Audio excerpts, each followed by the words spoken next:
Welcome to another YouTube video, guys. So today I have something pretty special for you guys. For the last 8 weeks or so, we've been doing AI masterclasses, AI webinars, where I essentially share our AI growth playbook, AI growth infrastructure, but also the set of AI mechanisms, systems that we've built at Client Acquisition at IO to essentially allow a lot of our clients to pivot from being service providers to them selling systems, technology, a bunch of AI workflows that you build once and you can sell for a premium into your clients' companies. And these agents, these assistants, these workflows deliver the value instead of you being a commoditized agency owner or someone who's selling coaching or information, right? So I thought the best way that I could give you guys value is doing a dump of all the Q&A sessions that we've had from all the master classes that I've done. This is over 7 hours worth of content, okay, which is ridiculous. And some of the things that you guys will hear from these founders, these entrepreneurs who want to launch their AI offers are things that we've already solved. I know that at least the first person who's going to ask a question is a kid. I don't know, he's trying to launch his AI offer into the MedSpa niche, and he'd been doing cold calls to acquire clients. A week or so later, he ended up joining our community, ended up looking at how we launch ads to this niche, and ended up booking like 6 sales calls from just spending 130 euros on ads. So I think you guys are gonna find this valuable because you guys are gonna hear the answers that I give from people who are probably in the same situation as you. We have people who are starting out. We have people who are already running 7-figure businesses. We have people who don't believe in AI, right? Who are asking to figure out like, why should I pivot to selling AI instead of just running my traditional agency? So I think this is going to be really valuable for you guys. So please comment, let me know what you guys think. And if you guys want to join one of these Q&A sessions, then find the link below to our next masterclass. And I'd be happy to have you guys, see you guys on the Webby. Enjoy. Bye-bye.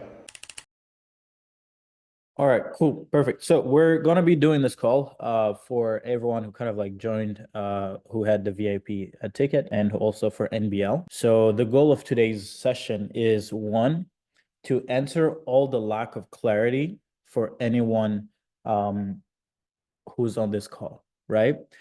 And the way that we want to do things, instead of us going through like the solutions like one by one and spending the next 45 minutes, an hour of just doing a walkthrough of the system, we want to do it differently.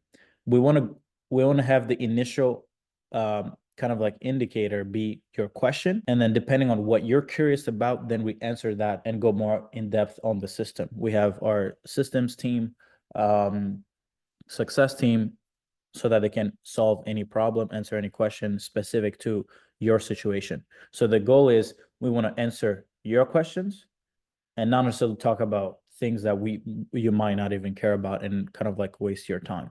Okay, so we're gonna go in a row. So all you have to do is raise your hand, ask a question, and please don't be shy, don't be worried. Just ask any questions, go as deep as you want, and then we'll do our best to provide as much clarity as we can in the next hour or so.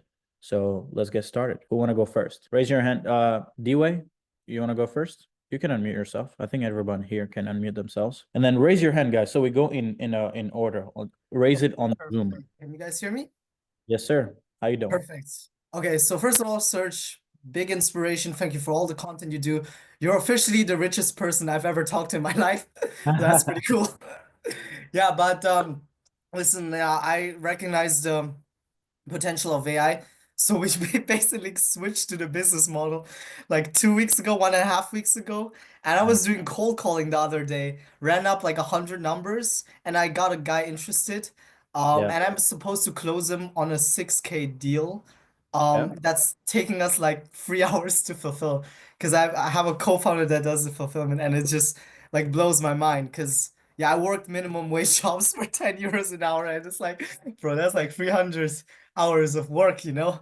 Like, Yeah. I know actually my math is so bad. It's 600 hours of work. But yeah, we're just having a tiny issue with client acquisition and lead gen. So I was wondering, for specific for the MedSpa industry, do you Yeah. have any mechanisms in place?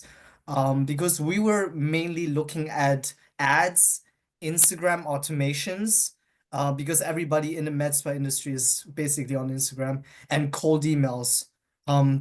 Our main outreach method is cold calling, but we cannot seem to get past the gatekeepers. Hi, Sam, you want to answer that question and then let me kind of like summarize it? Okay, cool. And apologize in delay if my internet cut off. But um, MedSpa. mechanism in terms of acquisition, basically, I would say we have people that are going after MedSpa clinics. We have Theo, he scaled like to 35,000. We have Kylie, she's closing like 10K pips, specifically only also for the AI dialer stuff, like only and also AI content agent, which we can go over that on the call. But the main mechanism that we've noticed is the most like effortless for you to actually acquire these customers is via the ads. And Okay. also when it comes to the ads, not any types of ads, but faceless ads, which we will also kind of like show you an example on this call of the faceless ad, right? Yeah, Uh, I yeah, I took a look at Kylie's ads.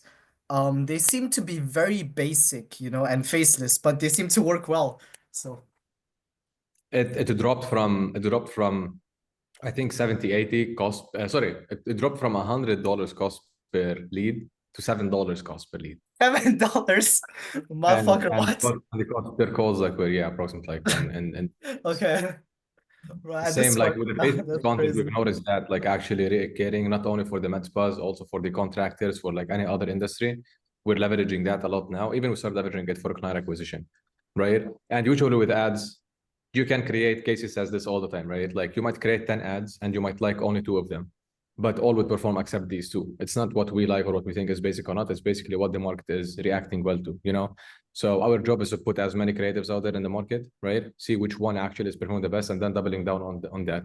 At this point, because we are already like putting creatives in the market, like hundreds of creatives for all of our clients on a daily basis, we already know what's working. This so far has been working the best, like specifically ads and specifically um, the Yeah. faceless content. So this, I believe, was like because we launched it. The reason why we launched it for Kylie, the faceless ads. By the way, the way the faceless ads work is we're leveraging the AI content, kind of like thing. Yeah. Sam, you want to kind of like give me the link. I'll try to do a walkthrough. For the AI content thing, we're not gonna give you guys access because we're afraid that it might break if like everyone starts kind of like processing through it. So we Yeah. don't like to give it access to because we still have kind of like to down in the back end. The other ones are cool. Um, Do you need the link for you to actually try it out or like the outcome, the video? I just literally want to show them what it looks like. Um, Okay. cool. So like we're kind of like using it in this sense. So you kind of like the short form faceless or the ad scripting, it kind of like does the same because they're all made to be able to go kind of like somewhat viral. We initially launched these, started rolling them out to all clients after we saw Temmy's win. So I don't know when his win happened, but when Temmy cost per appointment. Hi, Sam, do you know where I would have it? Like the screenshot? I'll try to find Mhm. it because it's super important. I want to show you. Yeah. So One second. when we saw this, yeah, I have it here. So on the 13th of December, Tammy's ads were like the traditional ads. I'm sure you guys have seen those ads from lead gen advertising agencies who are like, hey, I'll give you 30 new jobs or 30 appointments per month, or you don't pay. I think we had kind of like done some static ads, graphics with that. And then the cost per booked call was $150, right? He's spending Yeah. $150 to get someone to self-book. When we went with a faceless, then position it as, hey, this person built this MedSpa business to scale and then put it into an AI growth infrastructure. And now this AI growth infrastructure, you can license it or implement it to your business. That's when it dropped cost to this. When we saw this, like the cost of booked call be 1/10, almost 1/10 of the old cost per booked call, Mhm. well, we started rolling it out to more clients. And then that's Yeah. when Temmy's cost um, per lead went from $100 to 50, then to 7.6. And then cost per booked call is 57. and then cost per qualified booked call went to 87. So now to get a qualified booked call costs the same as her old cost per lead. Yeah, All that's because the crazy. creative change. So it doesn't have to make sense. It just has Yeah, to make money. it just has to work, right? One The more thing. question, because we're in a position where we're thinking of partnering up with some lead gen agency to work on a performance basis. But I watched some of your videos, and it's definitely about the quality of leads I'm worried about. So, do you have any tips on that? You're gonna work with someone on a performance basis. Like, who's someone that's good who works for free? Yeah, that's a very good question, right? So yeah, we're probably like based on your response, I would say like the smart move is just to go with ads and try out some creatives. It just Yeah, feels a bit intimidating because you put down for us it's still a lot of money and yeah. we've never done ads before, so it's kind of like intimidating. Um, well, it's not intimidating because if you don't Mhm. have money, what's worst case? You're gonna go more broke. Fair, very fair. Yeah, You have there's beauty in being in having nothing because then what's the worst case scenario? You're just there's basically nothing to lose. there's nothing. Absolutely, man. You have nothing to fear. If you have millions and you want to go from millions to being broke, yeah, that's a pretty scary thing. But Yeah. um, you don't have to do just ads. Like that's not what I'm saying. You can do also Facebook groups, find MedSpa groups, and then do a little process selling VSL Oh yeah, I tried that yesterday. and And sell it's people with a like, video. yeah, Yeah, it's you don't need ads, but you it's need a to bit first. saturated. I don't think it's about saturation. It's only Mhm, saturated when the message is numb. People are numb to the mhm. messaging. Yeah, Yeah, because usually these Facebook groups, people just spam them full of like marketing messages, like the open ones. yeah. Um, yeah, but it's definitely also the like the obviously the content and the VSL itself. Would Yeah. you recommend us to work with somebody in the like a marketing agency who does ads just to get our foot into the door or do it ourselves? I mean, it depends. I'm sure there is value in having someone who has experience in running ads to help Mhm. you. But then there's also in the sense of like if they don't actually haven't sold what you're trying to sell, then there might be a learning curve. Because just because someone launches ads doesn't mean that you win inevitably. There's still Mhm. testing that goes around. But do you have the the bandwidth to be able to go through the learning curves right now? Like if you don't have money, like you're better off just watching like how we launch ads in NBL, Yeah, doing it yourself and taking that budget that you would pay an agency, learn as you go, right? yeah, probably what we're going to do. Well, Yeah, but we don't pay. think. Mhm. Most agencies are incompetent. That's just what I'm gonna say. Okay. Yeah, we've never worked with an agency before, so we actually have no idea. But we would assume that the selling the content engine specifically for med spas is a really good offer because their brand image really depends on social media because it's an aesthetical industry, right? Yeah. Um, so do you have any offers that you guys have looked at in the past that worked really well for the med spa industry, perhaps? I think automating phone calls and helping them with content, putting that together Mhm. was what works well. Yeah, perfect. Yeah, that's exactly what we're doing right now. And one last question, according to about fulfillment, because we are thinking, I saw some of Wyatt's videos, and yeah, I couldn't believe he was driving an Aston Martin, but it's pretty credible. But he hires his staff from Upwork. Do you think that's a reliable source of fulfillment, or do you have any other suggestions? Yeah, Upwork is fine. Okay, perfect. Thank you. Thank you. Hey, Perfect.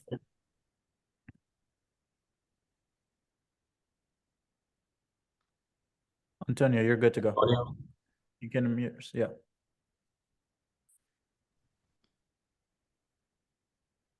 One more time. uh, you can click on it now.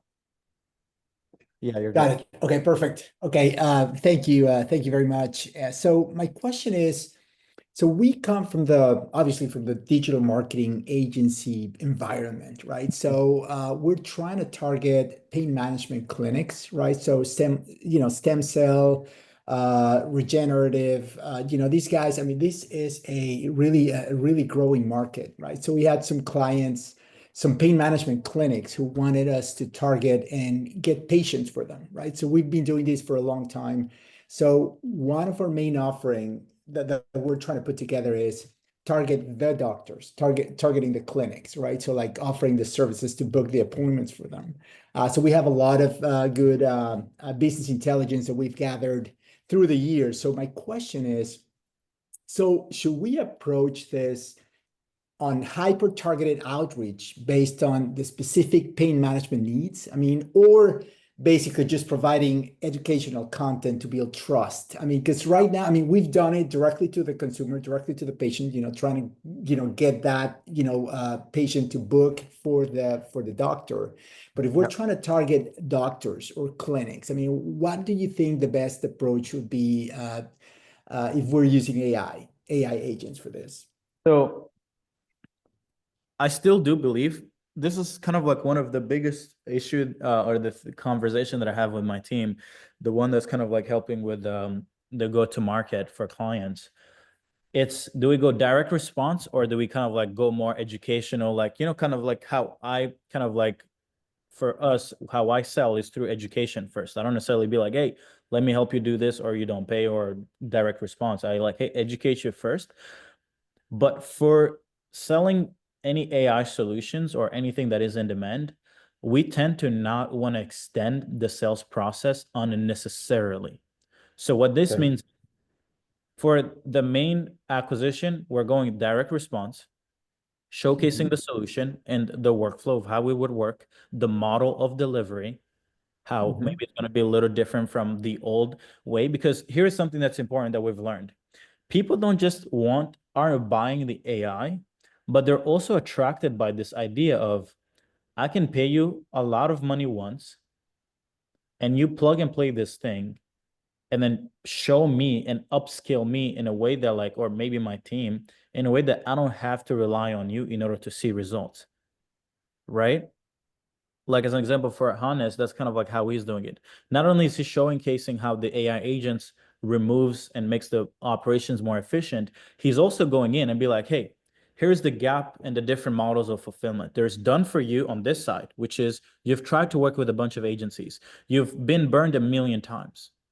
And then you have maybe been burned also on this idea of just being sold information and coaching, which never works out. We're going to be right in the middle, where we're going to come in, implement the system, but we're also going to upskill you, or at least put you in a position where even after we're not there yet, this thing can still perform and create efficiency in your business. So it's not just the AI being sold, it's the delivery mechanism or the delivery model that makes them feel safe, that I'm not just getting in a relationship where I'm going to be scammed month and month and month after month. And that's what makes them want to spend a little bit more money up front. Because I think that if you were to go to these businesses and say, hey, let me implement this AI, I think most of them wouldn't even give you more $1,000 a month, because they'd be like, show me that it works. And why would I give you money for show me that it works? The same way that we also don't just sell AI. We sell an entire playbook and more things than just AI. Because if we just sold AI, we would also be commoditized. And that's the thing I keep telling people, but they don't understand, because they would rather just look at a system. But I'm like, okay, cool, whatever, right?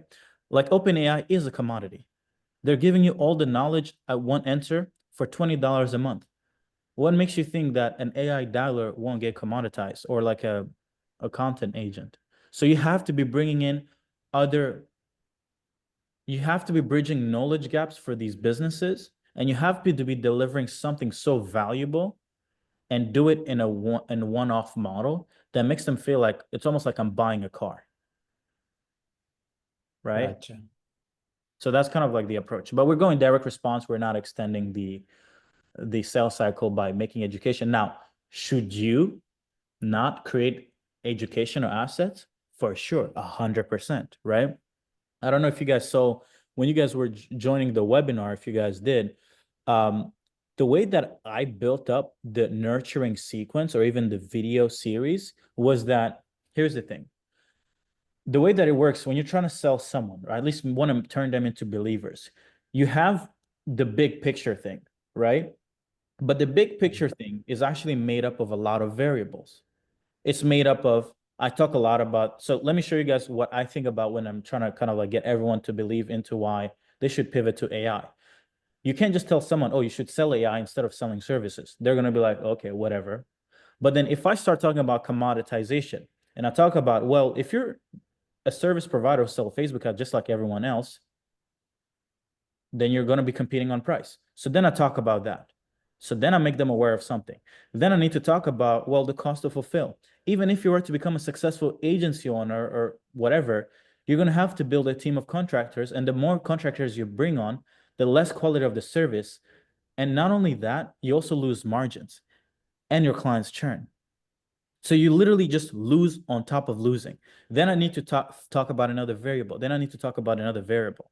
So then what we do, like you're going to see this in Antonio, since you're in the incubator now, we're going to build a series of assets that once someone enters your ecosystem, there's like a set of assets that are meant to educate them as to why, if they don't take advantage of this opportunity to get this thing worked, to implement in their business, they're actually crazy. Right? Right. So direct response, then nurturing. Okay, and the last question, I promise. So, and thank you very much for the answer. So do we still have to offer the, we promise you these many new clients or will work for free kind of offer? Hi, Sam, what are we doing? Here's the thing. If you actually check the faceless content, going back to the faceless content, right? We don't even have any promises in there. Right. Okay. Like, let alone guarantees, we don't even have outcomes. Yeah. Right. We're just like going over a transformation that happened. Right. And that does work extremely well. That shows you that people can still book a call with you without having outcomes.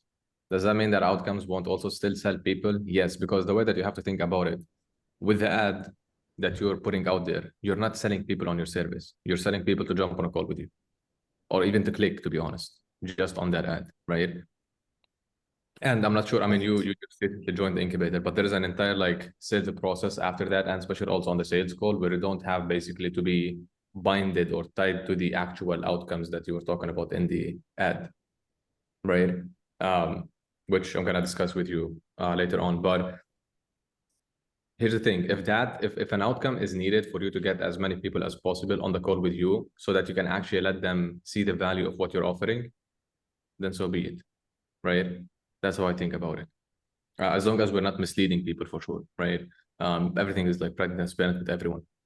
But we actually, for you, Antonio, like yesterday, I was already working with Kai on your ads, so we're gonna finalize that, and not sure if he's sent it or not yet, but we're gonna share that over with you, and you'll see how we create that for you. Yeah. Perfect. But I didn't know, but thank you. Thank you. We're not.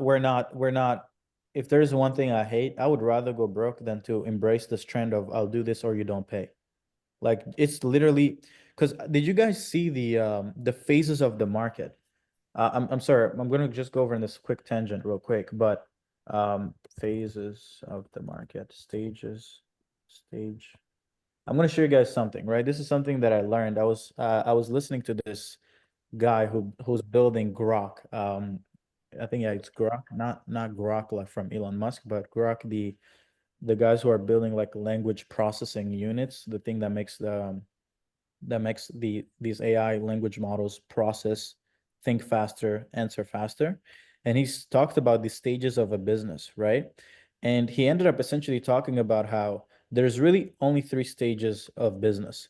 There is stage number 1 is you come up with, you start solving a problem in a way that no one else solves it. And just by doing that, you automatically make money. Okay? It's the most important, like you solve an unsolved problem. It's either you solve an unsolved problem or you solve it in a way that no one else is doing it. So as an example, a lot of people sell appointment setting with humans.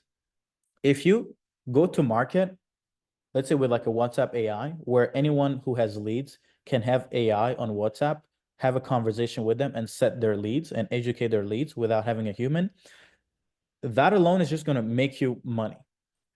But when everybody starts doing that, then the fighting happens on marketing. This is where you start seeing guarantees. This is where you start seeing people want to tell you like, oh, you should start a personal brand. But the problem is a lot of people stay here. It's who's going to outpace,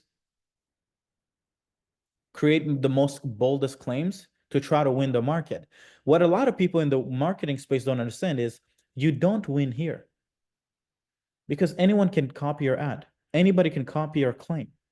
So instead of trying to fight here of who's going to lie the most, just go innovate again. Build a better product, build a better solution. Because when you build a better solution, guys, you make money.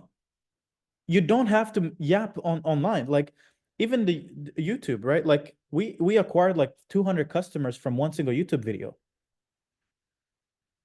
Did I necessarily have to work harder than all the other YouTube videos I've ever done? No. It's just because I found something that the market wanted and I solved it, and the market just gave me money. It works the same way. And then of course, stage 7 is you just have to protect your profits, and you do it how? Network effects, branding, infrastructure, scale economies, like Amazon, the bigger they get, the cheaper acquiring stuff gets. Therefore, they can play the game at a cheaper cost than anybody else, keeping competition away, right? But for us, the reason why we're going all in with build and release, guys, is when you solve a problem in a different way, compare Google to ChatGPT. Google still gives us answers, but you have to go through the links and find the answer that you want. ChatGPT said, hey, by the way, you don't need links, you just need an answer. And then they acquired a million users in a week. Fastest platform to ever acquire this many users. And now they have hundreds of millions of users. And so this is kind of like what I would recommend everyone. Do not play on marketing. Just sit down and build something great, So that's what we're doing. That's why the ads work. We're not saying, oh, you don't pay. We're literally saying, hey, we found this mechanism that works, this infrastructure. And these MedSpa businesses, these construction businesses are literally booking calls for $20, calls per booked call. There's no claim you can make to give you $20 calls per booked call unless you're trying to scam people, right? Hey, Faith, you want to go next? Yeah, sure. Hey, Serge. So I have a follow-up question, similar to what Antonio said about building Know how trust. to respond. Sorry, 1 second. Yeah, my Siri popped off. Can you go again? You're good. Can you hear me? Oh, can you hear me? Yep. All right, cool. Yeah, so I had a follow-up question to what Antonio said about building trust. So, one thing I totally get about, the whole thing about making content, creating those assets. One of the things that I'm kind of seeing is like a lot of people are doing is like turning leads into customers and customers into long-term clients. And you kind of do that, right? You turn your leads into customers by opting in for a webinar and then trying to get them into high ticket clients after that, which I think is a great strategy. So I'm curious, like with selling AI, infrastructures, have Yeah. you or your clients done that? How are you doing that with service-based businesses? Like what are those type of assets you're creating or like workshops that you could possibly create to turn a lead into a customer and then a customer into a high ticket client? Okay. So I love this call because this is more strategy shit that I love, right? I know we'll be talking about AI, but we can let you guys test the AI later. My systems team are probably thinking like, oh, we're chilling now. But okay, so I'll explain this. And by the way, guys, please pay attention to this. 0 to a million, the fastest path from 0 to 100K is not the fastest path from 0 to a million. The fastest path from 0 to a million is not the fastest path from 0 to 10 million. So you have to ask yourself, what is it that you want? Do you want to make 100 grand the fastest? Do you want to make a million? Or do you want to make 10 million?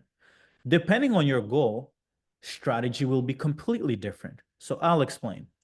If I'm doing less than 50K per month, am I going to necessarily try to do what I did with like customer acquisition, like, hey, let me do a webinar and then let me get 500 customers and then let me try to sell them a $9,000, $15,000 package. No. Do you know why?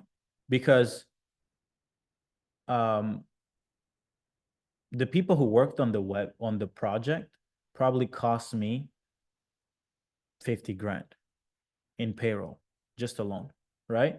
And then you put on the time that it took me to lead the project, it's probably another, because you have to think about the time and the skill required to be able to pull that off is probably another 50 grand a month. So you have to be someone who can generate 100 grand a month to be able to extend and play a game where you can make $5 to $10 million a year. So then my answer to you is, it's not good to look at what someone is doing without knowing the resources required to pull off that play. Does that make sense? So to you, yes, it's great, but it's the same thing that like Warren Buffett can acquire a $5 billion company tomorrow because the guy has $374 billion just sitting there in the bank account. So the game he can play, I can't play, we can't play. So it's good to understand that leverage is acquired from leverage. You can't, there's some moves you can't make because you just need the resources. So right now, for clients who are doing less than $500,000 a year, we're not playing games to make 5 million a year or $1 million a year. We're trying to make them 100 grand in the next 90 days. Right. And that is not requiring to complicate, have a 3-6 hour webinar. Like, do you know how long it's going to take for someone to even be able to talk for 6 hours? Who talks for 6 hours? Like, what kind of yapping do you do? It gets boring at some point. But I was able to do it because it's 3 years in the making, so I can yap all day.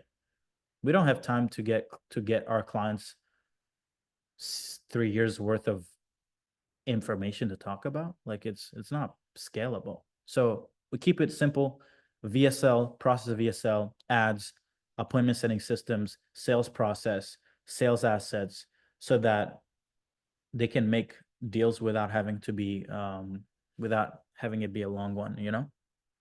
Does that make sense? But we have, as an example, a client who just did 50K in the last 28 days.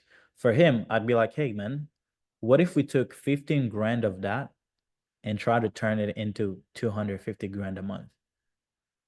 That would make sense because he now has the resource. He knows a market that wants what he has to sell. But until you validate it, you don't want to play these low ticket funnels and this and that because you're going to need such a big team that it's not going to be worth it. Hey, Courtney.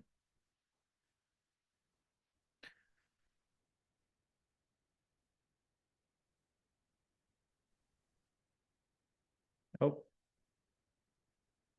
you're good now. Good now? Yeah. Okay. Hey, Serge, thanks for answering my thing here. I kind of want your advice on a kind of from a big picture view, from a 10,000 square foot view, 10,000 altitude view. I'm at the beginning of this journey. Yep. And I currently am a business owner. I have a couple of businesses that I'm involved in. I'm a independent real estate broker, and I'm also an e-commerce food store partner. So I have quite a few things going on. My plan is to exit those businesses in 3 to 5 years Yep. to line up with my wife's retirement. Okay. So I was starting out on the journey of creating an automation agency, but then of course, I came across your content and realized that that's not the way to go. That the build and release is the method to take. So based on that, and based on where I am at the beginning of the journey, and based on what I have going on with my other businesses, Yeah. if you were faced with those challenges, how would you ease into this and get to the end of it? Yeah. You know? I would probably align whatever AI solution or system that you want to, if you would want to kind of like go this route of build and release, I would align it with one of the businesses you're already in, right?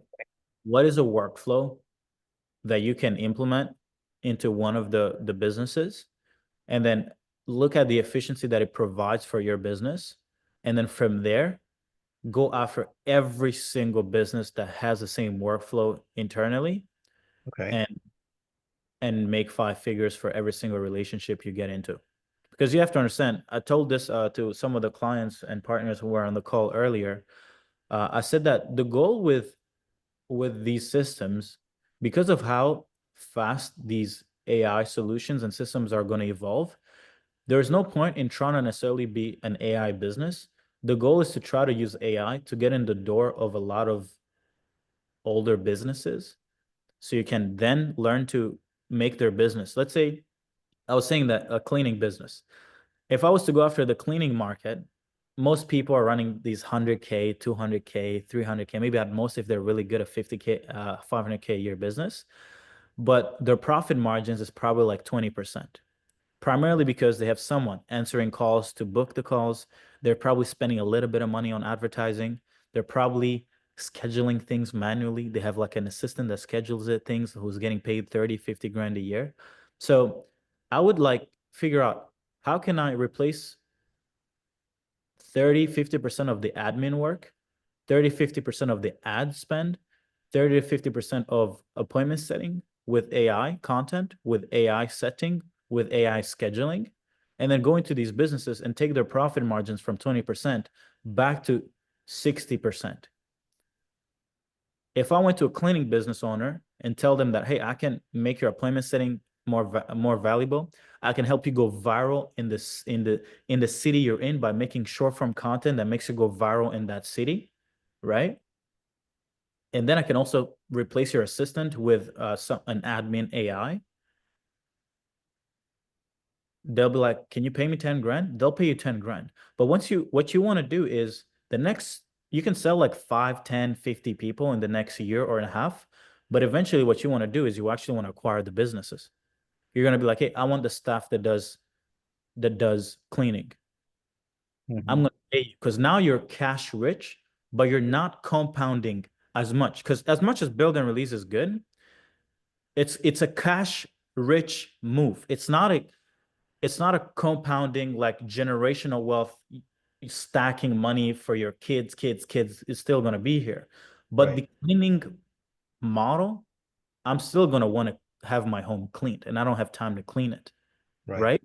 So then the goal is, can we use these AI solutions to get into these businesses, get money first from making money for implementing these solutions, but then eventually we don't want the 10K anymore. We're trying to get every single relationship we get in, we want it to be $1 million move. Right. Okay. So I can definitely follow that strategy. Now, from a standpoint of where I am in the businesses that I'm in, as I mentioned, I'm an independent real estate broker and Yep. also an investor. And then, of course, I mentioned the e-commerce food business. And then I'm also involved in a mortgage field service business. So I've got a lot going on. And I actually can get my fingers in a lot of that to improve processes in all of those Yeah. things. So if we said the real estate thing, what would be an approach there? I mean, I can obviously get in contact with other real estate brokerages and Yep. service those. So what would be your approach if I were to go in that direction out of the three or many directions I could go in? Yeah, I think that would be more so like probably the easiest to go to market because I know like e-com businesses are not necessarily the margins there are pretty little, not the best. So I wouldn't necessarily want to go after them. Okay. But brokerage, I think appointment setting, acquiring attention and appointment setting is probably the biggest problem you can solve for them. Yeah. And a lot of the people would be first solving traffic generation, like traffic gen.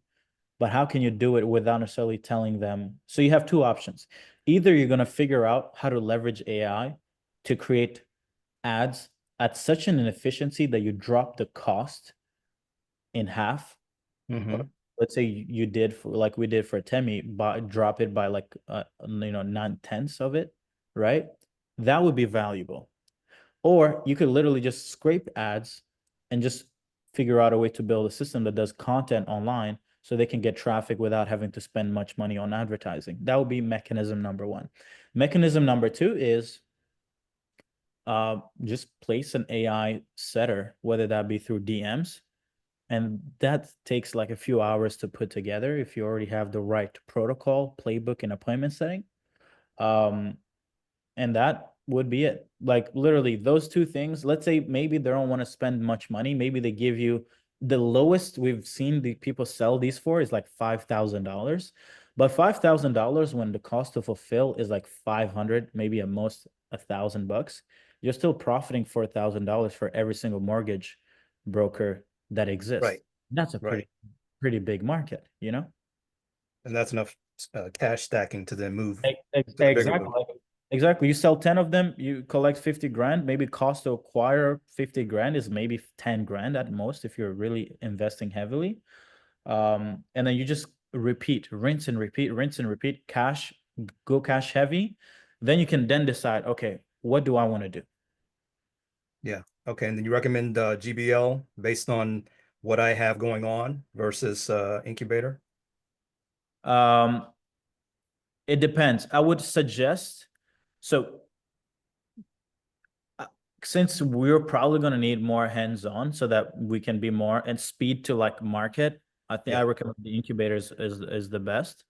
Because that way you kind of like we can also get our hands dirty and just give you more support. Because knowing how many things you're in, Yes. you're gonna need someone else to like to be pulling the strings. Because I know that like for me, like I know you asked me from the get-go, like what would I do? The first thing I would do is focus. Yeah. You don't need 3 businesses. Not actually, if you chase 3 businesses, you get nothing. Yeah. Well, that's why I said we're going to be exiting these businesses within Exactly. the next few Yeah. years. So Yeah. yeah. Figure out an exit plan, but then go all in on focusing on one. And yeah, GC Incubator would probably be the best fit. So yeah. Okay. All right. Thank you very much. Thank you, Courtney. Harshit, you want to go next? You can unmute yourself. Hello, everybody. How you doing, brother? I'm good, bro. What about you? Good. Okay, so I've been for the last couple of months, I've been in the growth operating industry. I've been working with a couple different clients. So I have built quite a network over there. So I don't want to get rid of the whole network, but still, I want to go and pursue the AI industry. Okay. So I've been thinking about combining these both, and so I think that is doable, but I'm thinking of creating of course, someone else has already thought about this, but I'm thinking of creating an AI agent that outreaches as well, but there are several different variables, but is that still doable?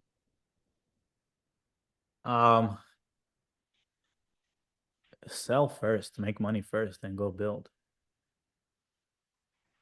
Yeah, so for that, I have already generated some like 6 figures. Like the most I've generated is like 6 figures in Selling what? 90 days.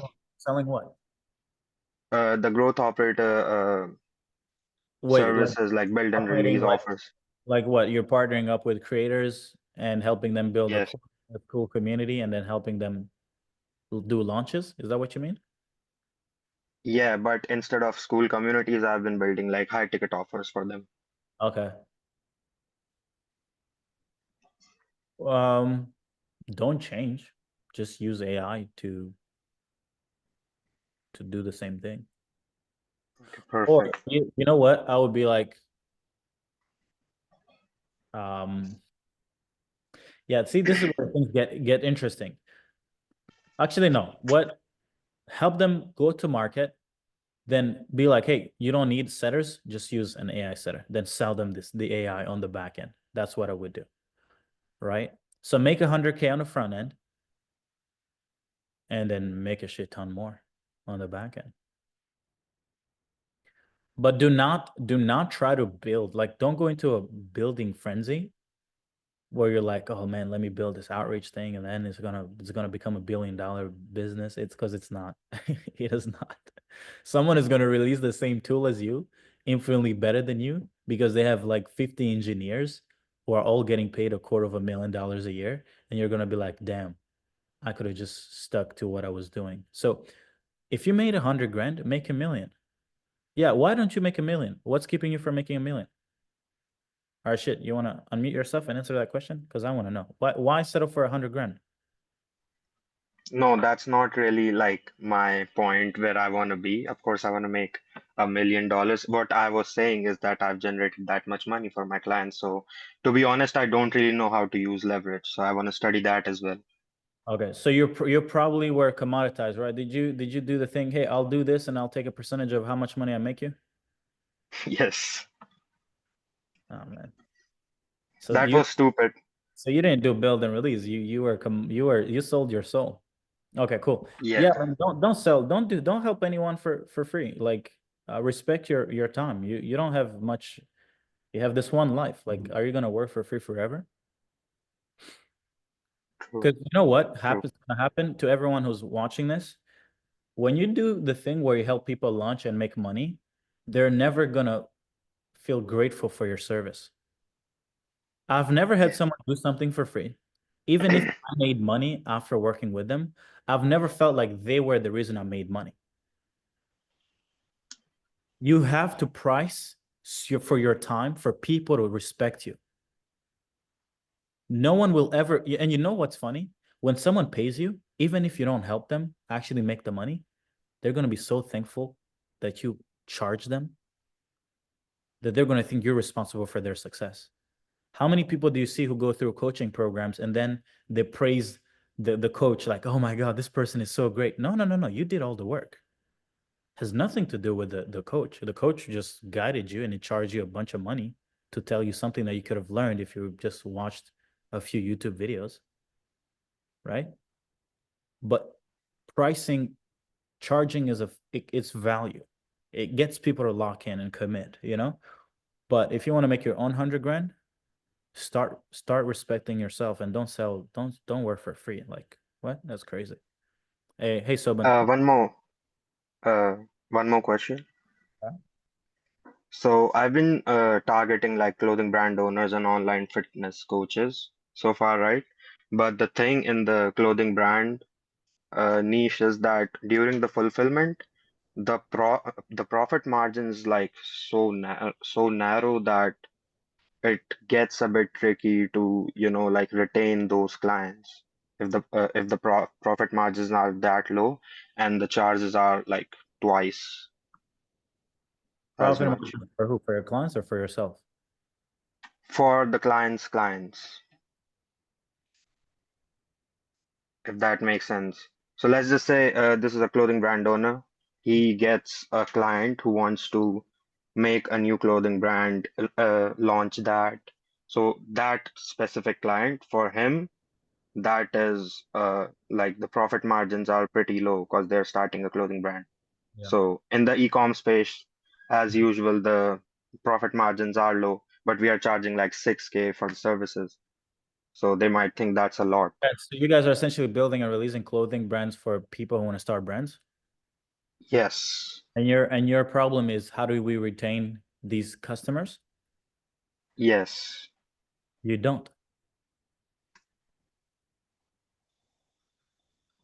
Just that. You have to understand that not all business models are built for retention.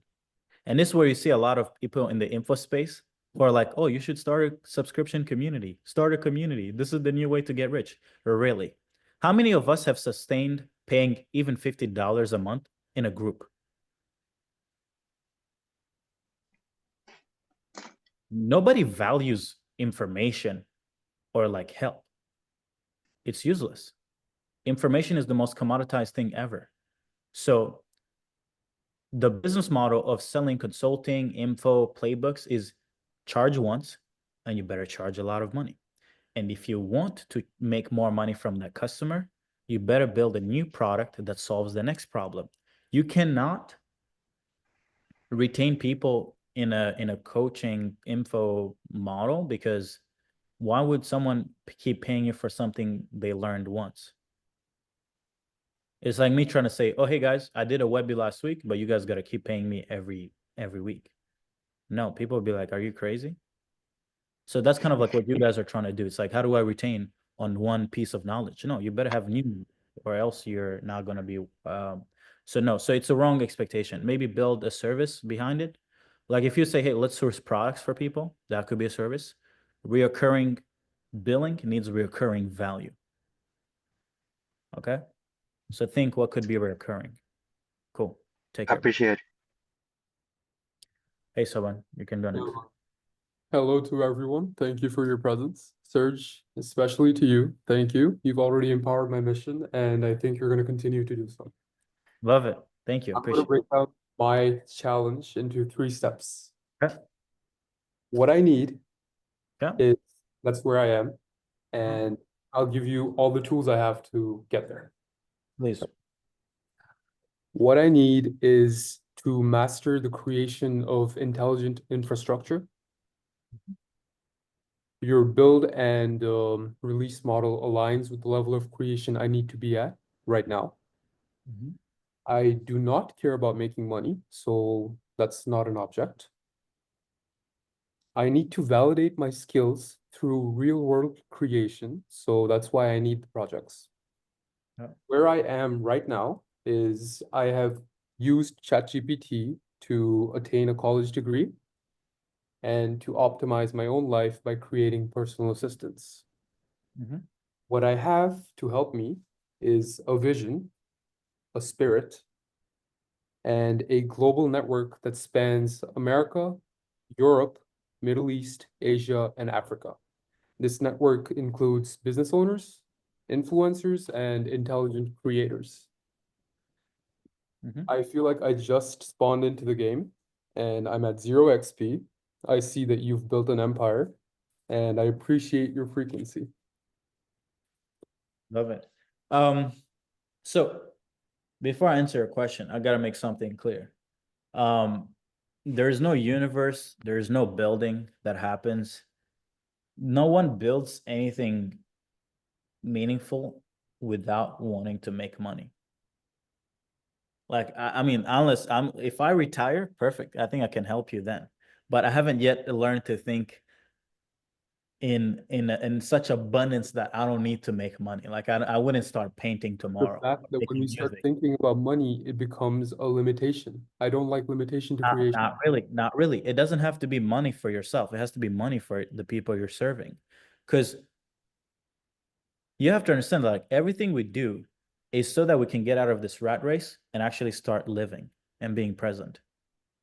So you're not actually helping anyone if you're not thinking from the perspective, if you're not thinking in terms of capitalism, right?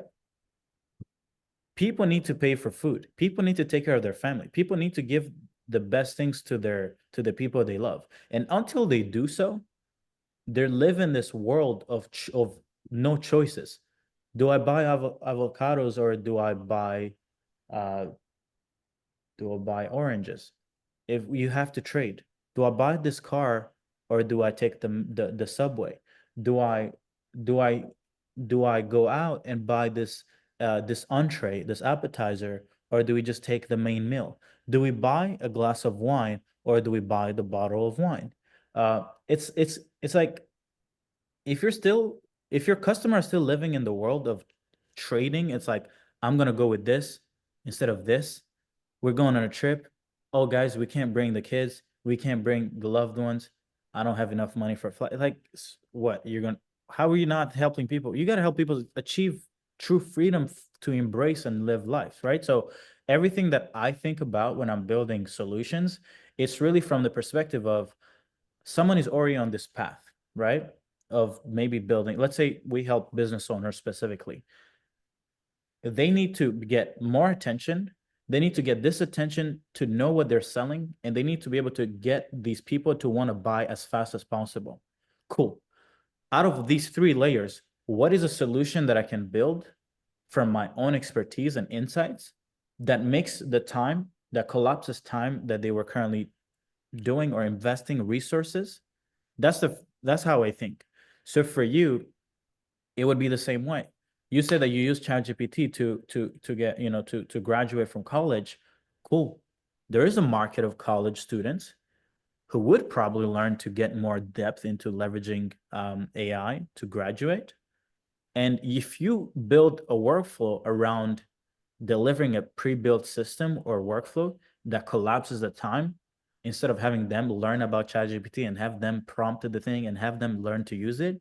Could you build a system that collapses that time and then go back to selling it? Now, since you're selling to people in school, you're probably not going to charge 10 grand for it, but you might charge 1,000. But the beautiful thing is there's millions of people in school, and there will forever be millions of people going to school. Does that make sense? That's a lot of That's sense. that's how I think about monetization. If I'm not helping someone get to where they want to go faster, then I'm not building anything. It's not worth it. It always stems from the journey. What is the journey? What is the gap? Can AI solve the gap? Can my solution solve the gap? Okay, cool. How much are people willing to trade to get to where they want to go faster? Cool. I want to charge 10% of that. Understood. I agree with you. Thank you for that. Cool. Any other questions?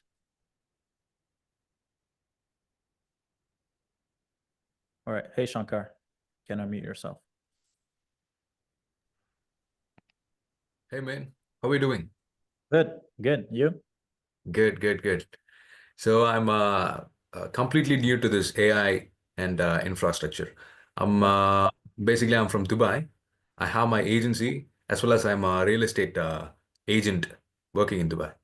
Yeah. So I just want to know, like even the NBL community, I haven't gone to anything. Just it's been 2 days now. Yeah. So what is your suggestion? Like, what can I start with, and how can I? Some words from you. Right now, WhatsApp AI is cooking. Mhm. And I know a lot of people use WhatsApp in Dubai. So Okay. automate appointment setting with, should we maybe showcase a test on WhatsApp? Guys, what do you guys think? Yeah, we can do that. Dario, As you a- want to do it? It Oh, could Dario. even be something that's already a script that has already been done. Actually, let him test it himself. Can we give him the link? Oh, maybe don't. Yeah, we'll give you the link, but I want you to see Okay. how, and this, by the way, is just like an example of we've essentially automated appointment setting through WhatsApp. The Mhm. next thing that I would probably suggest you kind of like try it out is AI dialers. Like you call an agent, like since you're a real estate agent, you sell back to people just like you, by the way. The best Mhm. people to sell to is someone just like yourself. Because you understand their pain points, you know if they're bullshitting or not. So I would highly suggest you get into one, using these solutions, see how they work, implement them in the workflow. And then once you believe in it, go back to real estate agents and sell them for $5,000-$10,000, make 100 grand with it in the next 90 days, and you might even quit real estate. Sure. Thank you. So we'll give you the test so you can test out the WhatsApp. Okay. That would So believe. the two things that you told was one is WhatsApp API automation. Yeah. WhatsApp WhatsApp AI system, AI automation. and And then the other one is a phone. AI dialer. AI dialer. Yeah, it's a phone agent, so like an appointment setting, but through the phone. Okay. Yeah. So yeah, cool. If anybody, who want to say something? No, I was about to say you can run the recording that I sent you for the Yeah, admin. can you send it to me? Where do you have it? I sent it to you on Discord. Okay, 1 second. In the group chat or It's in the group chat, yeah. The AI dialer. the AI dialer group chat? The two links that Esteban shared Okay. of the local one, the first one. Which one? The self-selling One. or no? I'll DM it to you. No, not this. Sorry, this one.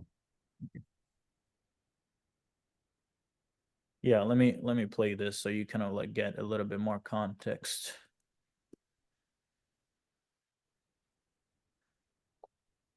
So this is like the audio of the self-selling one.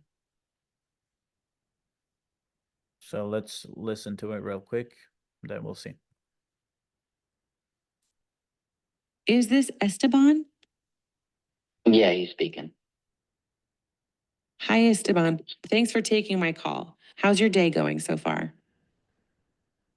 It's going great. Glad to hear your day is going great.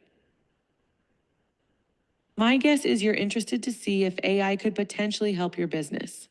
Would you be open to me asking you a couple of questions about your business, and then maybe we could do a little role play? Yeah, that's fine. From what I saw on your website, it looks like your business is Tacardamus LLC, and your main service is AI business consulting and client acquisition services.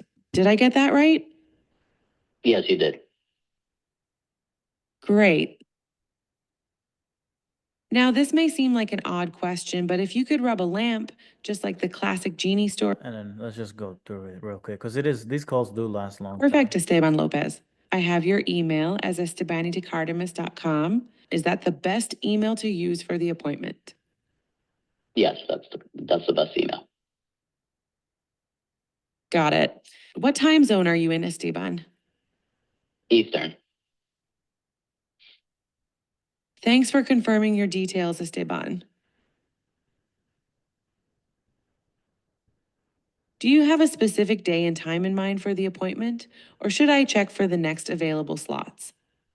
Well, do you have availability maybe tomorrow around 11 a.m.?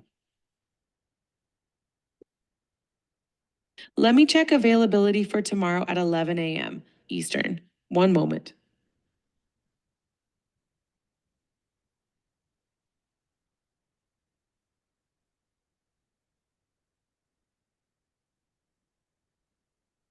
Just to confirm, tomorrow at 11 a.m. Eastern works for you, right?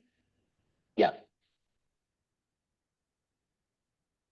Is this So yeah, so this is kind of like one of the AI dialer. The WhatsApp is a little different, more so conversational through text.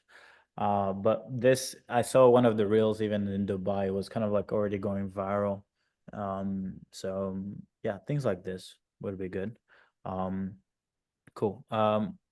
Shivansh said, Serge, I'm selling AI infrastructure in the dental niche. How should I self-sell AI? Because they fill in their front desk now. It's again problem. Faces booked call said he don't care about leverage AI. He only cares about guaranteed rev. My offer is 50 patients. Well then try to get more attention and sell to people who actually don't care. Right?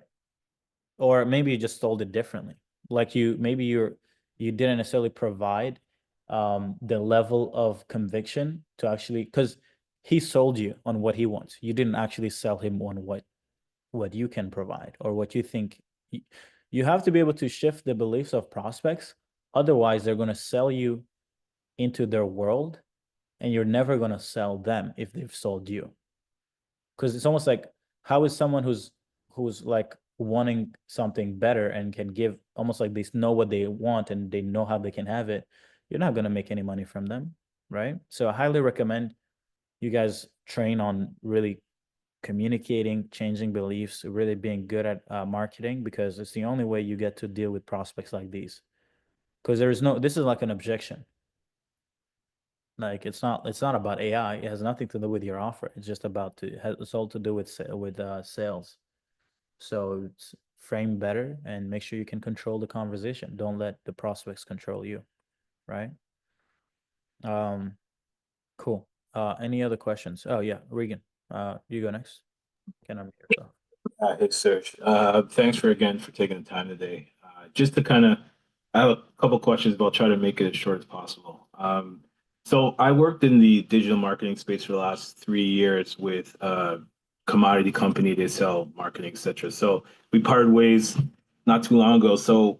But prior to that, I started working with companies that are looking to either sell their company or create more revenue and then have an exit strategy. So the build and release model, when I came upon what you were doing, I was like, this is perfect because it's a way to offer that growth perspective asset to these companies that are potentially trying to exit, right? Like the owner, right? So we scale their company. Now, from a back end perspective, one of the guys here mentioned about how do we continue MRR? How do you get like revenue from them? So my thought process was this, and I want to know what your thoughts are. My thought process was, okay, we build, release a model that's going to help this company scale. Yes, they're looking to sell, but we want to get them to this number. If they get to this number on the back end, they can give us phantom equity in that business, right? So either they sell it to us or we take phantom equity and we go from there. And that's our continued MRR if we hit that number. Is that from a strategy perspective, does that make sense to you as the way that we're looking at doing it? Yeah, but the thing is, when it comes to partnership or you get into the equity conversation, Hmm. what I've realized is that you have to then want to do that in an unscalable manner. Meaning, when you're trying to go partnerships where you acquire equity, like as an example for us, we partner with people, but we are not necessarily trying to be equity partners because that means that like we only need to pick 10, 20 businesses in the next 3 to 5 years to make our money, right? Yeah. But then you have to understand, like, how many CEOs do you think are going to be worth getting into equity in bed with to that level of depth?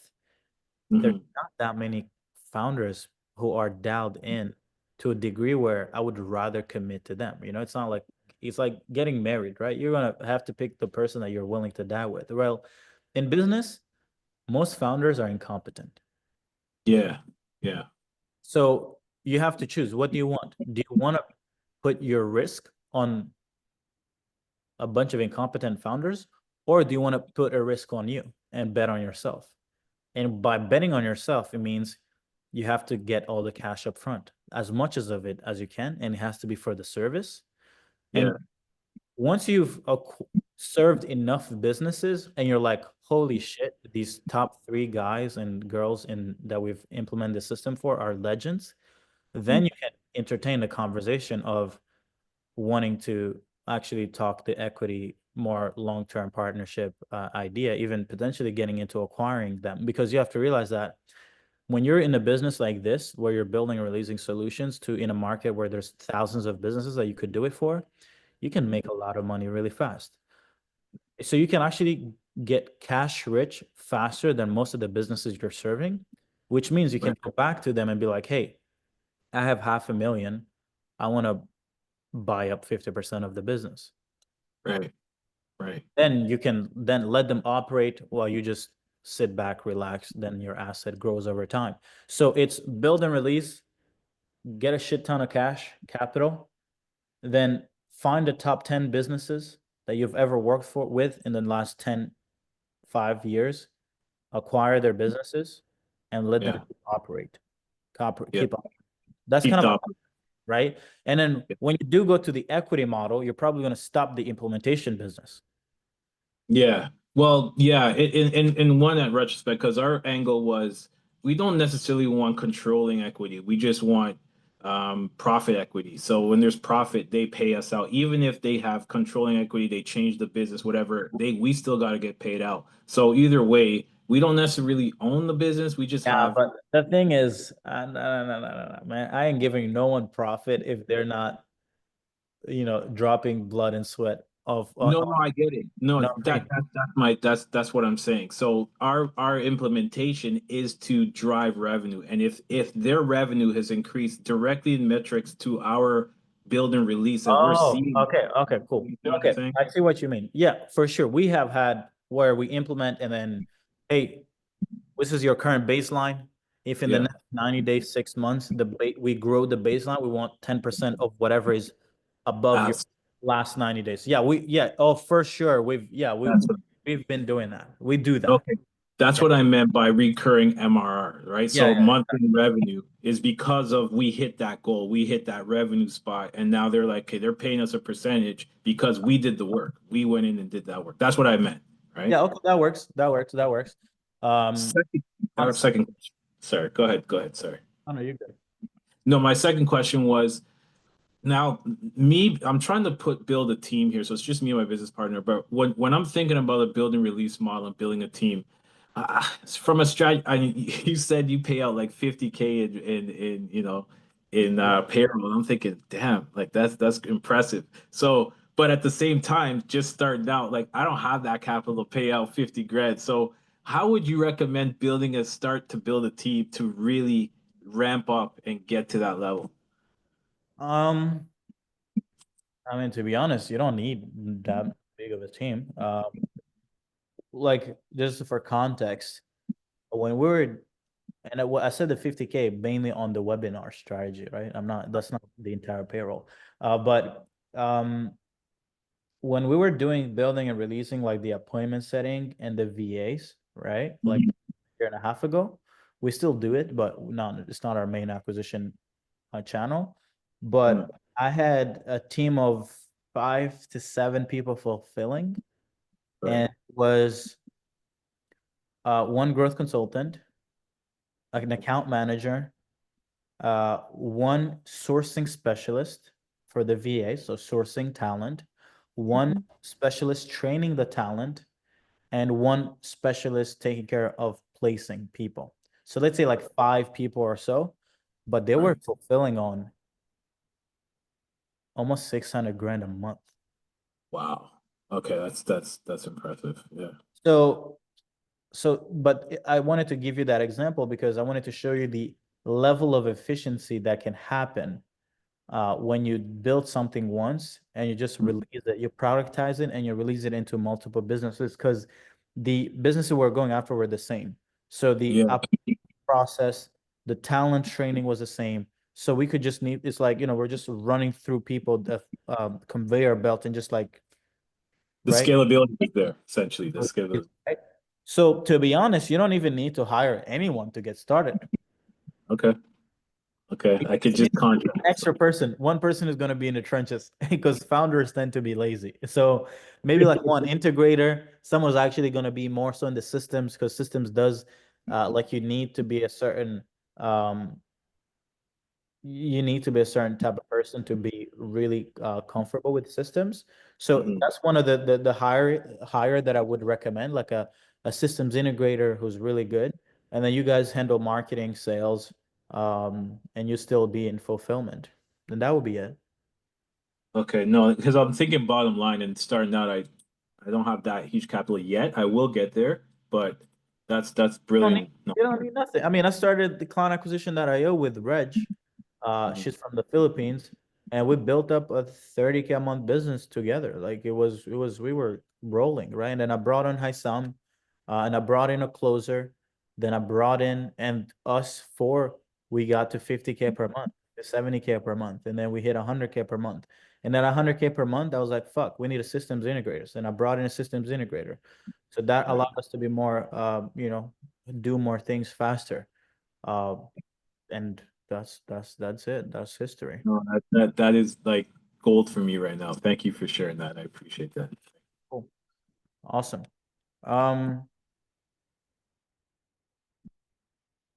Please drop knowledge on selling AI infrastructure. My first client as well. I don't have any of case studies, but case studies.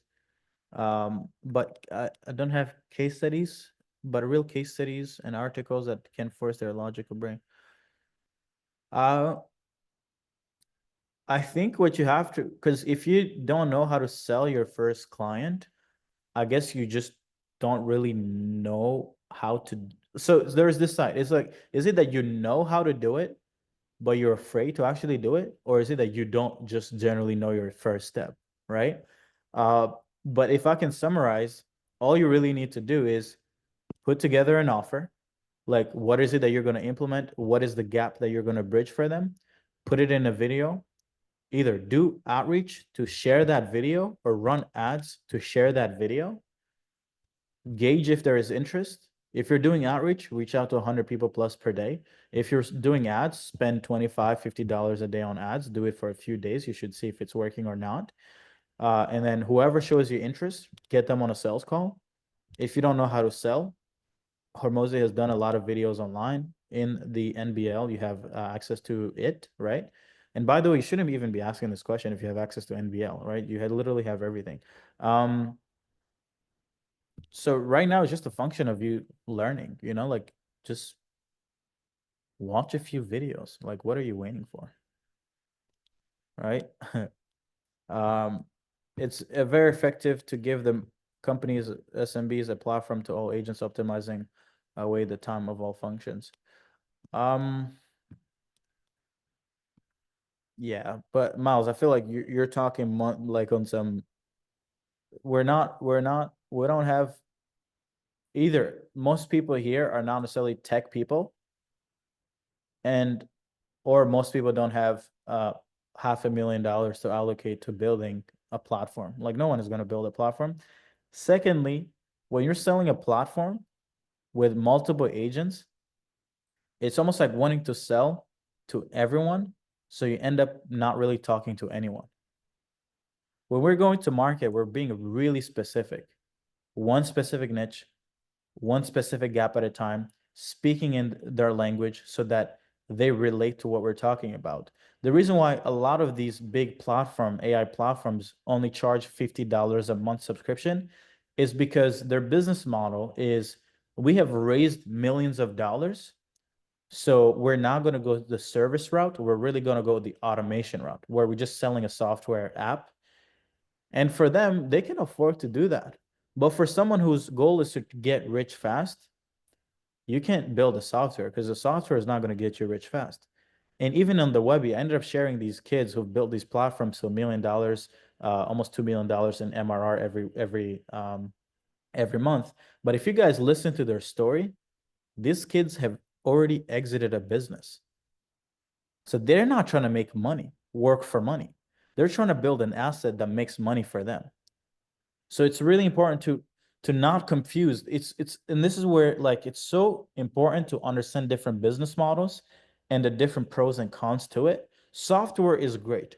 Building a platform is great, but you're probably not going to be able to solve really important problems, because if you are going to go that route, then you need to spend time with each customer. So it's not leveraged. The leverage comes from the high pricing power from you spending time with these businesses or these consumers, if you want to go to consumers, right? So I think it's good to not get super over your head with what's possible. Okay. So yeah. Cool. All right. Any other questions? Yeah, go ahead. You can go ahead.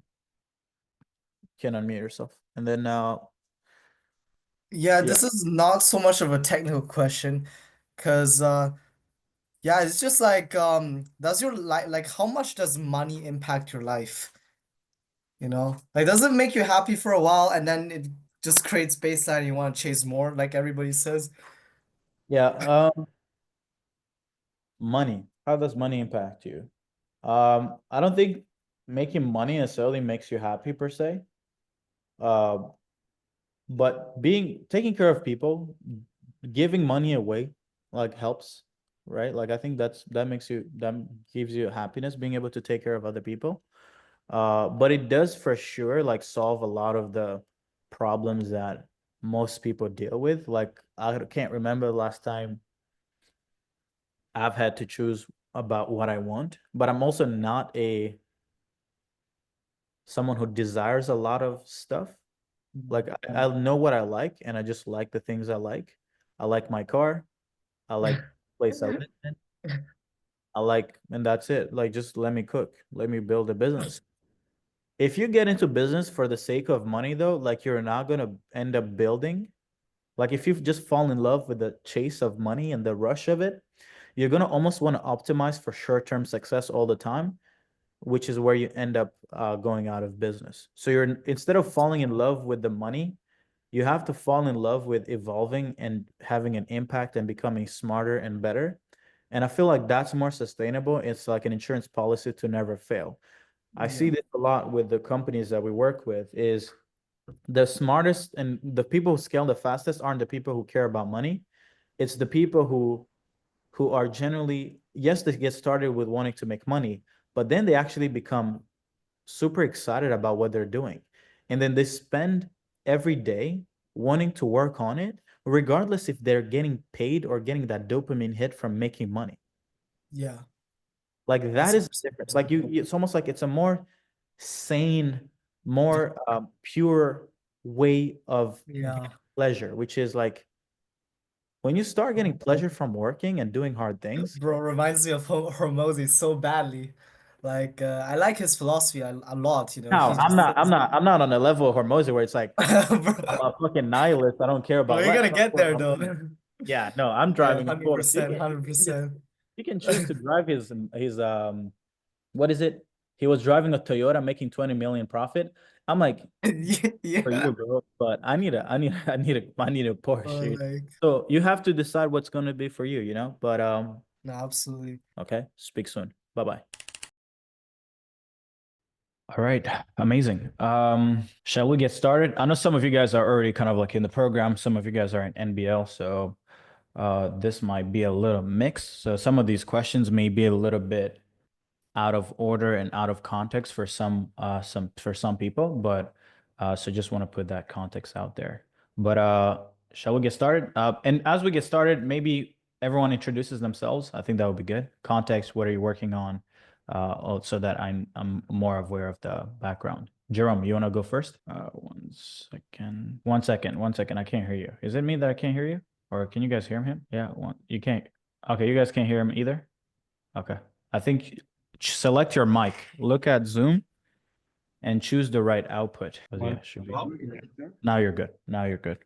Let's get rid of that. So yep, Jerome from France and Montreal.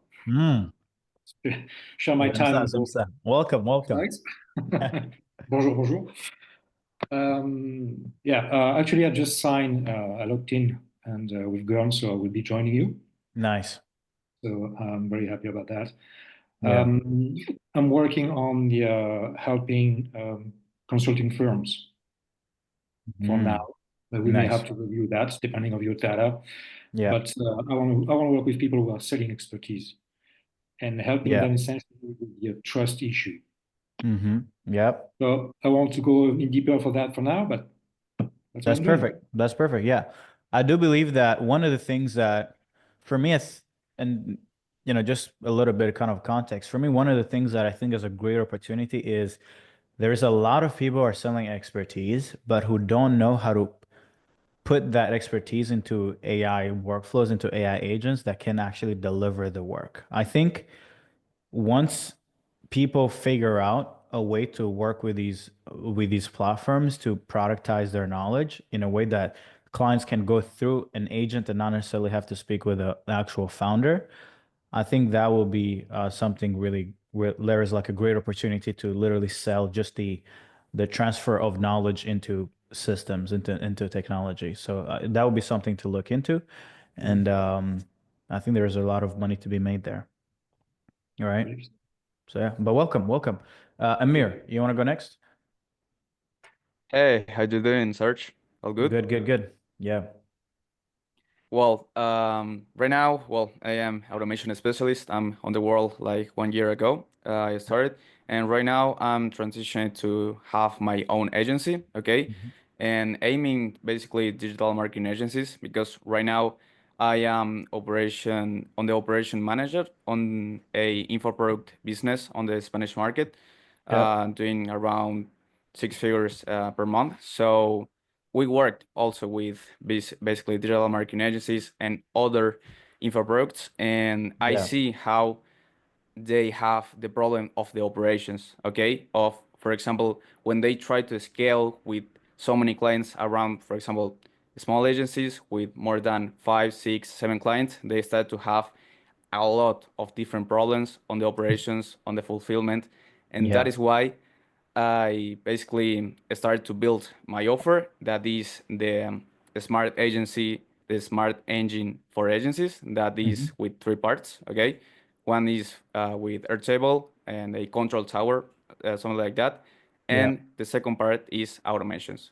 So my principal question on, for example, on the webbing that I saw that you mentioned, for example, before we go over the questions, I would just want to get context on everyone, okay? And then we'll go into the questions after, okay? Okay, perfect. Hey, Michael, you want to go next? Hey, everybody. Yeah, quick 10-second tour on my background. I run a small content market, a multi-channel agency. focused on organic traffic and leveraging my syndications with high traffic DAs. And the multi-channels is all automated. So I've been working on this for about 4 years with kind of hit the tip of the iceberg recently. So it's all high reoccurring, very diverse niche. I guess it's everything from, you know, e-com, wine, stuff that I'm into pretty much, and service industry background in service industries and operating small businesses. So yeah, looking forward to this, man. Love it. Love it. Welcome. You joined the program, right? Yep. Yeah, cool. Sick. I was trying to make sure that you're the right Michael. Cool. Awesome. Hey, Scott, you want to introduce yourself? Can everybody hear me? Yeah. Just joined this weekend and just starting from scratch, a brand new agency. Focusing on, I have 3 niches that I'm gonna tackle, but my first one will be med spas. Okay. Second will be plastic surgeons and dental. Just kind of want to be expert in the med spa field. Yeah. And then rinse and repeat and add my third, and then add my second, and then add my third. So I'm excited to learn. Love it. Just tired of working for someone and just want to kind of I got 28 years of outside sales experience, and I'm just ready to tackle this and take it serious and scale it and go from there. Perfect. Yeah, if you can sell, then everything becomes easy. I hope so. Amazing. Yeah, welcome. Hey, Ismail. Appreciate it. You want to go next? Hello, everybody. I am from Cuba. I live in this moment in Colombia. I am a student of the electric. I am a student from electric engineer. In this moment, is I excited with this complete new world of automation is the motivation for me. Okay, welcome. Jermaine, you said you're from Toronto. What are you selling? What are you trying to sell? Are you already running a business, or give us context?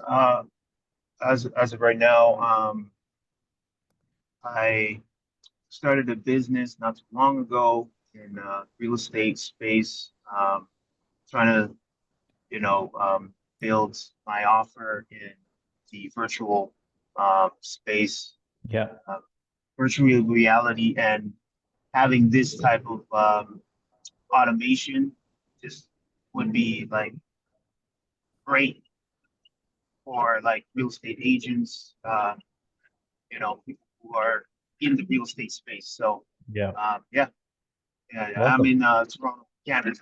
Yeah. Love it. Yeah, I mean, real estate is a pretty huge market if you can tap into the right way. So, welcome. Peter, you're not necessarily new, but you want to introduce yourself? Yeah, sure. You guys hear me? Yeah. Yeah, so my name is Peter. I'm from Europe, actually, so it's pretty late and dark here. I'm originally an engineer, and throughout some lucky and unlucky situations, 2 years ago, I got into this online space with a bankrupt crypto startup. That wasn't mine. I was just working there, and I'm very lucky for that because I really do like doing this. And so I stick to my engineering roots. I'm doing systems integration for about 2 years now. In the beginning, I didn't know it's called systems integration, but throughout the years, I learned that there is a profession. And right now, I'm doing pretty good for myself, but I have a bunch of different agreements with a bunch of different people. And so right now, I think the same effort that got me from 0 to like 6, 7, 8, 9K would be needed to go from like 10 to 100, but throughout a different focus for like one offer or one single thing to leverage it. But I think I just have too much stuff on my shoulders that I don't know really what to focus on. I have real estate deals in Dubai, home care in North Carolina, US. I have some deals in Hungary for agencies, also in Montreal. I'm working for some agency owners. So a bunch of different things, and Yeah. trying to like narrow it down to one thing. Okay. Love it, man. Welcome, welcome, welcome. Cool. Shall we get started with the questions? And then would love to get everyone to ask at least one question based on your situation. Just raise your hand and then we'll go just around the chat. Amir, since you had a question, you want to just go first with yours? Yeah, let's do it. So, well, my question is about the approach on, for example, the sell first and bill after that you mentioned on the Webby. Yeah. And what actually I'm struggling to actually understand is what exactly happens, for example, after a client pays the ticket, say, let's say 7K. Yeah. And yeah, for something that isn't fully built yet. I know Yeah. that, for example, we have different templates on Go level and different stuff, but Mhm. what are the next steps on that? Should I immediately hire talent to start building the service? For example, in my case, I have so much experience on, for example, integrating different systems, but building an agency and having all of this stuff is actually to hire talent and to actually have to integrate the systems, other people, okay? Yeah. Or deliver something basic and at first, and after that, iterate with the first 1 or 2 or 3 clients. Yeah. That is my question. For me, I actually have never sold something, at least when I was starting out, I never sold something that I had built before, right? So you always have to sell, collect money, and then you can actually start building. The reason why that is okay is because when you sign a client, they can't consume. If you're selling something that's sophisticated, you can't deliver it in a week because there is a lot of things Yeah. that have to be put in place. So you take advantage of the fact that it's assumed that this thing should take, let's say, like a whole month to then build on almost like you do a sprint where you're like, for week one, we're going to focus on this layer. And then week two, we're going to focus on this layer. Week three, we're going to focus on this layer. So that way you have 1 week, even if you had not built it yet, you can go in and build it. So Monday you meet with the client, you have a clarity session, you roll out what the plan is, and then by Friday you're like, hey, by Wednesday, Thursday, Friday, we're going to have another call where I'm going to present to you the system that I've built. So now you have 72 hours or more to then build and to build that first layer and then plug it into their business. So the only thing you would need to have is have the talent, or if you can build it yourself, make sure you have the talent in place to at least be ready to fulfill when you do sign your first client. So I'll kind of like show you visually what this looks like. Because this is kind of like for me how I started out. This is kind of like how I would build it. So there is 3 phases. There is you're onboarding someone, setting expectation, and then there is generating results, and then there is retention, right? Um, these first 2 phases take the whole should take the whole kind of like month. The first 3-4 weeks should be phase one and phase two. Phase one is really simple. You get someone to pay an invoice, you get someone to sign an agreement, you get them to fill out onboarding, you get them to book their onboarding call or clarity session, you get them to join the community, you have a welcome message, verify that they've given you access to all the systems that you need access to. And then 24 hours after they pay an invoice, you onboard them. And then after you've gotten context on their situation, then you need to roll out kind of like the plan, right? The next phase is like make decisions and provide clarity to how you're going to go about getting someone results. And then phase two is you kind of like give them clarity on like mechanism number one, mechanism number two, mechanism number three, mechanism number four. So like you said, you have Airtable, and then you have maybe some CRMs, maybe you have some other systems. Then you need to segment them into mechanisms. You can't just put everything into one thing. Okay. And then you give them insight on the first, let's say like Airtable. How does Airtable work? Okay, so let's say if I was to go on our Airtable, like let's say this is like a Airtable base of that we use for people in NBL. Like this is like a customer, like a product that you can use, right? But you could also go sell them a sales base, right? You could go into sales and you could kind of like sell them whatever, okay? But the idea is you need to pick one system, then explain it, okay? Oops, where is it? Whoopsie, whoopsie, whoopsie. So yeah, so you pick one thing, the next thing you explain it, then you decide who is needed to actually build it, or who's going to explain this, and who's going to build the systems, right? So for every single mechanism, you need the what, the why we're doing this in the first place. You need the who, and then you also need the actual systems. And then kind of like step two of this clarity. So you give them clarity first, and then you go and build it. And then phase three is like, okay, cool. How do we then run it on a daily basis, on a weekly basis?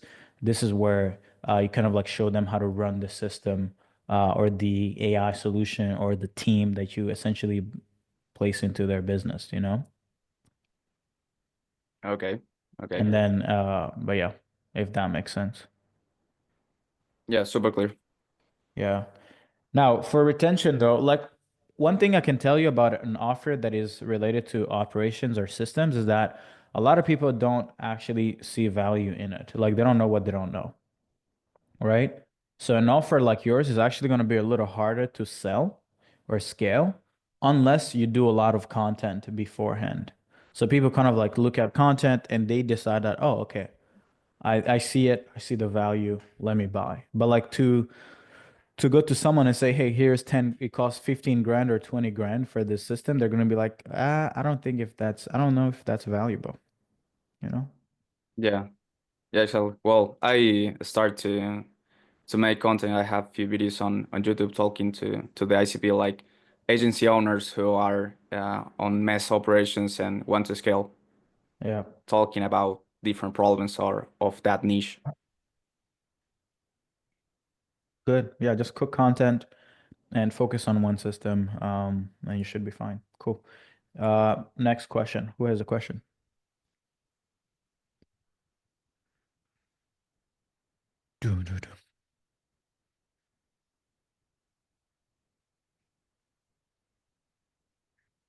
Yeah, if anybody's not going to go, I'll go. Serge. So similar to Amir's, um, I guess offer with I didn't really capture too much detail.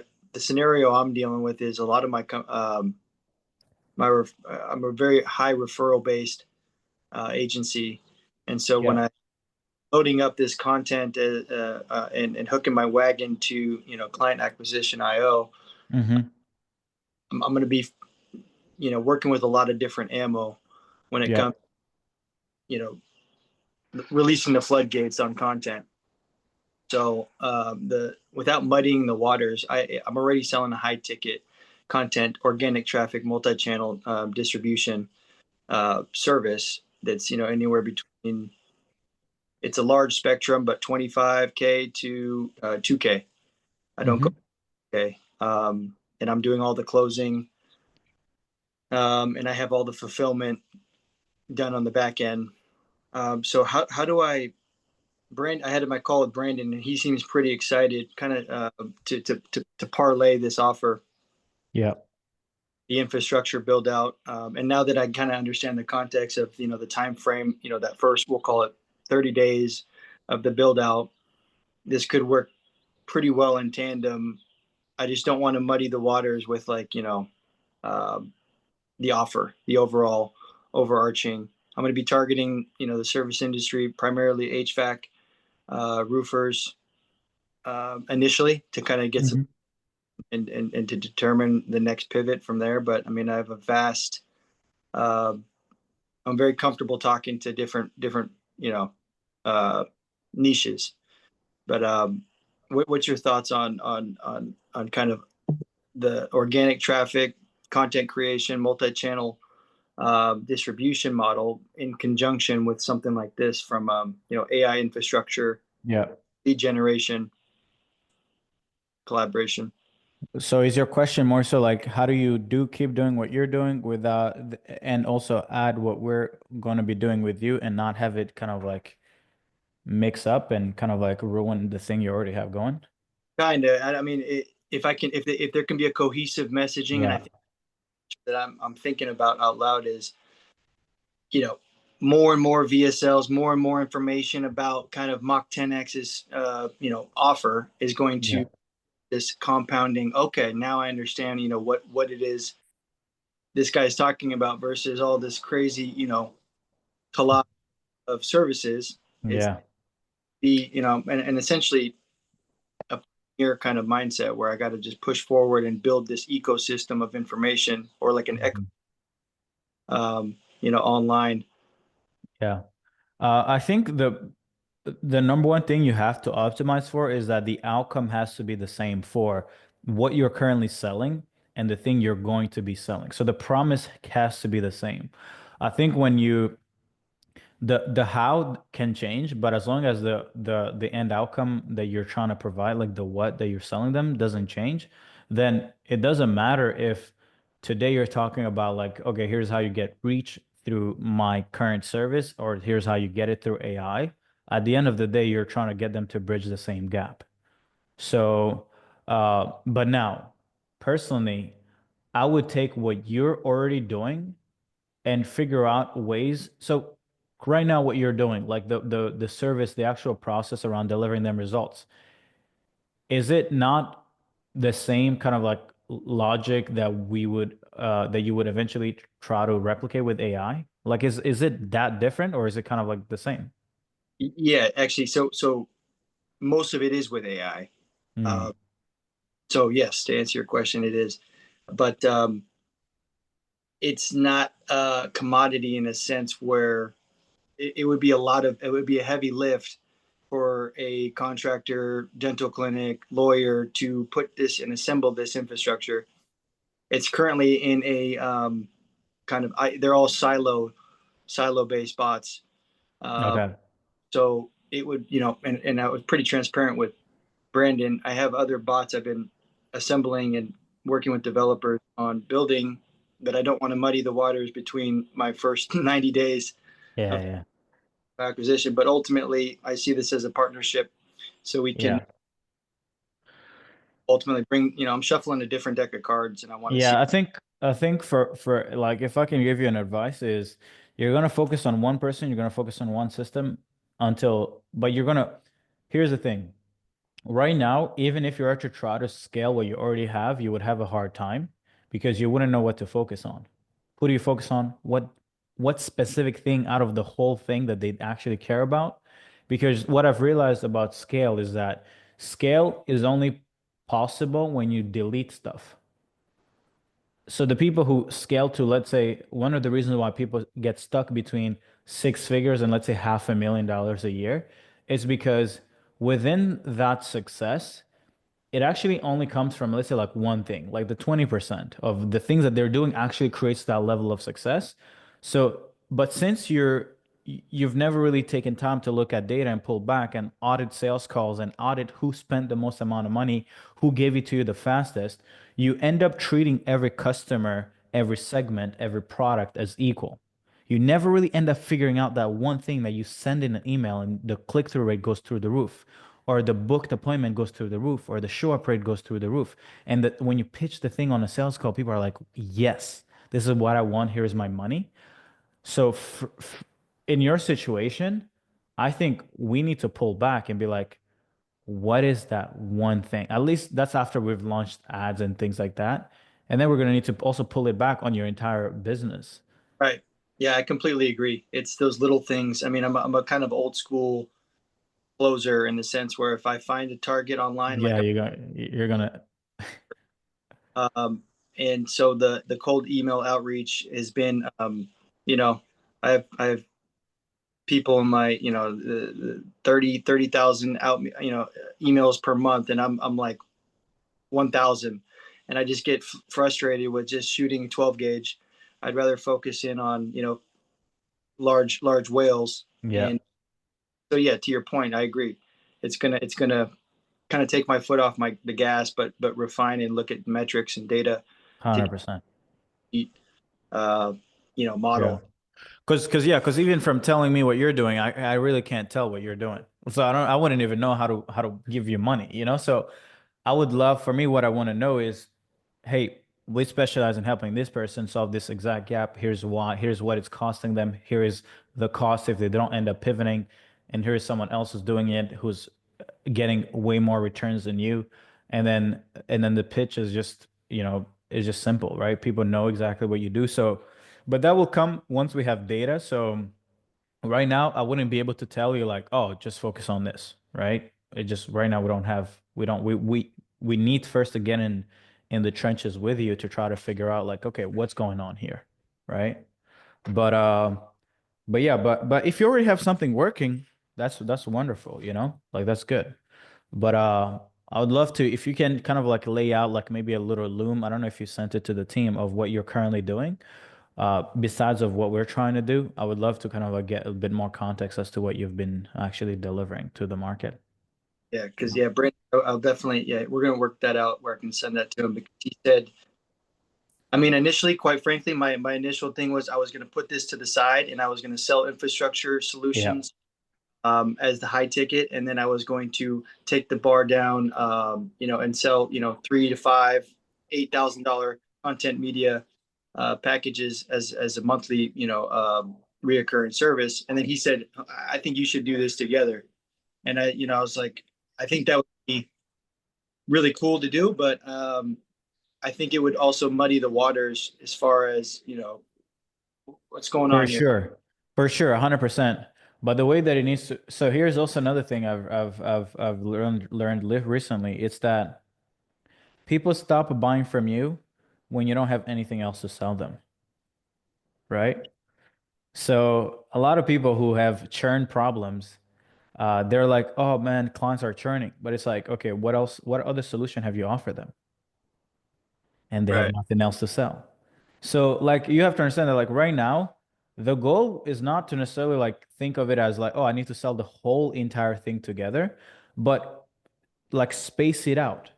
Sell the first thing, initial thing, build, and then the next phase is gonna come in, and then the third phase, and just never have it be a never-ending series of systems and solutions that you're plugging them, but you give them one after the other as they dial in the first one, but you want to sell them everything, but you just maybe not sell it all at once, but kind of like the foundation first and then anything to optimize it afterwards. Yeah. I mean, you don't know the context of the service, but it sounds like you would agree that let's give them a piece to chew on and lock in the deal, and then with value. 100%. Yeah.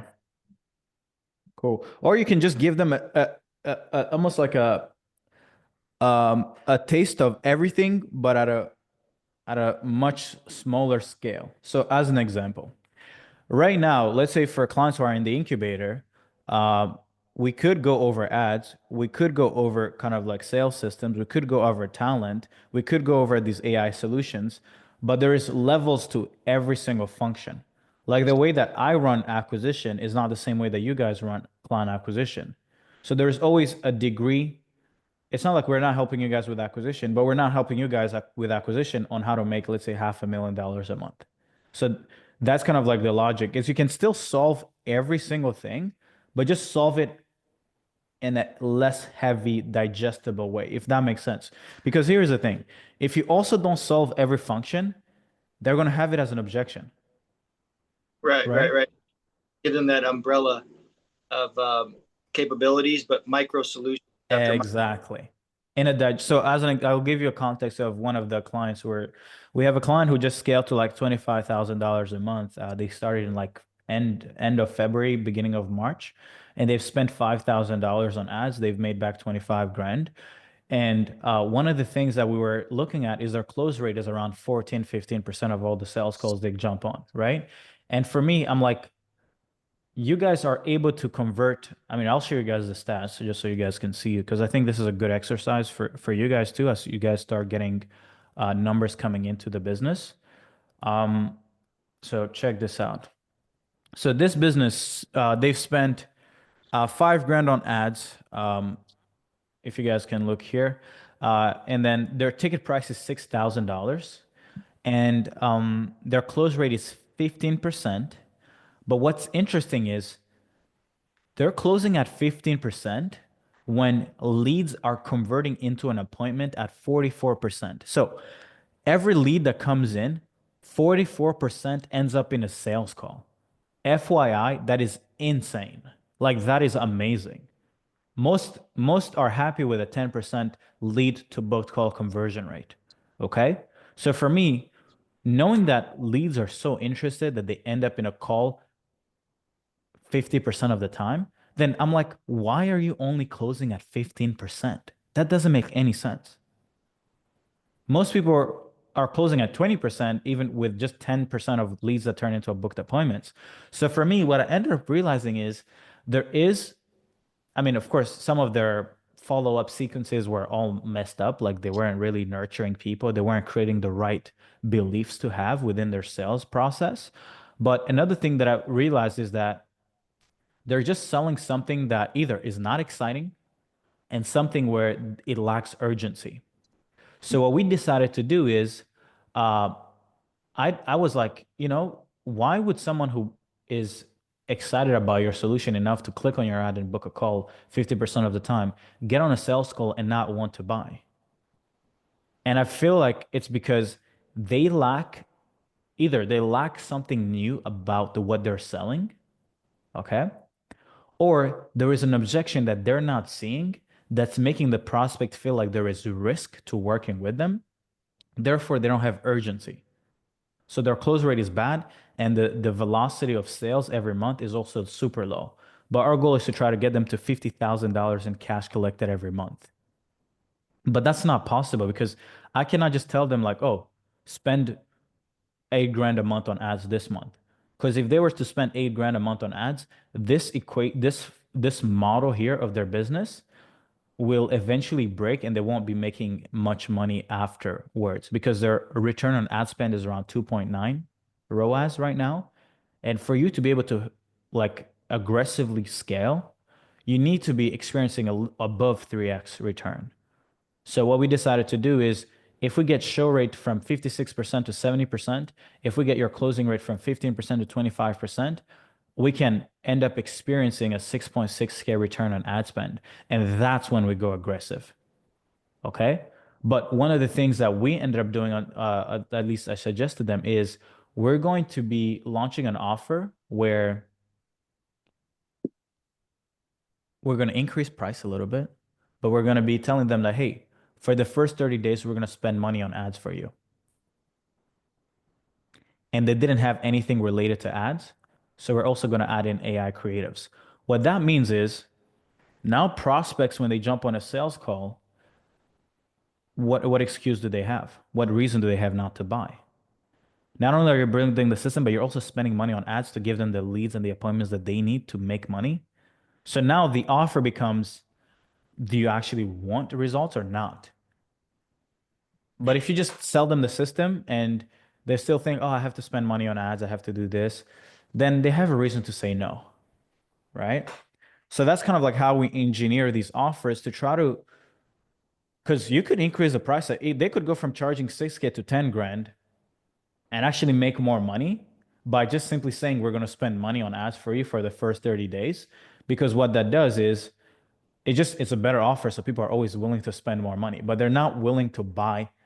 People are not willing to buy, but they will buy the right thing at any price, which is weird. So price is never an objection. It's just like, compared to the value and the risk, does this sound like a good deal? Yeah. So are you going to test that, or is that a specific? We're going to test it with them, but I mean, this could be a good. The reason why I wanted to share with you guys is because sometimes you guys might jump on sales calls with people who are a bit more resistant to buying, and structure the deal in a way where you just cash collect more money. The money you would get them to spend, just cash collect it on their behalf and spend it for them. Like, Right. we did this, and the thing is, you don't have to spend a lot of the money on ads. like we launched this offer in 2023, okay? Where we said that we're gonna spend 500 bucks on ads, and people were still spending 9 grand with us. Do you understand how crazy that is? Yeah, I mean that's kind of what I'm doing with the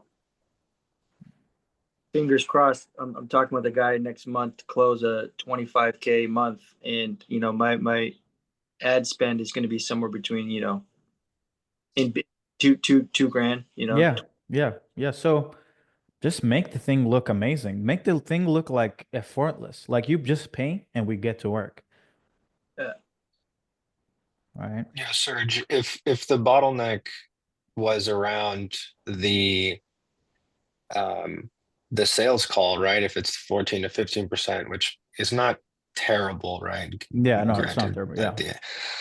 um, wouldn't it be wise to dial in on the sales call itself, tighten up the script, kind of, go into whether it's objection handling or pain digging or goals? If that's where the bottleneck is, wouldn't that be the focus? Yeah. That should be, but I just don't see how sales is just it's a non-scalable skill. It's just you get in the grind and you gotta fight. So, right. And this is why for me, like in business, I've always optimized for I don't want to play with levers that just generally take time. Mm-hmm. So like for this guy, to get good at sales takes years. Like I've never seen, and that's why for me, like can't close. I'm like, I mean, what do you want me to tell you? Like you just got to go eat shit for the next year, and then watch a bunch of recordings, do role plays, right? But it's not easy to do. So, but for me, I'm like, how do we get them 50K a month in the next 30 days? Even if they're average at selling. Well, if you have the right thing to sell and just position it so good, I mean, you don't have to sell. You just get people to buy what you just give them what they want. So for me, I always optimize for the easiest thing to do, but that contribute the most. Yeah. So the nice thing is with like AI automations, you can, at least over time, right? If they're making these sales calls, that now gets loaded up into the back end rag brain for, future objection handling, onboarding new talent, shit like that. Yeah, 100%, 100%. It's just that for me, I leave that to the other team members on the team, but I don't. So for me, I just play on other stuff, right? But for sure, like the team is reviewing their sales calls and just optimizing to get them better at sales, Um, but yeah, I mean, because you can even be good at sales, and the sales cycle is still going to take a long time because just prospects are. I'm not opposed to people taking time to buy, but I just want them to convert at some point, right? And sometimes people don't convert on these sales because they've already taken, let's say, 34 sales calls in the last, let's say, month or so. And they've only closed 5 people. I don't need new sales calls for them. And I don't need them to, I want to know like why these people not buy and what would have gotten an extra 5 people to buy. Because we already own their attention. So if we just optimize for new sales calls and everything always new leads, new prospects, you end up losing a lot of margins to wanting new stuff, new people. Right? So what we're actually about to do a price increase campaign where we're going to reach out to all the people who've already signed up. We're going to launch a new bonus mechanism within their offer, but we're also going to tie it to a price increase. So we're going to give them, and we're going to be like, if you sign up by May 1st, you're going to get the new thing at the old price, but only if you sign up till before May. So what that does is we're able to squeeze out more money from the budget, from the capital they've already spent on acquiring people's attention, So like that's kind of like one thing that we're gonna do to try to, instead of turn 5K in ads into 25K, is can we turn 5K in ads into 50 grand? Now, if you can turn 5 grand into 50 grand, then you can make a lot more money faster, So, but anyway, that's that. That's just a little tangent. Just wanted to show you guys what we're working on. Cool. Any other questions? Yes, sir. Is there any any help from MBA for building automation or infrastructure? In NBL, not really. Mainly in the incubator. NBL is just like learn what we do, maybe check out some of the offers that you can get inspiration from, but it's not like something that you're supposed to stay in, right? Like it's not, you're supposed to get in, get out, right? If that makes sense. Cool. It's just Hey, for the offer, no? It's just for the offer. exactly, yeah. Okay. Coco, or Coco, how do you pronounce your name? Nice to meet you. It's not a problem, my name. I just have a question because I'm starting out the business. I didn't launch a business yet, so I was asking when you want to make a AI agency, can you use a personal branding for sale people or to have leads or I don't know how to say that. I mean, ignore the people telling you to start a personal brand. Like a business is not about you. It's really about the market you're trying to go after. So, what is it that you want to solve for who? How can you get their attention? Is it going to be through ads? Is it going to be through outreach? And just do that work. Personal branding only comes into hand when you're in a market that's super competitive and you want to build a moat that turns all your acquisition efforts into, it's almost like a multiplier. It makes everything just work really profitably. So personal brand, it shouldn't be like, now, is it good to start doing content? Yes. But is it something that you do and it reaps the rewards tomorrow or next month? No. It takes time. So yeah. Okay, I have another question. Is this good for when you're starting to focus on other, how can I say that, uh, entrepreneur who are starting to, because when you start and I have, how can I say, they are having 2K per month, and you come and you say you can help them to do more. Is that a good start, or you will be a little No. hard for a No. beginner? No. There's no point in solving like broke people problems because you just end up with broke people problems. Like you can't squeeze out of 2 grand. There's not the reason why it's better to always go after bigger companies is because to take them, even if you add 10, if someone is doing 100 grand a month, if you add an extra 10 grand, 10% efficiency, you add an extra kind of like 6 figures a year, right? I think that's right.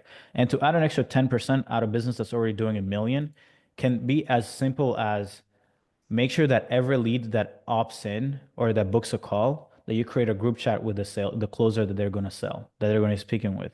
Like that alone increases show rate and increases just the level of how nurtured the leads are if you give them a video to consume before the sales call.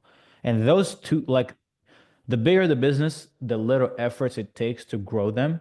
But when someone is doing 2K per month, there's so much work that needs to happen at an individual level, at an infrastructure, a foundational kind of like layout.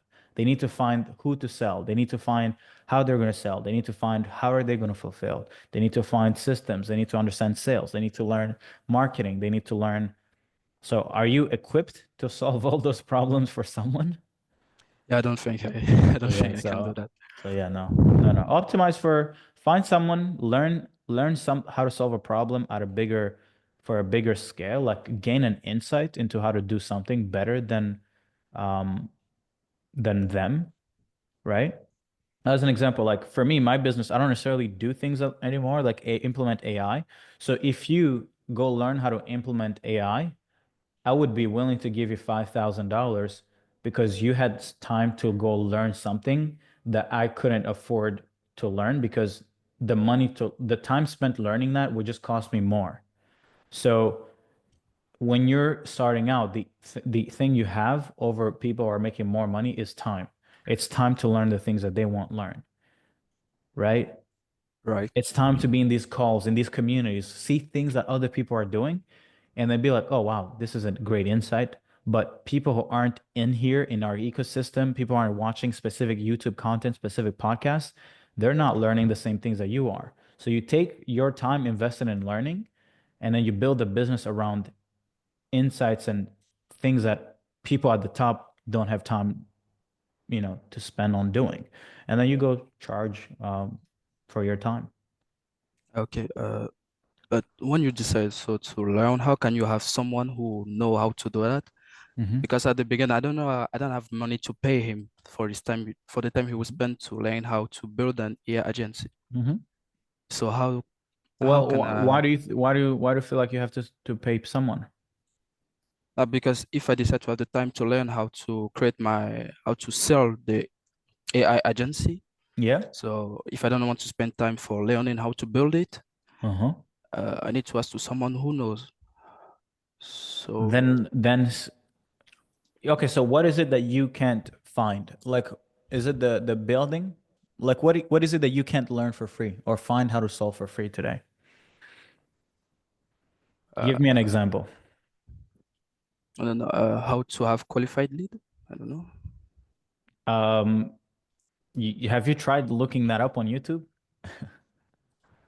Yeah, I tried to watch a video out.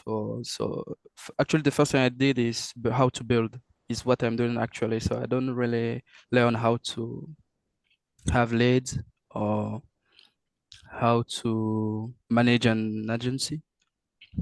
Yeah, but why do you want to manage stuff? You don't have nothing to manage. I'm just saying that if I decide to take one person to learn how his business is going and try to Yeah. find a solution for him, I need to have a minimum knowledge to be able to help him. Yeah, but that's the YouTube is your oyster. Like what okay, so give me an example. Give me a problem. Don't tell me managing. That's not your problem. And no one is going to pay you because you learned how to manage an agency, So what problem do you want to solve? Actually, so my first problem is how to build a AI agency. Did you join the webinar? Yeah. Why do you still have that as a bottleneck?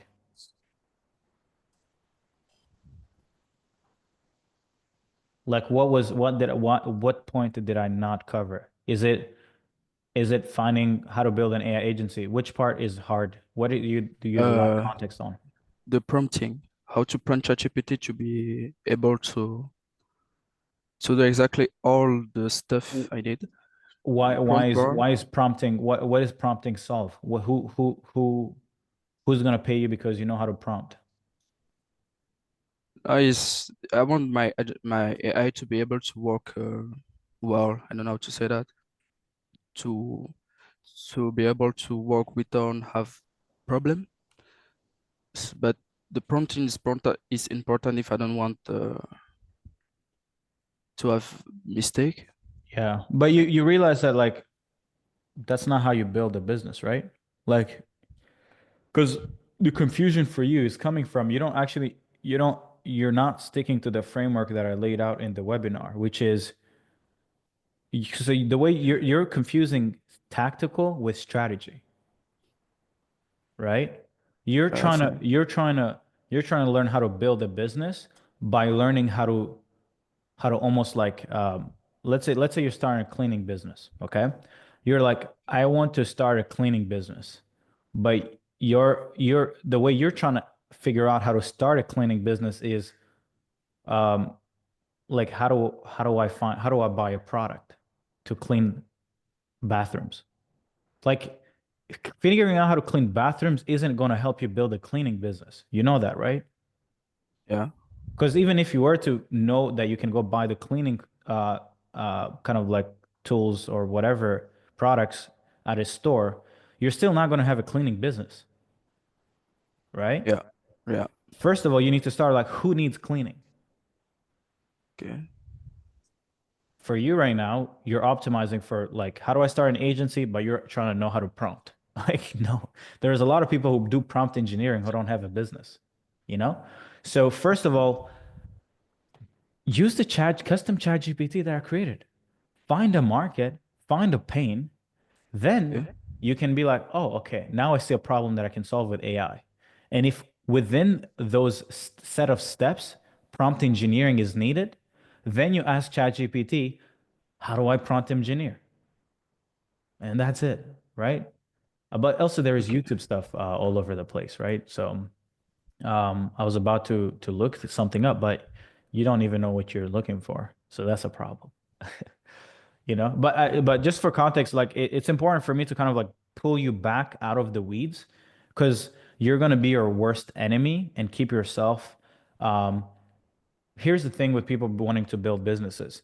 Sometimes you tolerate small problems because they feel like they're big. It's not, what you're dealing with is almost like a mirage. It's a made up thing in your mind.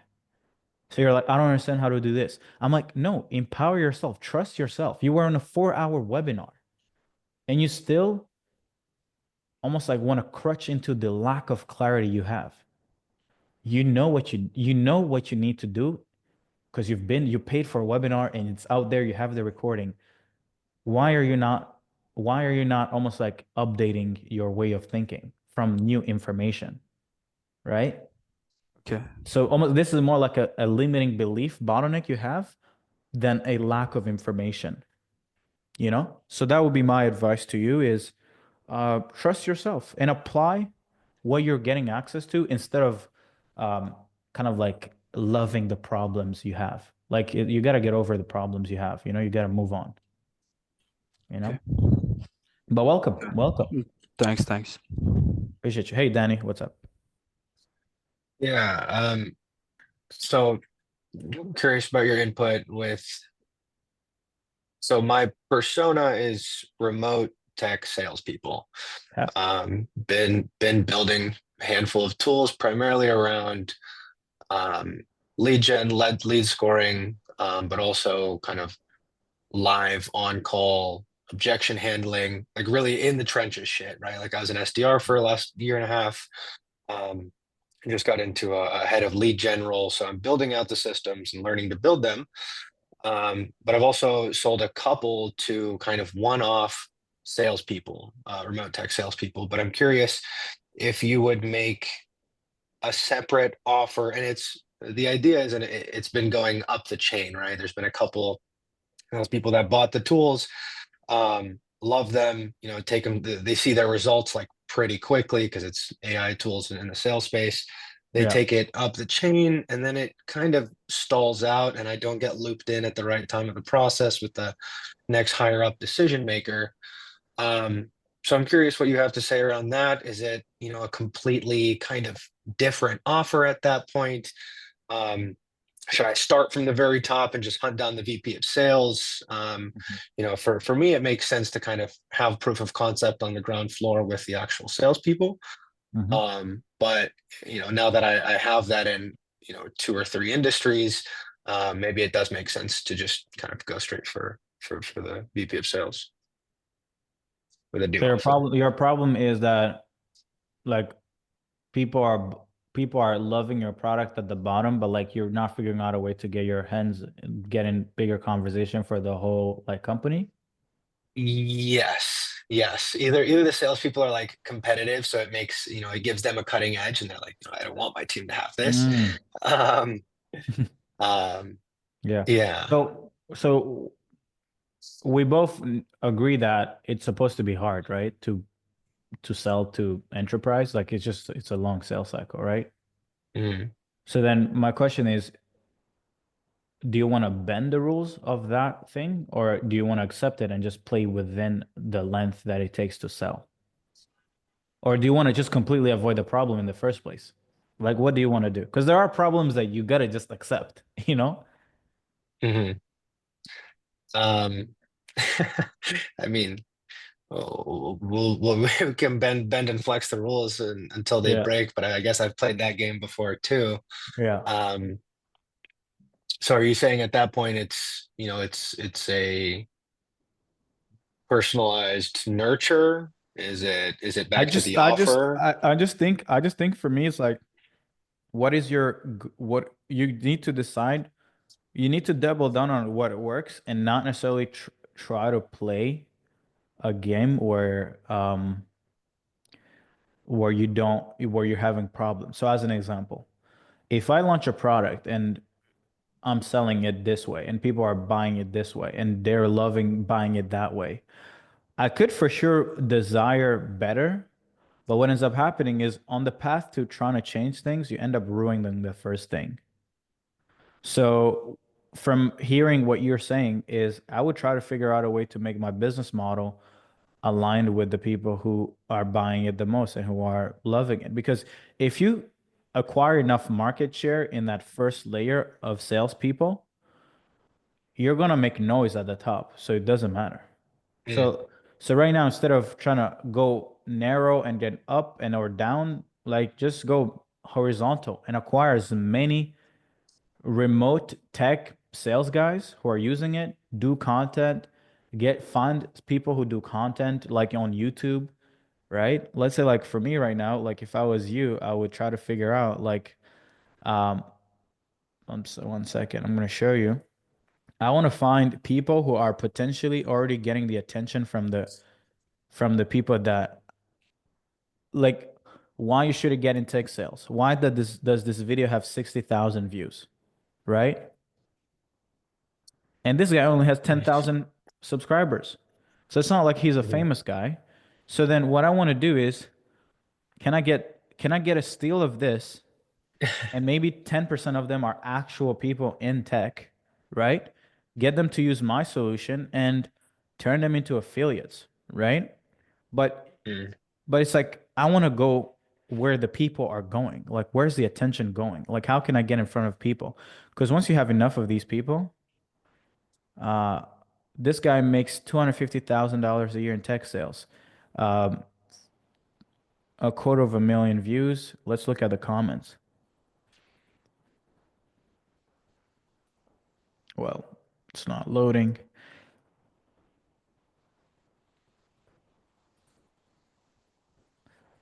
All right. Are you saying the uphill battle is not worth fighting for now? I mean, do you think it's something I'm missing with the offer? It has to be kind of, addressing different stakeholder needs. Yeah, I mean, also like your problem, someone else has solved it, right? So if I was you, I would get rich and just pay someone a quarter of a million dollars a year to deal with that problem, right? Like that's also an approach. Just make enough cash from the first segment and find a VP of sales at this who's good at, going after enterprise, get them to build the go-to market motion for that market, let him build the sales team, let him build the whatever outreach team, let him build your LinkedIn program, let him build everything, and just give him a percentage of what he's doing. So that's the thing. It's like right now you're fighting against time, right? And time to cash collect. That's the only thing you should be all focusing on is every day, can you make money?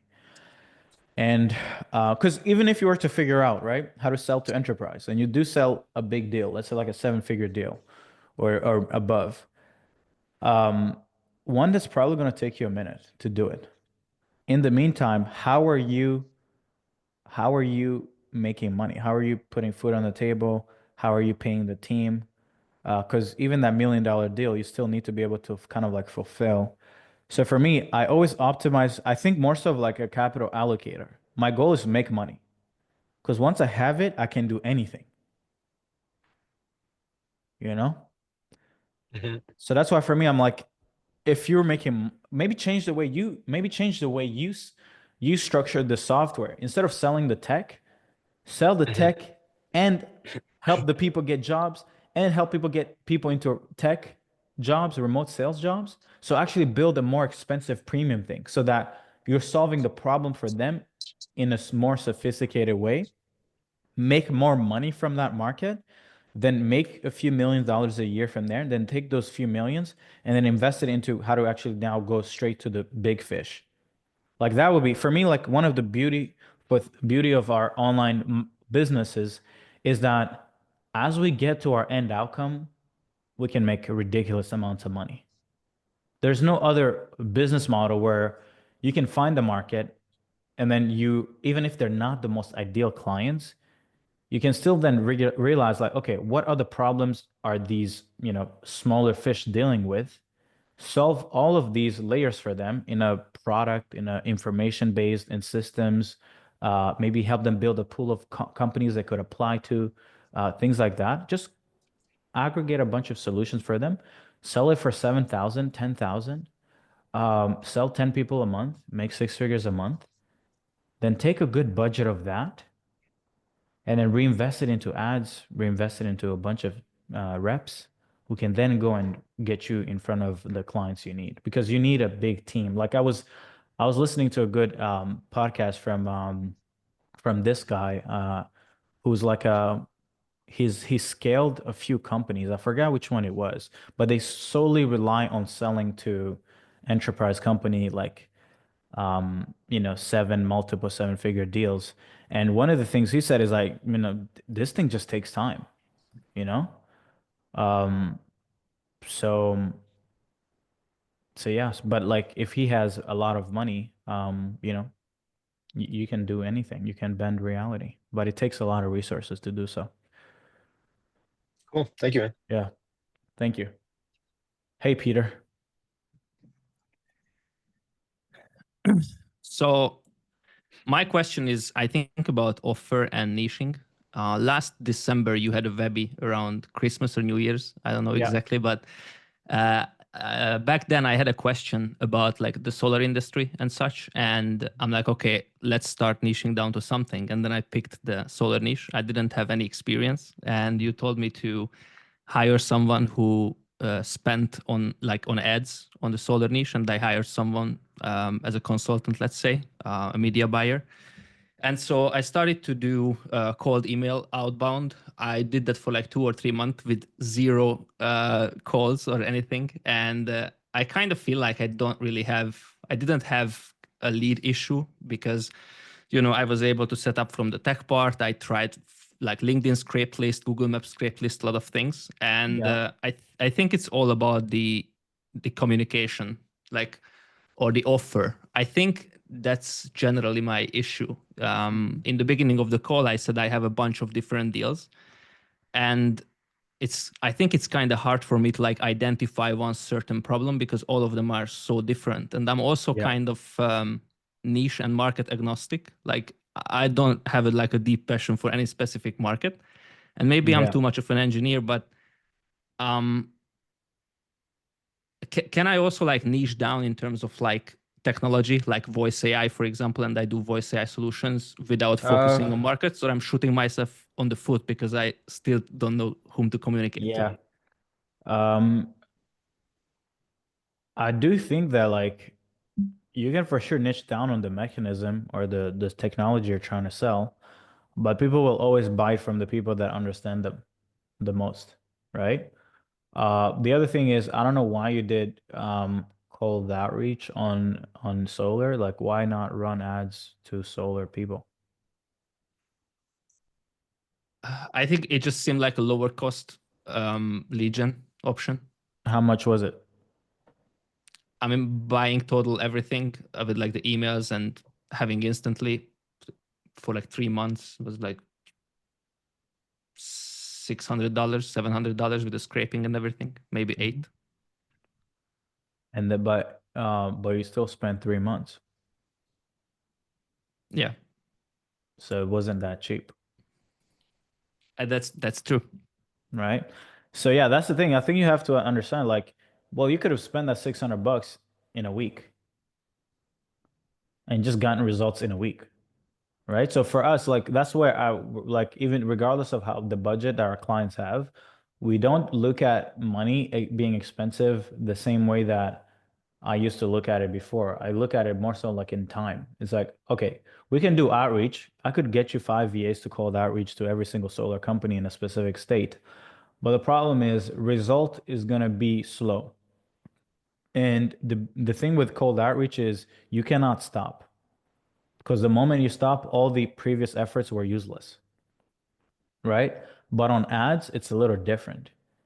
It's people's intent is higher, they opt in. It's almost like an inbound funnel, whether you think of it as that. Ads is always inbound. And then with $600, maybe you could have gotten what?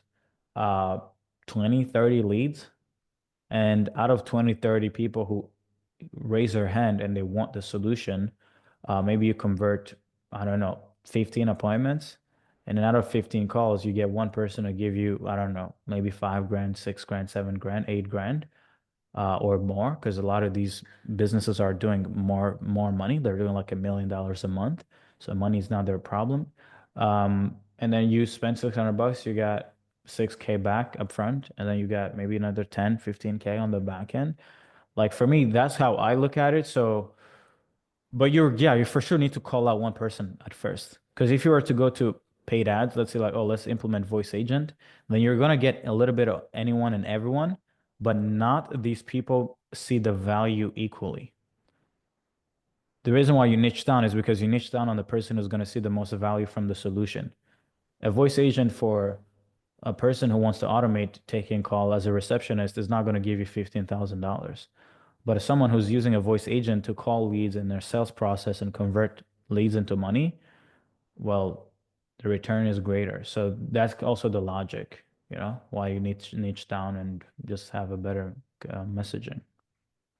I'm kind of thinking on either a WhatsApp outbound or voice outbound for the real estate example that I told you, because I have someone in Dubai I'm working for right now, and then I'm kind of thinking like to have as an upsell.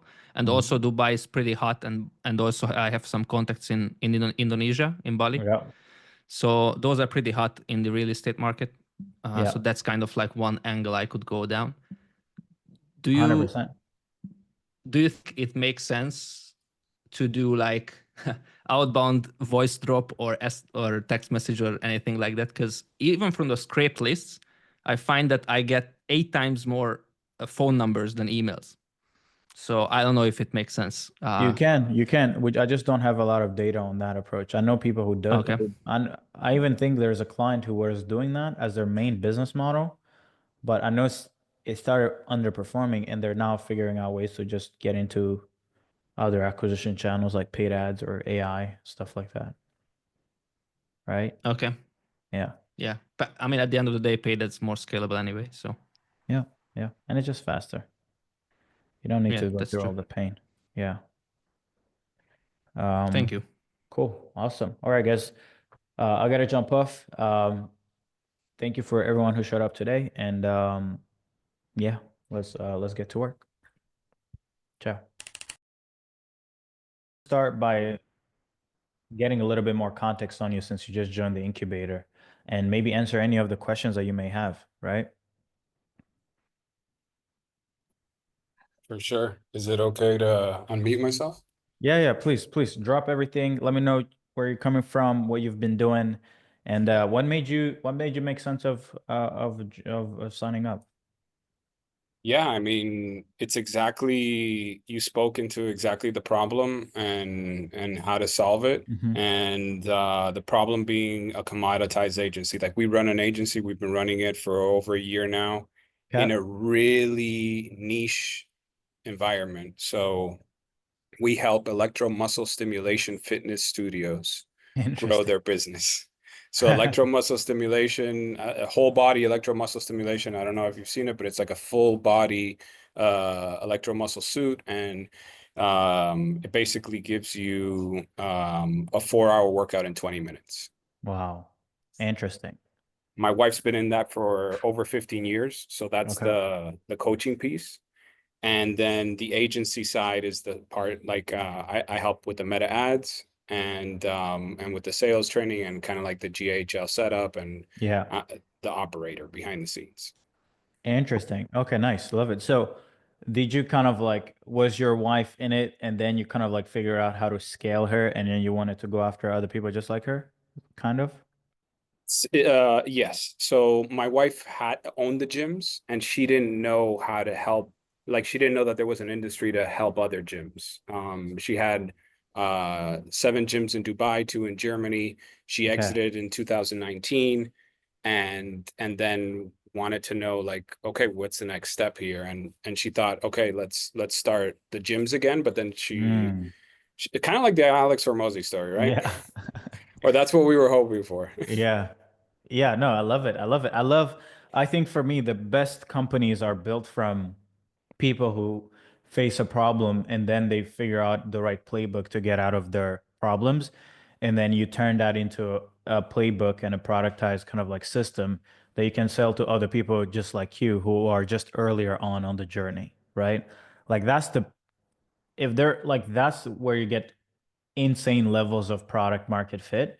And I think like even for Hormozy, the reason why he was able to scale so fast is because he was selling to himself, you know? So it's the story, you know, it's you always make it's impossible not to make money when you're kind of like solving your own problems. So I'm excited. I'm excited.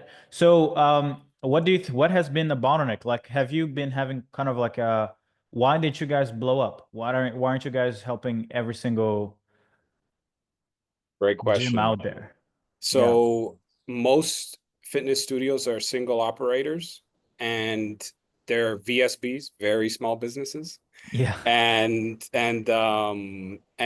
we were struggling with, I mean, we're taking so much off their plate. We're getting them clients, we're getting them leads, we're getting them show ups, and then the sales training, and then it's just like, and then you have the franchises, but they either have their own in-house agency or Yeah. people. So we couldn't get like medium-sized businesses. So one of the questions that we kept saying is like, we need to expand our vertical. And we Yeah. already have a MedSpa client that already uses EMS, but we're marketing some of their services, and we run ads for them. Yeah.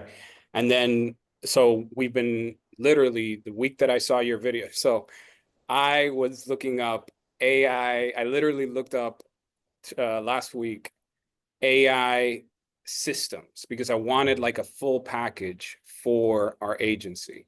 And I saw your video, Mm. and I was like, this is what I need. And then it was exactly all the pain points. I mean, Yeah. and that's what, like, you've run an agency. You're not saying, you know, you're not just a personal brand. You know the pain points. You know Yeah. man, we get them leads. Leads suck. We help them convert. Well, I don't know. Yeah. I want to let them, you know, like, I don't want to really like push them or be too salesy. And it's just like the ongoing soul draining kind of thing. And then, yeah, when I saw your video and I was like, man, this guy is talking exactly my language.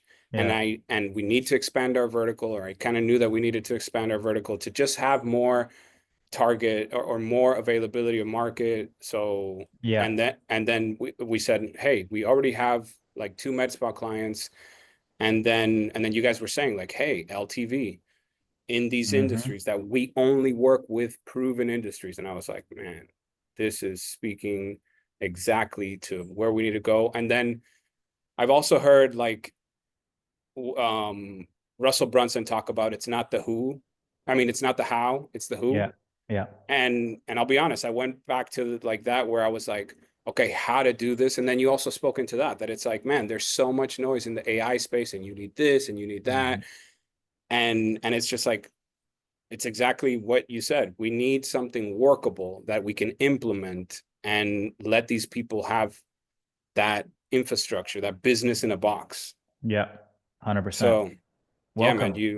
thank you. Yeah, Very man. excited. Yeah, I'm excited. I'm excited. I'm excited to see what you guys cook up, because one of the things you mentioned, which is one of the biggest hurdles that I've really had on my mind, which is I've seen a lot of great entrepreneurs who end up picking a market where it doesn't matter how good you are, you can't help these people, right? So almost like you're only as good as your market is, right? So one of the things you just mentioned, which is like, you know, you help these guys, you give them the lead gen, you give them the appointment setting, you give them the sales playbook, but they're still, it's not that they're bad people or not skilled people. It's just that they generally don't have the leverage to be able to turn what you give them into a fruitful kind of like system, right? So it's like a million times zero is zero, no matter how you flip it. Exactly. Right. So a lot of people, every agency owner has had this feeling where it's like you're working hard, but it's like none of your effort really matters because the person you're helping or at least the relationship you have. So I'll kind of like give you guys a breakdown. When I was running an appointment setting agency, I encountered this issue where it's like not only was I commoditized, but like no matter how many VAs I would put on an account to do outreach for this business, for the businesses that I had, these people that I was serving had so many other inefficiencies and lacks in their business that like my effort amounted to nothing. I would get them leads, I would get them appointments, I would do everything that I could, but they would still be like, "Oh, no, this is not working." And I realized like, well, you're already not paying me enough money and you're churning after 1 month. So I'm like, either I'm gonna die running this business because I'm just gonna get overwhelmed and I'm just gonna burn out, or I'm just gonna figure out a way to sell these people a product and they become accountable for their own success. So for you, like I think there's two ways. If you know that maybe you don't necessarily trying to, because acquiring, there's this other side where it's like everybody will give you the advice that, oh, you need to go after really huge businesses. Yes, yeah, that could be like that's logical. It's almost like a logical like a fallacy where it's like you think that just because these people aren't the right clients, that like the other side is the perfect client. It is not. Because if you try to go sell to enterprise or bigger companies, they're going to have to walk you through five, six different decision makers who don't even care about their solution or care enough about the business growth. They're just lazy people, right? So my solution was never, oh, let me just go sell to bigger companies. It was always, no, I'm going to sell to these people, but I'm just going to sell them something that's not my life. I'm not going to sell you my time, right? I'm going to sell you a system and I'm going to position it in a way that it eradicates every obstacle that you're going to face so that for you, the perceived value of this system is so much greater than me doing the thing for you. And then since you perceive it as something valuable, I'm going to also take advantage of it and charge you a lot of money for it. And that's the whole thing. Most people are told or lied to, said that, oh, you just need to serve rich people. Yeah, serving rich people takes time. And unless you can afford to, unless you're selling something for $1 million, you don't have time to wait to close the deal. So the sweet spot is you still sell the most amount of people, but you sell them a product instead of selling them time, because they'll never be able to pay you for your time. I've started, even as we were selling kind of like these infrastructures, these playbooks to our clients. At some point, I was like, you know what? Maybe I need to start an agency. And I launched a cold email agency. I shut that down. I launched an advertising leg to our service. I also shut that down. I launched the talent acquisition kind of like service. Well, we don't shut that down, but we just don't run it as a service. We just run it on demand. And the reason why I shut all these agencies down is because they never made money, even within a multiple seven-figure company. I would build a team for it, build a new unit, and then people would be like, would pay me less money, and I'd be like, so I just started this thing to give you the service, but you can't even pay me enough or make this valuable enough for it to be worth it for you or for me. So I always would shut down services. So now it's like everything we do, we're trying to figure out a way to turn it into a system, into an AI thing that we can not have many people involved in operation, because when you use humans, man, oh my God, we're so complicated. We're so expensive to get ourselves to do the right thing, you know? So AI, I sometimes think it's like almost like it's like it's for anyone who runs a business and who's just tired. AI is kind of like the thing that comes to save us. It's like the savior, you know? But welcome, Johan. I'm excited to see what you guys cook up. Cool. Anybody has any questions? Any question? Just raise your hand and we can just go around. Hey, Stone, you go ahead. Long time no see. How you doing? Doing well. I have a question. So, if you were launching like an AI-driven growth system for Yep. kitchen and bath remodelers today, Mhm. how would you structure that offer for maximum scalability and minimum client dependency? Cool. Have you been on the Webby or not yet? Yeah, I was on the Yeah. last web. Cool. I think some people on this call might have not yet seen it. So for those who haven't seen it yet, I'm going to be doing it this Saturday. So I'm going to be going over it. But I'll kind of like show you the playbook. In my opinion, the first thing that I'm going to kind of like explain it because I don't have the Lucy chart right now. But the first thing that we tend to solve is one, the offer. I think also a lot of these, especially local service businesses, they don't necessarily know how to build the right offers within their companies. So we've been leveraging AI, first of all, to find the most in-demand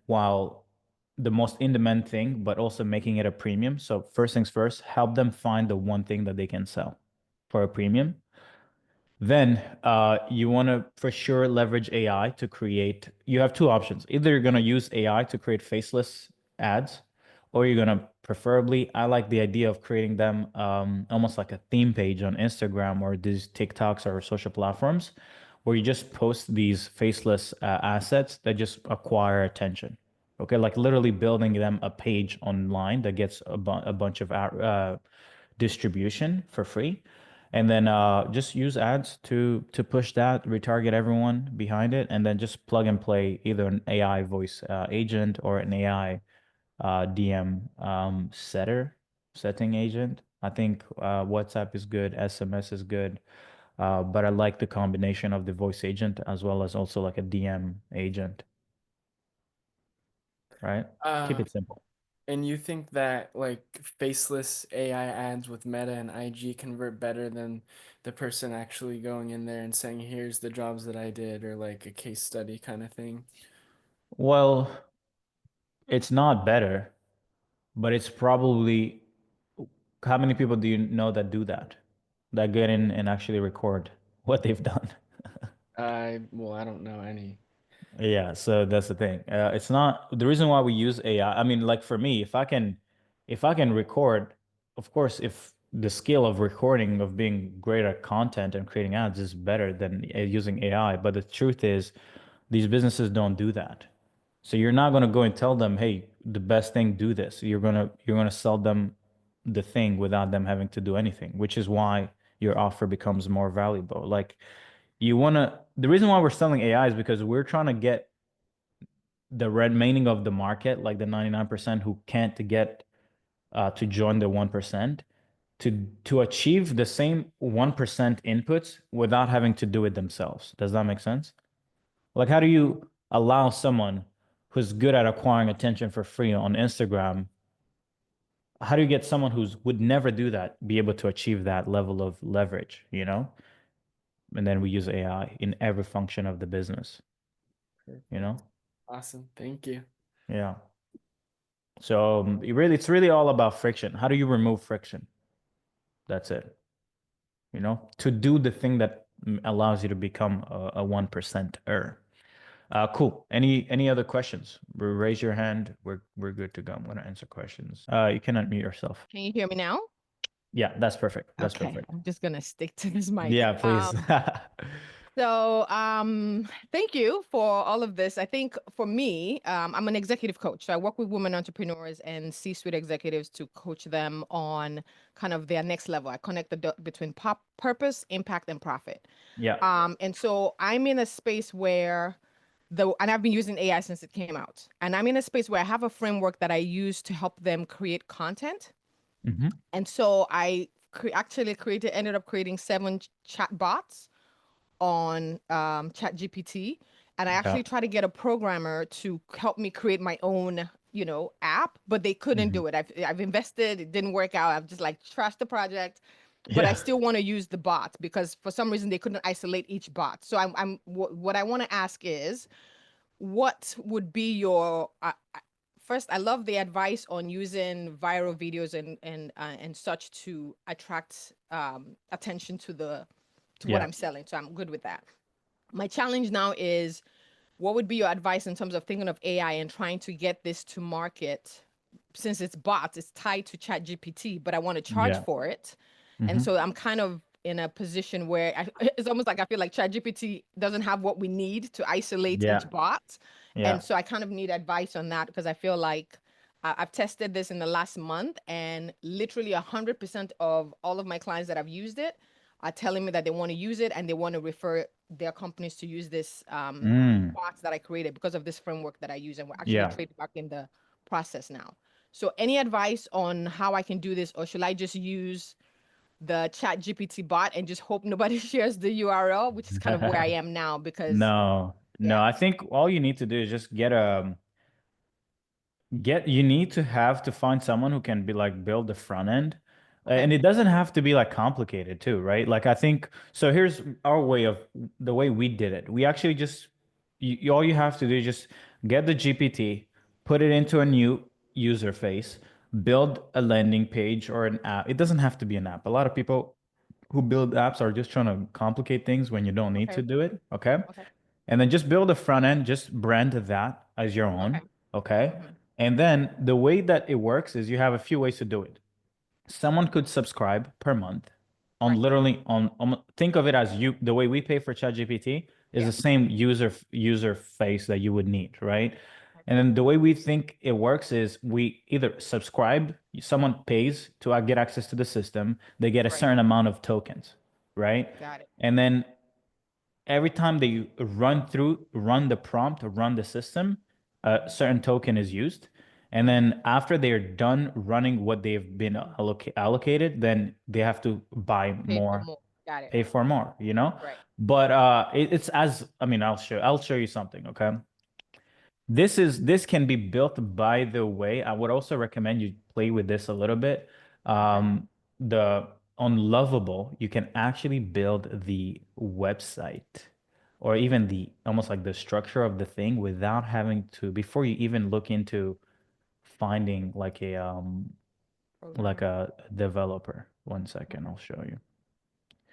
So my team, because it's kind of like the beauty of AI is that your skills can't be copied. So the thing is, even if it's simple, you and your unique perspective is what makes your solution valuable. Like I can have my way of creating content, but it's so anyone who buys into me will buy inevitably into my frameworks. Right. Even if I'm doing the same content playbook, you do content, someone who buys into you will still value your solution, you know? So there's room for everyone here to have their own playbooks and frameworks and still make it work. So look, this is kind of like how we would work. And I think this is something that we're developing ourselves. And then you will kind of like have a bunch of different systems where you can have like a content creation agent, WhatsApp agent, voice agent. And all of this, by the way, is like built on Lovable. Like this is, no one built anything. Sorry, what is it called? What did you call it? Lovable. Let's see. Search. This is like a build something in idea into apps. So you can literally prompt build your apps. Okay. You know, it's really sick. It's really sick. And then once you have this, then you can get someone to actually cook it up. I have a good friend of mine. She's building her app. I'll show you. She's building it on Lovable too. And she designed this. So this is kind of like how she built it.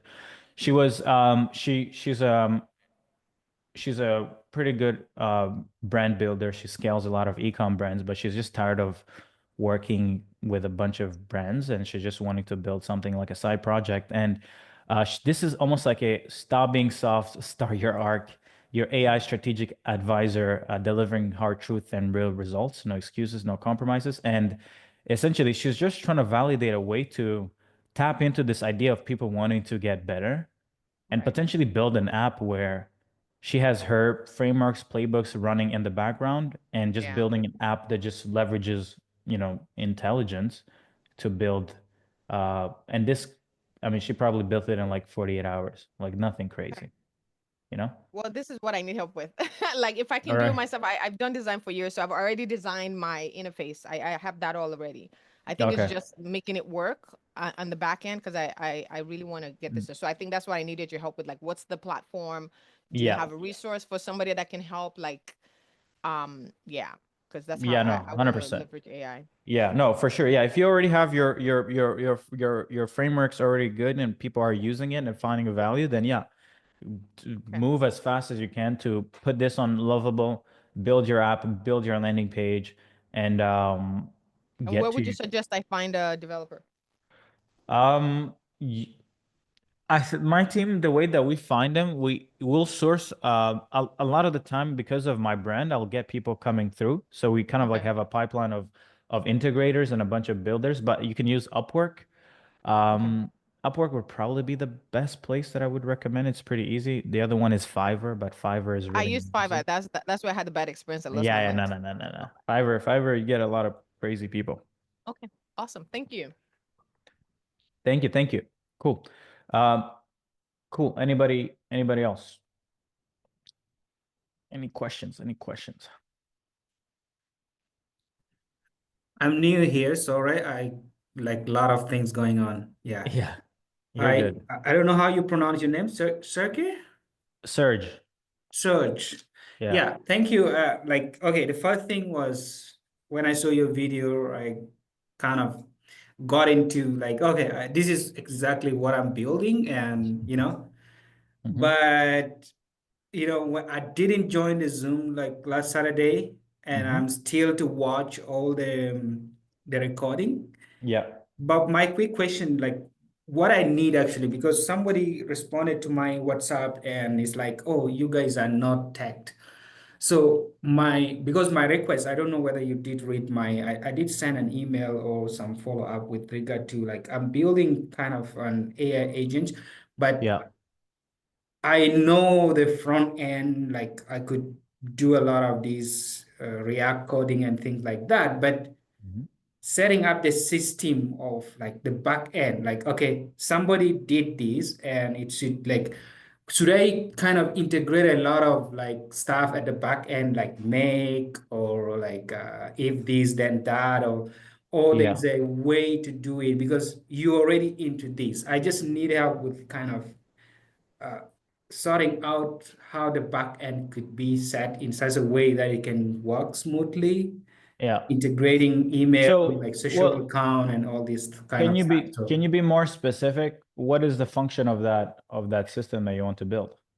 the function is to kind of like almost, I'm trying to put like, I don't know whether it's a good idea. I'm trying to make sure that it get things done. Like for example, somebody comment on your business profile on Google Map, that AI, once you integrate it, it should reply based on the instruction that you already kind of feed it. It should be able to understand your business such that it can respond to client chat on Facebook, on Google Map, and it could kind of like read your email and kind of drop you some, Yeah. Well, email so and then, here's the thing. We tend to not build. I mean, if you started watching the webinar, then you should have probably seen this. But I think right now what you're trying to understand is like, okay, how to build that thing. But the way that we're personally approaching the game of building kind of like these AI solutions, these AI companies, is not necessarily like we don't start with the AI technical part of things, right?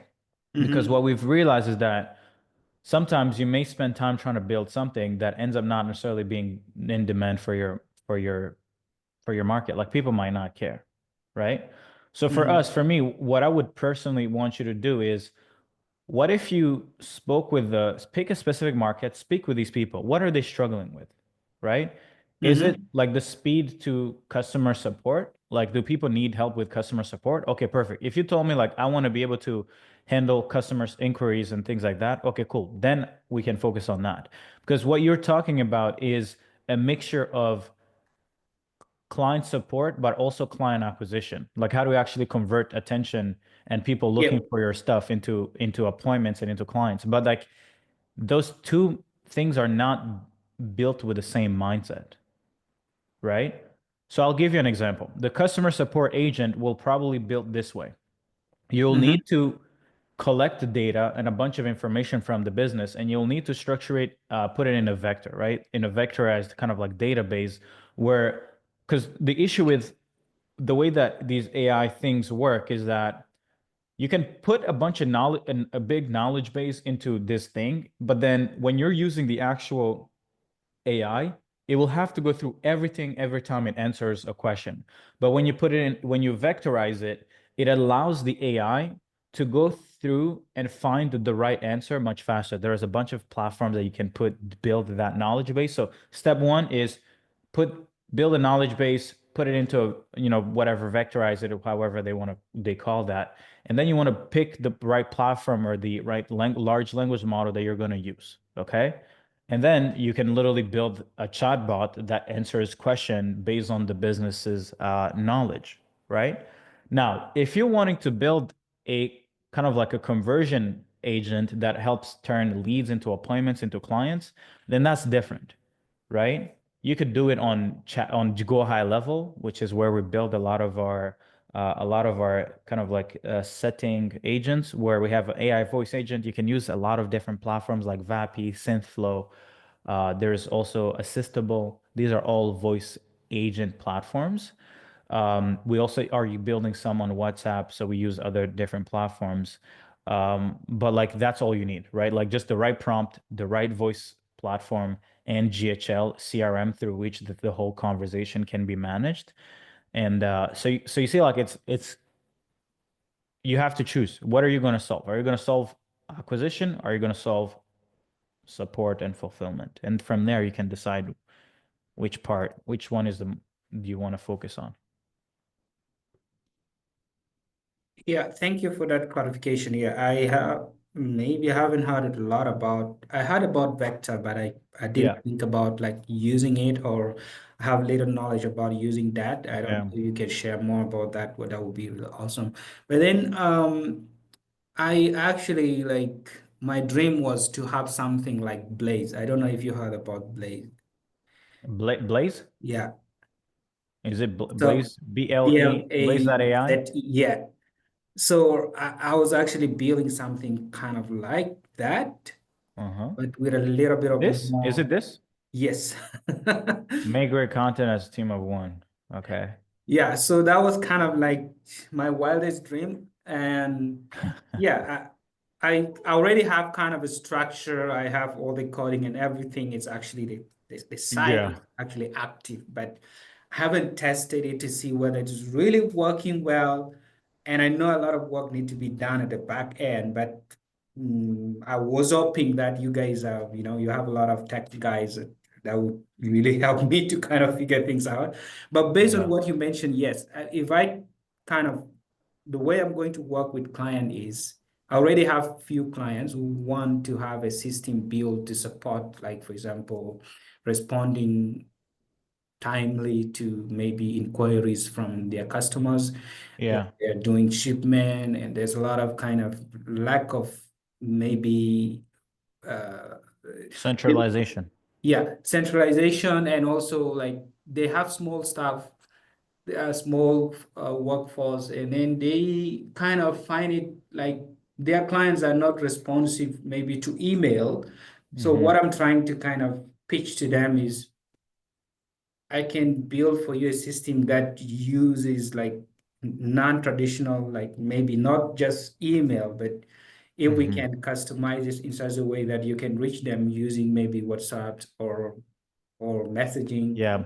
So I'm gonna give you one advice.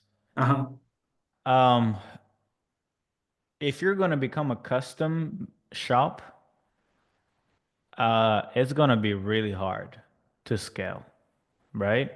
Because if you look at this, look at their pricing. Okay. Yeah. Let's say you say that your dream is to build Blaze.ai, right? Yeah. Let me ask you, how much do you think you need to spend to acquire someone that pays you $37 a month? In effort or in money? I know it's gonna take a lot of time, but it's kind of not exactly like this one, and I'm like something similar, but a little bit more kind of simplified. Sense? Yeah. So for us, we don't necessarily try to build like a lot of custom, like we don't go to companies and say, oh, let me turn your entire workflow into an AI kind of like enabled, like every workflow in your business into AI workflows, right? Because one, the type of companies that are going to be able to afford turning every workflow into AI aren't the type of companies that will necessarily be able to afford that level of depth and time and like infrastructure that requires to build those things, right? So it ends up becoming that you can find one client or two clients every quarter. And let's say even if they were to give you 20 grand, 30 grand to build this entire thing, it's probably going to take your team 6 months to develop something, or maybe not develop, but actually get to a point where you have something that works. And even most of the time, it won't be working as good. So since the thing won't be working as good, you're going to be spending so much time in fulfillment and operations and finding talent, and that the velocity at which you acquire clients is not fast enough for you to actually end up building something that is super profitable. For us, we do a little different.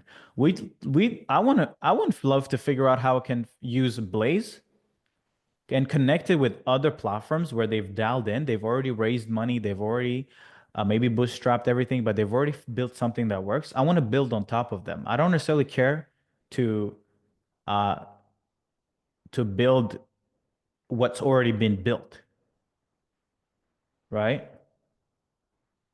Like building this, like creator or like content creation, this and that, like it's probably going to be like there's not a lot of money to be made here.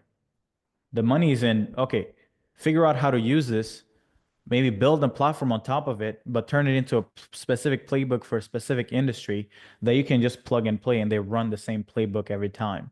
But right now, I wouldn't say that our skill is in scaling software.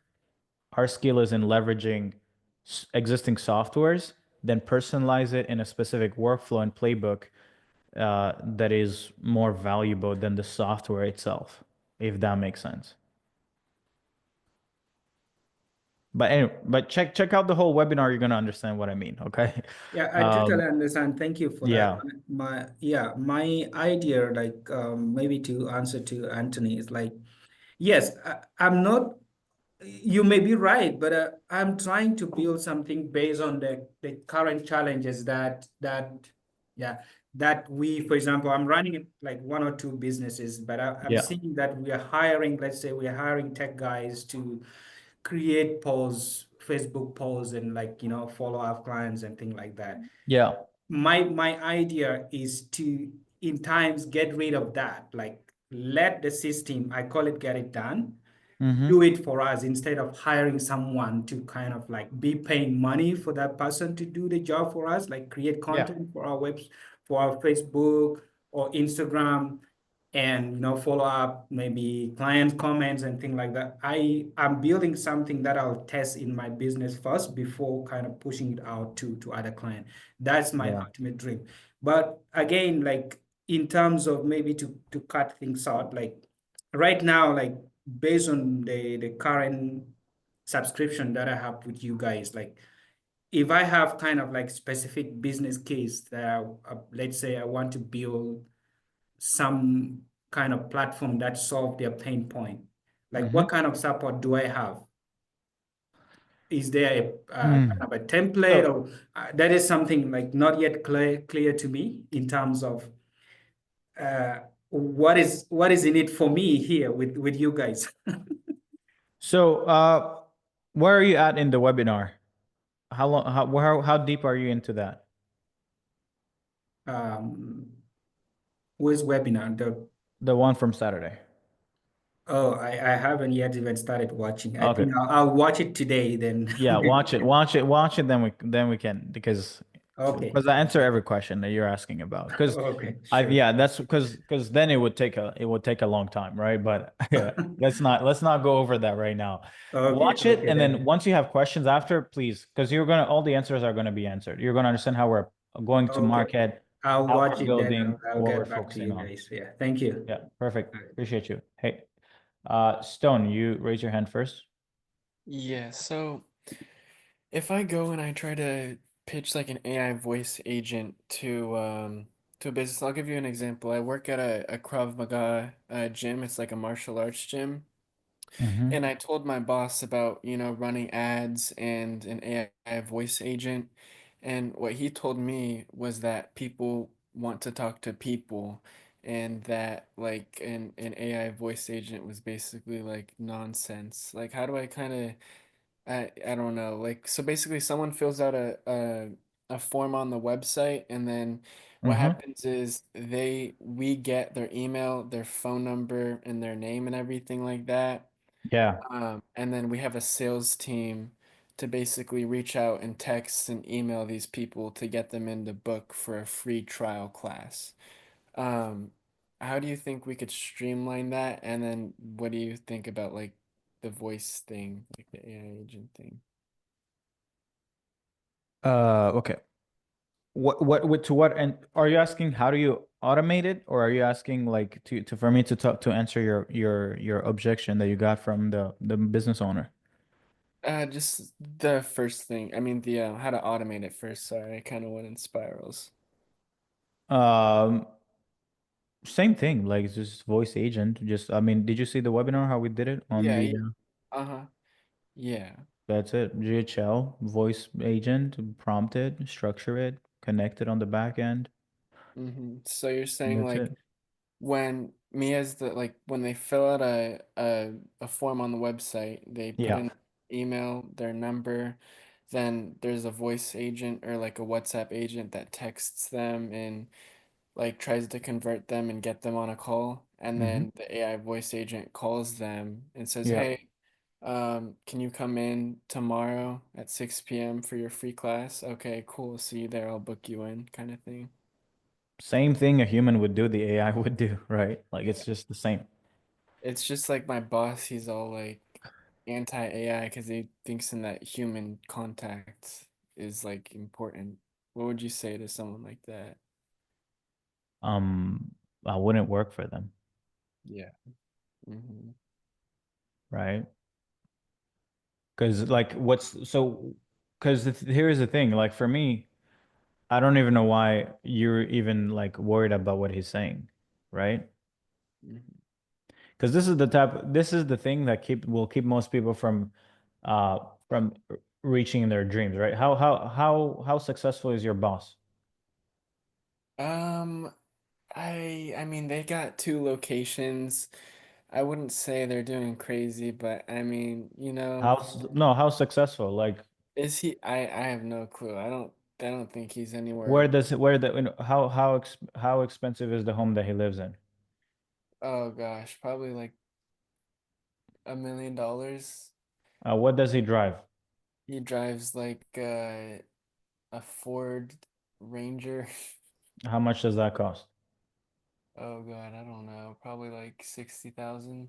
Where does his kids go to school? His kids are all graduated. I don't think his kids are in school. Is he in the office every Monday through Sunday? How often does he Yeah. work every week? He works literally 3 hours every single day. And he owns the studio. There's like four owners of it, but he's the one who's like in there, like, Hustling it telling out? How stuff. much do you think each location brings in a year? Oof. Or what's the subscription per month? Subscription per month is $189 month to month. For How unlimited many access. customers do they have? Oh God, I don't even, Ballpark. probably not more than 1,000. No, I mean like 1,000? I Oh, honestly don't know. you think they got 1,000? You think they got 1,000? Probably not. Definitely not. Okay, let's say they have 500, right? Can we say Yeah. 500? Uh-huh. 500 times 150 bucks. 100 what? 90 bucks? Well, 189. 189. So they make 94K a month, right? Yeah. How much do you think rent is for that location? Oh, and Mission Viejo, Orange County, probably very expensive. Probably 10K for each. Okay, Probably they're probably spending about 30K per month in rent. perfect. So they're left with, let's say, 50, 70K a month, right? How much do you think their team costs, their operations costs, and things like that? He pays me $16 an hour. I'm in there 3 hours a day, Uh-huh. Monday through Thursday, and then 2 hours on Saturday. So I'm probably doing like About 1,000 to 1,500 per month. And is there more employees? Yeah, he also has instructors. Mm. Each instructor is paid $25 per hour, and Okay, there's cool. around 3 hours of classes, Perfect. Monday How through long have they been in business? 20 years. And you said they have 2 locations? Yeah. Okay, cool. Would you trust someone who's been doing something for 20 years only to end up having 2 locations? No. Okay, cool. Yeah, I mean that answers. So I don't know why you would it would even. So here's the thing, like a lot of entrepreneurs reach a decent level of, I mean, I wouldn't call it decent. Let's just call it average success, right? Where they can take care of their life, of the people they care about. And then because they work for themselves, they think that being average but working for yourself is necessarily hitting a good level of success, right? And then they settle for living the same year straight for 20 years. That's not how business is, right? If you're not growing, you're dying. Okay? So the mindset you have to understand is that there is gonna come a time where not everybody's supposed to grow, but not necessarily because they can't grow, but because their mindset isn't aligned with growth, right? So him saying that like people care about human connection, do you know what that means? That means that internet would have never been built. Facebook ad would have never been built because people would still optimize to go door to door and send things by right hands and write letters and send them by mail. No technology would have ever been developed if people cared for people, right? So that guy is just living in a world that he's made up in his mind, and you can become great at marketing and at sales and at changing people's beliefs. But so far, I wouldn't optimize for that. Like it's useless. What's the point of trying to convince him, right? Just let him live in his own world, and just let You his know competitors just eat him out, eat out what's his lunch, you know? What's funny is I actually told him to put a chatbot on the website, and they put a chatbot on the website, and he was like very hesitant of it at first. It was just like some simple software thing. And like he was like, "Oh my God, like this is amazing. Like all these people are saying they love it so much." And then like it's just these people are like they're old, they're like dinosaurs, they don't get it, so it's hard to like, but he wants me to run ads and he wants me to bring him in leads, but like it's hard because he can't, develop, he can't like, you know, grow. Yeah, yeah, yeah. But I wouldn't. You're trying to build a business. Why are you trying to? Why you care about your boss so much? Well, because the Like, thing is I don't have money really, and I don't have experience. I don't know how to run ads. I mean, I'm a well, computer science major. I know how to so what are program. you? So what are you gonna do about it? I mean, maybe try to get some experience doing stuff for my boss, and then maybe he can give me a little money for a lead I bring in, and then maybe invest it in that into your program or put that into ads. What if he doesn't? What if he doesn't want to, what you're selling? Then, I mean, kind of screwed. Really? Because one person said no, you're screwed.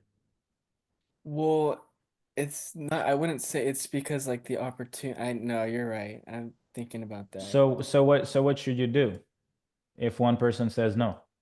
Move on to the next. Okay, perfect. That's it. Yeah. Go get to work. Hey, John. Hey, Serge. So one of the models that I really am looking to, I was impressed with Hannes and his and your testimonial video, and Yeah.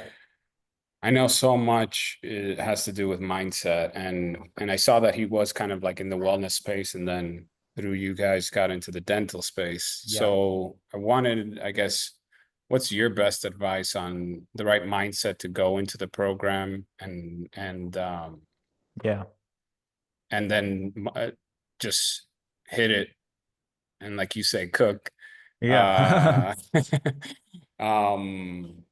Yeah, so mindset and modeling success Yeah. in the program. So, I think for me, one of the things that I also like, because, we've been kind of like getting a lot of clients recently, and one of the things that I'm seeing is a lot of people are struggling with kind of like, you know, pushing people over the fence and investing. Okay. Now, do I think that you guys are going to have the same difficulty? No, not really, because the people who are having this problem are people who are maybe going into markets they don't know much about, they don't have context about, right? So they're kind of like selling someone air, and it's like they also don't understand they don't understand the story that these people are telling themselves. So they are not able to get the person on the other side to trust them enough to take the risk on them, right? So that's problem number one. It's like going after a market you don't have a lot of context in. You have to be understanding that it might be a little harder, right? But the other side of things is I see some people who have context into a specific industry and they're doubling down on that one, but that industry may not be as open yet as other markets.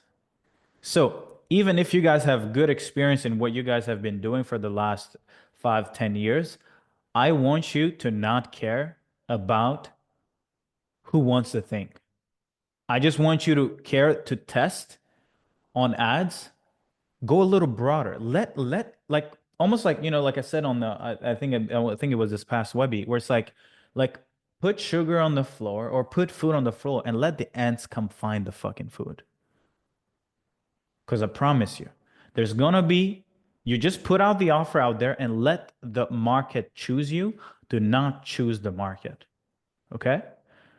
A lot of people are so stuck on being married on this niche. Oh, these people don't want to buy. Okay, cool. But why don't you find someone who will? Why are you so married to this person? You're gonna go bankrupt trying to sell these people, right? So while there's like, people launch offers into markets and they're just people are throwing them money where it's like into markets they would never expect would buy these systems, So for me, it's like just find someone who wants what you have to sell. That's for me, that's all I care about. I don't care about the old way of like, okay, I'm married to a niche and things like that. No, not so much. I don't really care. That's awesome. That's awesome Yeah. feedback. Yeah. Cool. Hey Len, how you doing? Hello. Hi. You know what I was wondering, right? So you've put together this, you've obviously got experience in doing what you're doing, and you've managed to put together a system of some sort. Yeah. You said earlier about, that you either choose to do fulfillment or you choose to do the client acquisition side of things. Yeah. When you're putting that to us, okay, are you giving us one or the other? Is it like you're giving us the idea that you will acquire clients for us? You actually doing the side of it as well, that you would help us to fulfill it? Yeah. Well, the beauty of our business model is that what we fulfill is what is used to acquire clients. All right. So like our product is the product of acquiring clients. So the moment that, so the thing that we give you, or like the infrastructure we give you, is the thing that you actually use to fulfill in other people's businesses, right? If that makes sense. Like we're not selling customer support AI solutions. We only care to solve growth problems for businesses. Therefore, what we provide to our clients in our program, the AI ecosystem that we're building, it's all solving client acquisition problems, right? We're not necessarily going and being like, okay, what AI solution could we build? And like, oh, okay, cool, blah, blah, blah. No, we're not going to be the one to come up with like we could have someone who's building an AI solution that's specific to their insight, but when they come to us, our job is, okay, cool. How do we validate who wants this? How do we validate the go-to-market and acquiring clients? And then how do we allow you to scale? So our job is solving that problem. Okay. And so do you do that? Is it like that effectively what we're getting are your go high level automations. Is that what we're effectively? Part of it. Yeah. Part of it's like go high level, other AI platforms. We're building also other kind of like different functions. But really all we care about is attention, how to get traffic for close to free, and how to convert that traffic for close to free, or without needing like to build huge sales teams, appointment setting teams. And then other side of our service is just strategy, you know, strategy mainly like around growing and scaling. So effectively, then you're becoming sort of like, sorry, the client acquisition side of things, but also having the voice AI coupled into it rather than just a chatbot. And then you'd have content creation for getting free content, Yeah. free eyeballs kind of thing. Yeah. But also acting as would you do the media buying as well as and things like that? Is that the Yeah. We have a team of media buyers, we have people who build systems, we still have a team that takes care of the grind work, right? But we still couple it with the different AI solutions.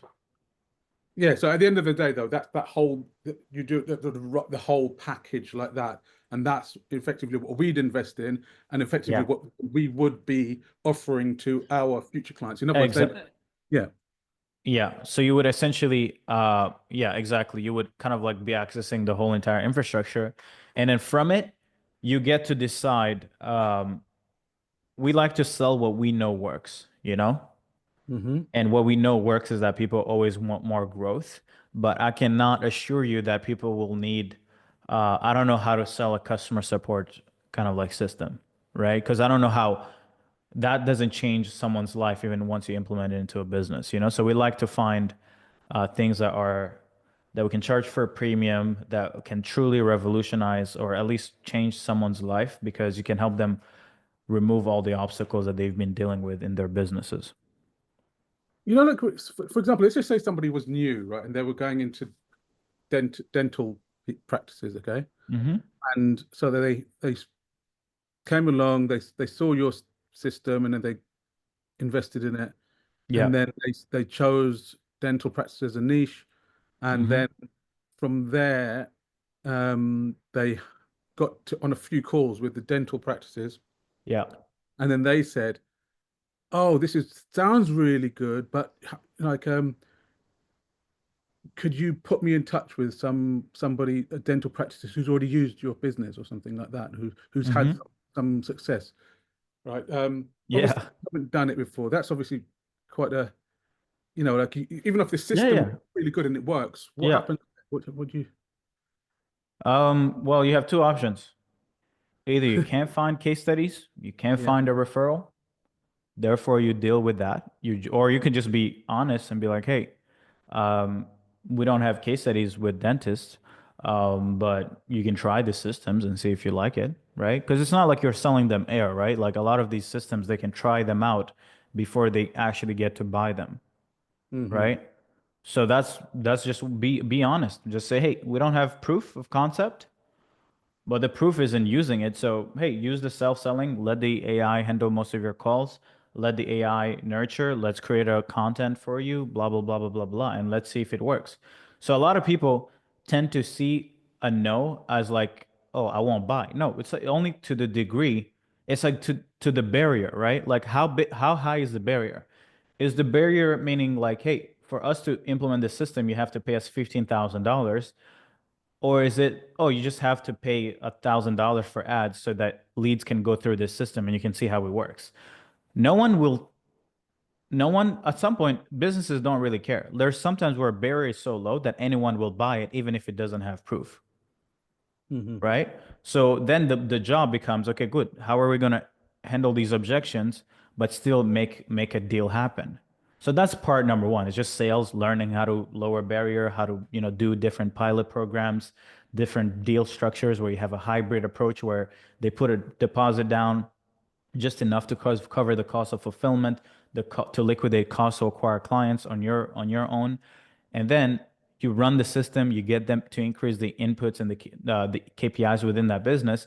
And once you hit a milestone, then you can unlock future kind of like installments for what you've already committed to, right? So if I have a 15K deal, it doesn't have to be, and I don't have a lot of proof for you to make sense of giving me 15 grand up front, I can still charge you 5K, install the thing. And then once we hit this KPI, once we hit this milestone, then you pay me 5K. And once we hit the third one, give me another 5K. So you can do that. That's kind of like what we're doing with a lot of our clients who are dealing with markets where they don't have a lot of proof in, is just launch a pilot program or do a hybrid kind of like fee model where you have setup and then milestones that unlock each installment, right?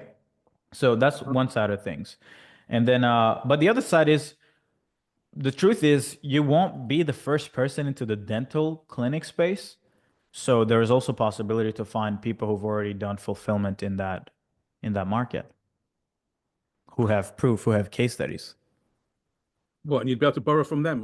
Why would they lend it? Yeah, we'll just find you fulfillment experts, people who have access to. Oh, I see what you mean. Like, so therefore, if you go found a media buyer and he says, all right, then look, I'll give you some of my case studies of people who have done advertising through me or something like that.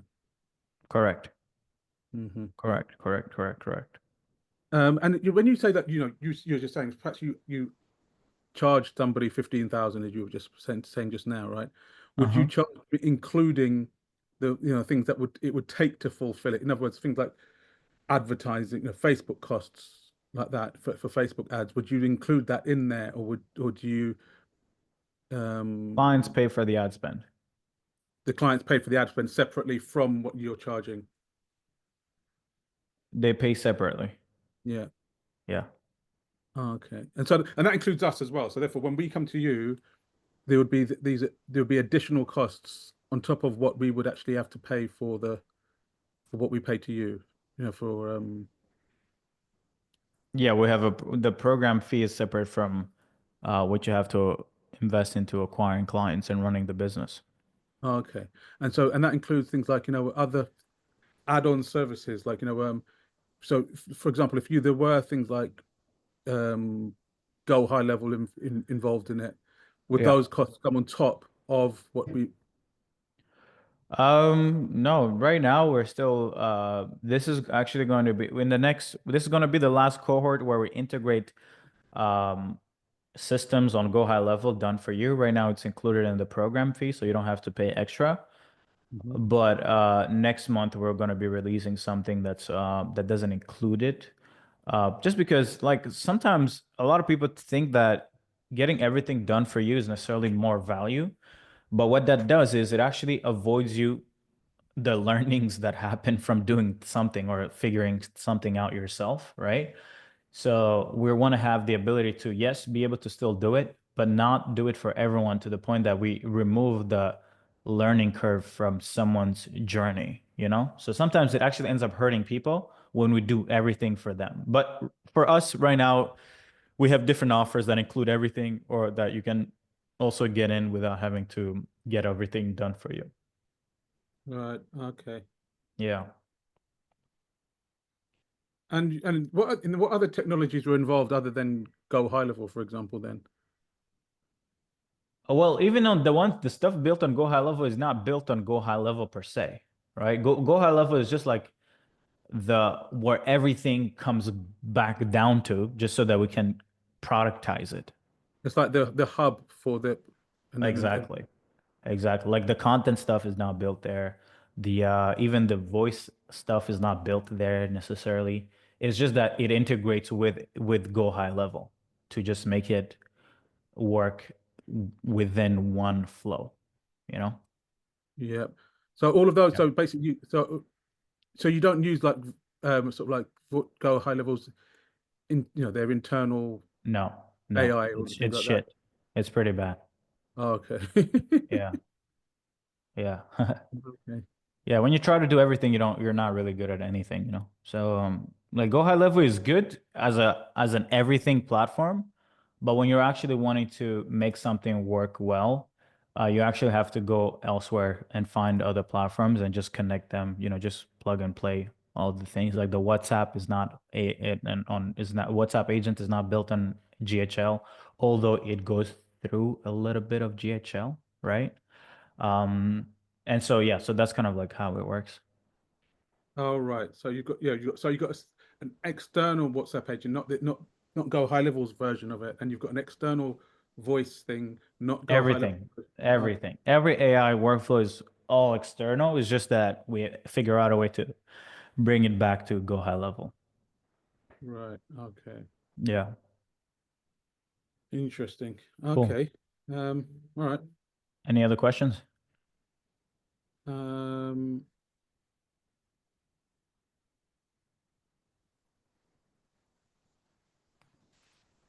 Yeah. Like, right, so I know this might sound a bit of a weird question, but let's just say we couldn't afford your system. Yeah. And we were feeling kind of adventurous and thought, do you know what? I'd like to try and build it out ourselves. What would we need to do to do that? Just find people who can build it for you, or you can just watch a lot of YouTube videos. But it's doable. Obviously, of course it is. You've done it. I suppose but it's just it's everything. I mean, it's the easiest thing to do. So this is something that I said on the webinar. None of the things that we built, like doing business with us is like, it would be crazy to do business with us because of AI voice or AI content. Like that's the last value proposition we offer. Our job is making money, Yeah. And to make money, like I know a lot of people who built the AI voice agents and the different AI setting tools, but who can't make money to save their own life. And the reason to that is because the actual go-to-market, the actual acquisition, the actual packaging, deal structure, building offers, building teams, fulfillment, hiring talent, that's what keeps people stuck. Not the actual, like you can go on Fiverr. I mean, let's do this exercise right now, because I think so many people are gonna be thinking that like these solutions are complicated to build, right? 1 second, I'm gonna show you. So if I was to go on Fiverr right now, okay, let me show you this. I don't know if I have account. I probably don't have it, but whatever.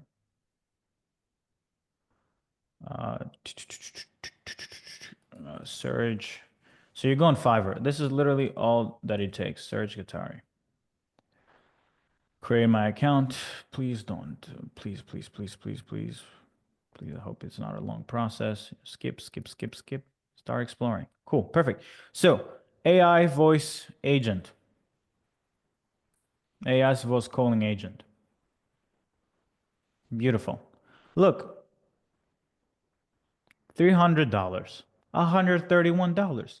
$175. $44. You're literally $44 away from having a voice agent on Go High Level, right? You can do this exercise to solve anything. This is why I keep telling people, like, there's no point in going on YouTube and doing things like this. And this is where a lot of AI builders are selling courses on AI building. So how to build an AI voice agent. So look, this is how people are making money. 7,000 views, 4,000 views, 9,000 views. How to build, sell AI agents, 418,000 views, right? So 408,000 people. And how many comments? 20,000 likes, 704 comments.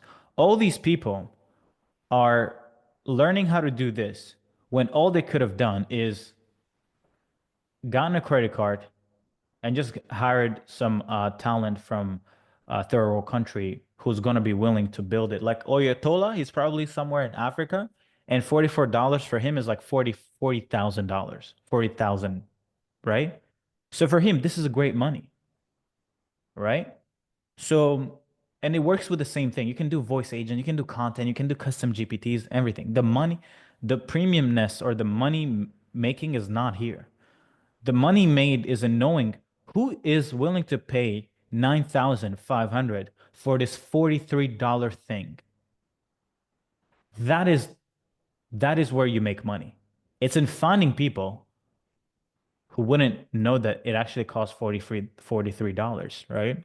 At the end of the day, businesses build on information advantage. You know something that no one else knows, therefore you take advantage of that knowledge gap to build companies that profit off of the fact that they don't have all the knowledge, right? So that's what I would say. Like nothing is complicated. Like, you know, oh, you guys can't see my screen? What? Yes, I showed it here. Like I checked the VAPI. No, the Fiverr. I literally wrote AI calling agent and it's $44. You know, um, so yeah, so nothing AI building wise is complicated. What's complicated is making money. It's like, how do you take something that would normally cost $40 to build? How do you make sense of getting someone else to pay you $5,000, $10,000? Like that's where the real scale comes in. And that's where our job is, right? It's like, okay, how do we take these commodities and plug and play them together and string them together and then go back to the same market that is complaining about stuff, struggling to grow, and how do we string it together so it can become the solution to their dreams, you know? But yeah, but that's it. Is it clear, Len? Okay. And in terms of, let's say we did sign up with you, okay?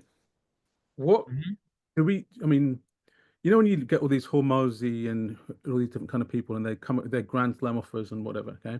Yeah. And they always say, like, come up with a guarantee. Like, what guarantee is there from your side of things, from, you know, to us if we were to sign up? I mean, our guarantee is really simple. We have minimum kind of like KPIs that need to be hit. Like we have like a certain amount of lead flow, a certain amount of appointments, a certain sales playbook that you need to run. And if you meet those, we set up our infrastructure, so I'm going to show you an example. So I'll kind of like explain a little bit what our service does. Okay. I believe for me, this is kind of like the four things that matters when scaling or building a business in today's day and age.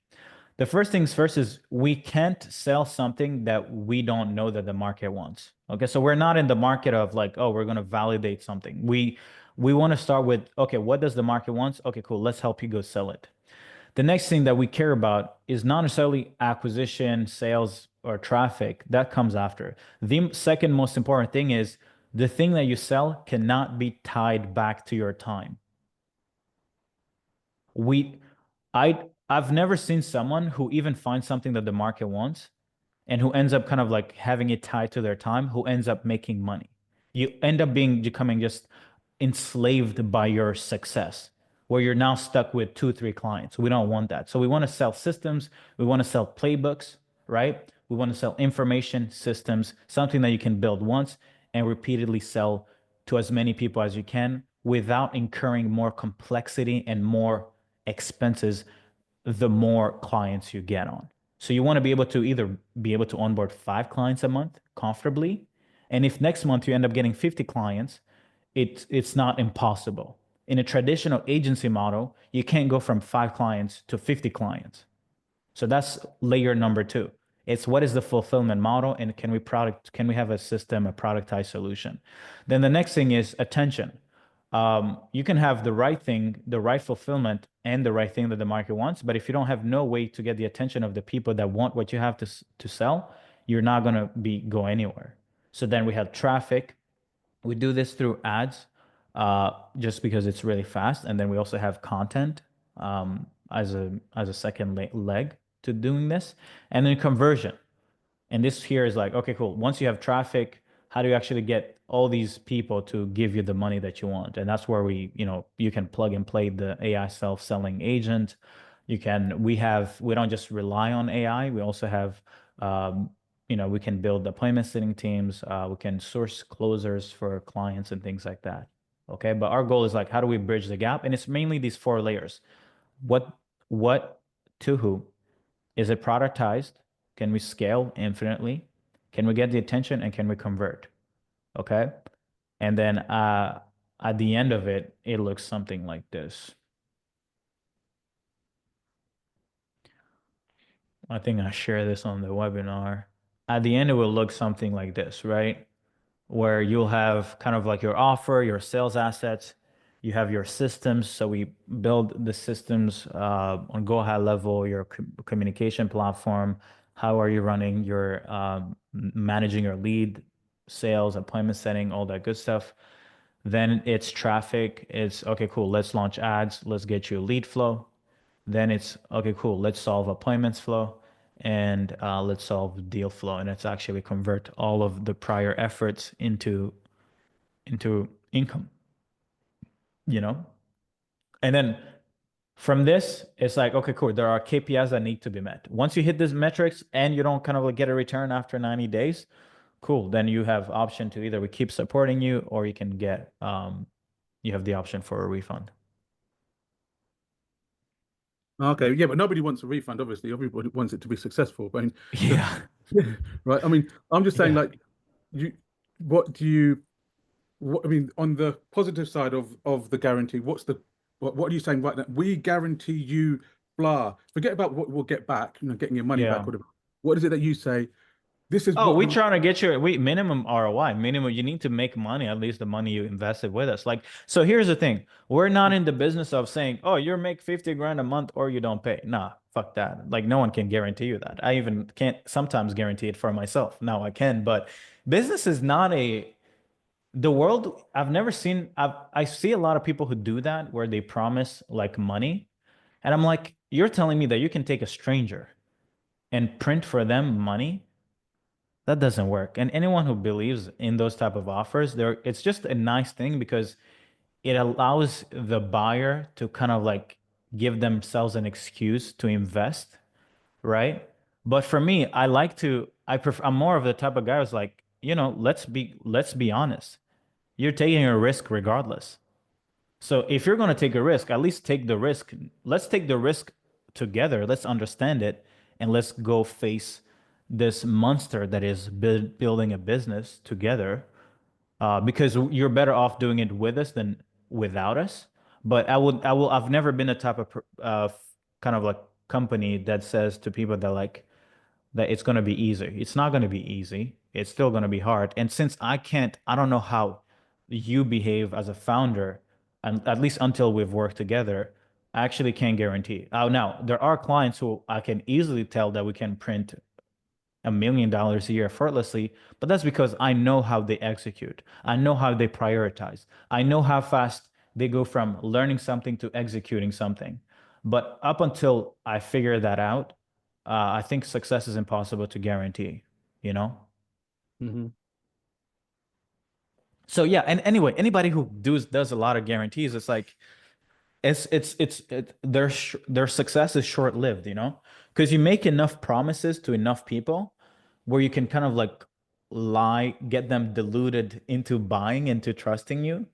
But then you set expectations so high. Because for me, if I set the expectation that, hey, the minimum we need to do is like at least get you one client to sign up.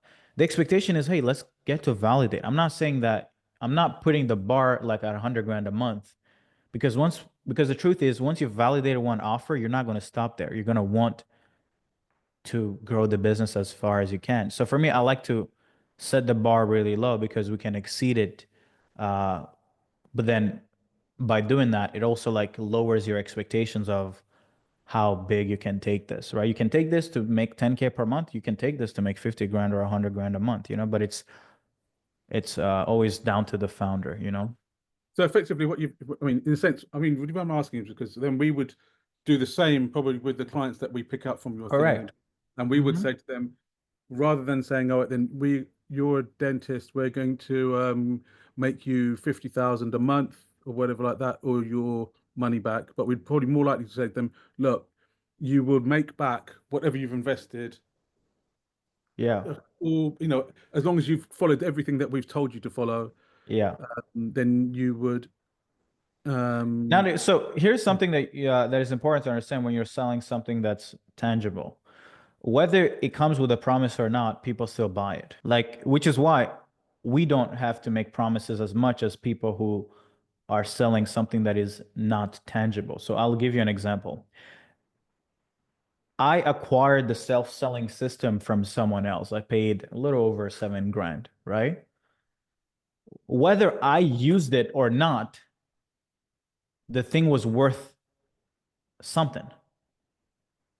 Is it because you bought the system, you didn't buy the result necessarily that came from the system? Perfect. And that's what I like to sell.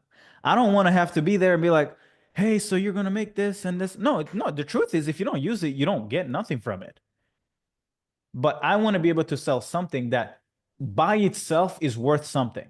And if I add my support, my team and everything, then we can charge infinitely more money. But in and of itself, the thing has to be valuable. And this is why I would rather sell systems than sell information, because information is like woo-woo. It's like you can't really touch it. It's like you don't know how valuable it is until it's used. But a system is valuable itself. And you don't always have to make promises. You can just say, hey, pay me this much. I'm going to plug and play this system for you. Now, whether it ends up generating you $1 million or $10, that's up to you, you know? Okay. Cool. Yeah. All right, cool. I'm going to go through all the questions and then we can wrap it up. Hey, Anch, you want to go next? Yeah, can you hear me right now or no? Yeah, I can hear you. How you doing today, man? Good. So, well, my question is for you, right? So I actually recently found out about you like maybe like early April through one of your YouTube videos, which it was like don't build AI solutions, but build like infrastructures. Mm-hmm. And because I was in the AI space, because through like Liam Otley, I'm assuming you know who that is. Mm-hmm. Pretty much right now, so I'm gonna get straight to my question. I'm like kind of a big, so like I don't have any business experience if I'm being completely honest. I'm a Yeah. complete beginner. Like I'm 18, I'm in college right now. And I understand AI is the moat currently to make the money that I'm looking to make. Uh-huh. Currently in your, what is a blueprint? Like, for example, I was looking at your, I think NBL course. And so I think that's the next step for me. But what steps or actions would you recommend I take that put me on the right direction? So you joined NBL? You didn't join through the webinar? No, so I joined through the webinar on the 26th. But you haven't seen the webinar on the 26th? No, I did. You did? Yeah. And then from there I got the VIP tickets. And then when I got the So you're telling me I did 4 hours and you still have a blueprint issue, clarity issue? No, it's not okay. It's no. So I'm just no. I understand what to do, right? So I'm gonna look through your course, but so like the first thing with the AI structure is you say to fill the whole gap, if I'm not incorrect, right? Yeah. The first thing is getting leads.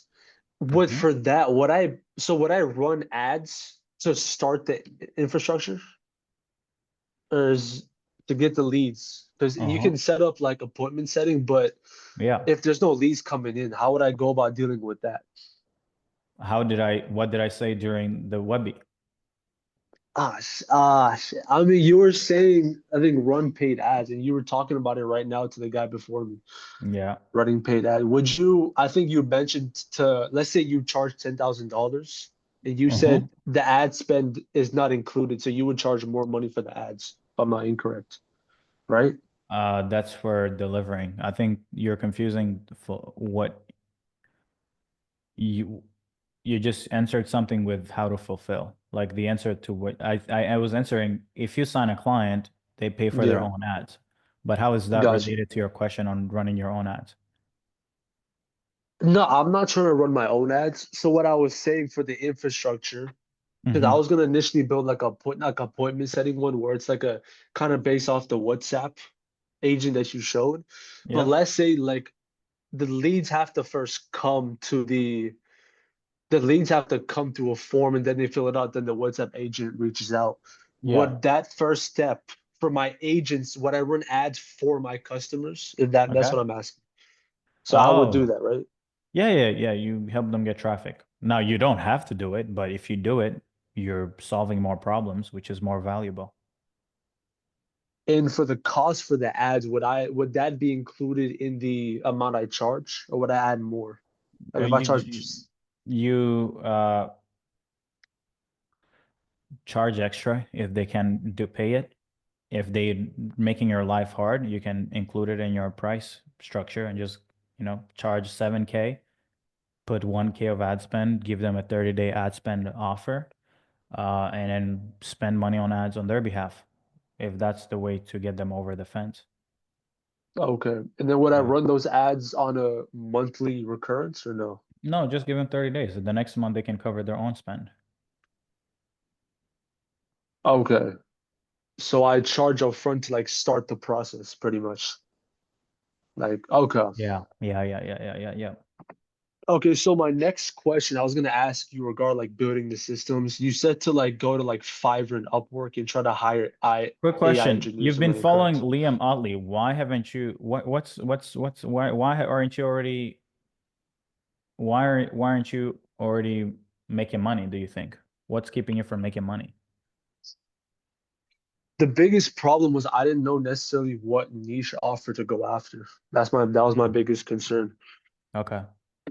pretty much. Because he doesn't really talk about that. That's why I gravitated towards you because you talked about that element about offer and niche. Because he was like Yeah. build systems, but it's like I don't know who to charge 7,000 and another 1,000 per Yeah. month. Makes I sense. kind of so Yeah. that's what it was. But Yeah, I think for yeah, your bottleneck is get traffic, man. Get strangers to pay attention to you. Like, don't even care about AI. Like, until you learn how to get traffic, AI gotcha. won't save you. So, in NBL, there is like a AI ad launch playbook. You can check if there's a video on there.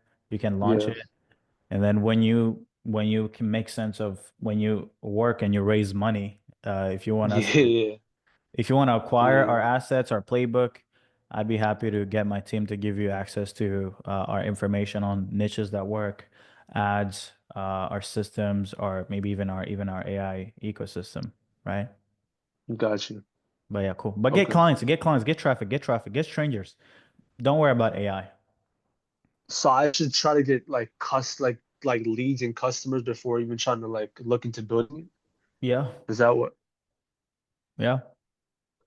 So, but how would that work though if I haven't like if I don't Put have the together, system? put together a process map, put together a sales letter. That's it.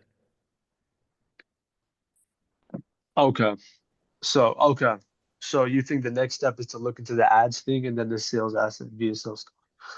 Is that what you recommend? Put together a video. Put together, write in words what you're gonna do for someone. That's it. If you can do that and you can communicate in a video, drive traffic to that thing, then you're good. All Yeah. right, boss. I appreciate the help on this subject. Appreciate you. Hey, Robbie.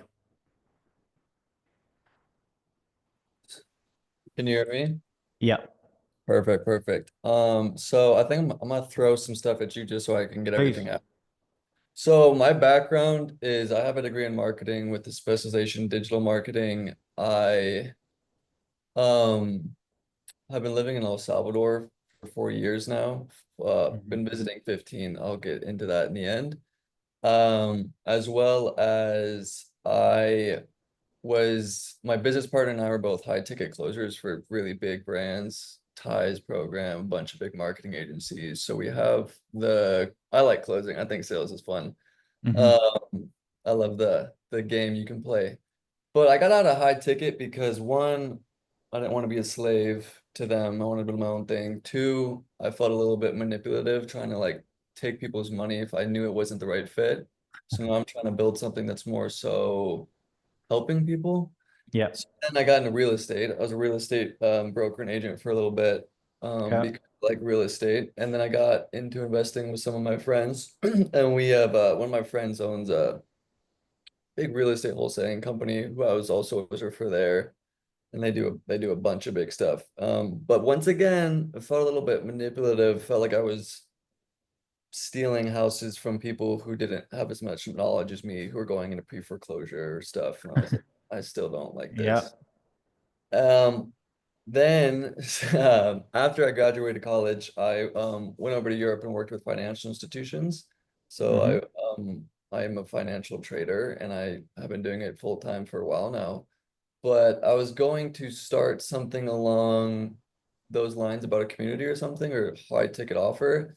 However, I still have a moral compass issue with teaching people how to trade because I don't think anybody should get into trading because people lose money. It's it's proven 98% of people will lose money. Yeah. So I didn't morally feel good. I could give everybody exactly what I know and they'll still fail because there's so much technology and stuff. So I was like, I'll just trade on my own. Now my business partner and I, who owns a media agency, and I have marketing, we both have sales, we wanted to get into an AI agency, and I was like, how do I get an AI? So the last couple weeks I've been like obsessively AI, Liam, Nixarif, I've been learning Make, Go High Level. And then there's this new thing about using Go High Level to basically sell smart websites. I don't know if you've seen these YouTubes pop up, but basically there's two parts. So that was my background, super rushed, but Yeah. the new I have this new smart website thing just to get into the AI realm is basically you build out smart. You can either have like the templatized go high level ones, which aren't that good, or we know how to build pretty good websites. So we were going to build them out. And then I wanted to niche down into, I don't know, maybe roofers or HVAC or some high ticket pain where Yeah. they aren't going to be on websites and they're going to be on top of roofs. So they need follow up. So basically the website would be a smart website. So then you can, as it can go high level, you can tag on lead capture, appointment booking, automated follow-up, CRM, 5-star review, must call, just a bunch of AI you can throw on it. Yeah. So you can high ticket sell it for like 2 to 4 or 5K depending on just the website. And then you can also make it sticky by having the AI automations and all the flows, snapshots you can put in the go high level.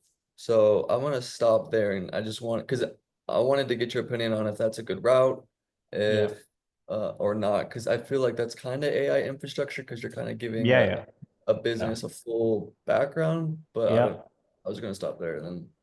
Yeah. I mean, yeah, kind of like, yeah, a lot of our clients who are selling these solutions are selling it through GHL, right? Because it's kind of like that one platform that allows you to put so many things on top of it. Yeah. Now, one of the things that we've noticed is that I think, so this is the issue with things that pop off that attract us when it comes to like, okay, let's build efficient businesses. We're attracted to something that's easy to do, right? But a lot of the times, what's appealing to us is not appealing to these guys. These guys don't care about, they don't look at these systems and be like, oh, wow, this is really sick. So what ends up happening is when you end up getting on sales calls with a lot of these guys is they actually only end up caring about one thing. So even if you want to sell them like a natural infrastructure, they're going to have a maniacal focus on this one thing that like they just pisses them off, like a quality of leads, quality of leads, quality of leads, quality of leads, right? So even though you're putting together like a website and then maybe traffic and maybe like conversion, appointment setting, you have to only appeal to the thing that they care about, that they care to solve in their mind, you know? So, but like, yeah, I do. Yeah, we're that's kind of like some of the stuff that we're selling, right? It's GHL, then have like an AI voice agent behind it, like a reactivation campaign, like all that good stuff.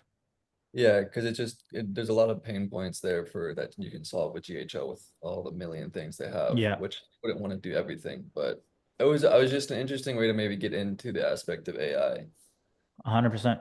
It's the easiest, and while still like being a sophisticated solution, not just like, okay, I just plug in your chatbot, you know? Yeah, no, that like, yeah. And then I saw your thing about running faceless. I was thinking about, I mean, I don't create a lot of content right now because I've just been trading. Yeah. But I like your idea of faceless content and creating almost like a clone or its own persona. I don't know. Like it makes sense. And I don't know if we'd want to do just a page just for that, and then another page, or we could intertwine with value and then teachings and case studies and stuff. Depends. You really optimize for the platform though. Like it's not about what we want to do per se. We just care that what's going viral, what's getting us the traffic that we need to do to get. So if it's like a faceless walkthrough, cool. If that's what goes viral, that's what we build the thing around, you know? It doesn't have to be like, if it's educational walkthroughs, perfect, then that's the number one thing that we replicate, you know? Yeah. Yeah. But and then the next thing that's very opposite of that, because I've been down in El Salvador for 15 years and now living here for 4 years full time, in a very thankfully in a very good position where I am connected to every big business owner founder in the entire country. So I was thinking of I don't because it doesn't make sense to build things without going to talking to these people to find their pain. And I was at one of my friends' houses who owns Banco Agricola, which is like the biggest bank in the country, and I was asking him pain points and whatnot. And you can just build pretty much most things through make.com or go high level or like different. I mean, like I said, I'm getting into all the automation. Yeah. But basically, what are your thoughts on me also kind of being the AI consultant expert? And then let's say I go to my friends at the bank. I have their pain point. I build them their pain point, and then I go to all the other banks and be like, we did this. And then I have friends who own the biggest restaurants, and I do that for the restaurant. And then I wouldn't want to do a million, and then like the dentists. Yeah. Like for example, I did my checkup with the doctor, and I'm like, what's your pain point? He's like, oh well, I have to work all day and I don't want to read all the medical articles. And Yeah. so I literally I made it on make.com. It scrapes medical articles, puts them in the chat GPT, summarizes them, and then emails them. So I just built the thing for the pain point. So my question is, how would I go about going to my friends who own the big companies? Like, should I do that, or should I focus on I wouldn't, man. I wouldn't. You want to pick a channel of acquisition that is scalable, right? Like, because even if you were to figure out how to help your friends, well, the problem is, okay, cool. Well, the approach you use to get them to buy, they're your friends. So it's like your friends could even buy from you, even if the shit you're selling them is bullshit, right? So that doesn't really validate anything. What we care about is we care to validate something that can sell to cold traffic and at scale. And it also has to be the same vertical. You can sell to restaurants, but the problem is the pitch. You can sell to different people while you're still validating who you like to work with the most and who this thing works the best for.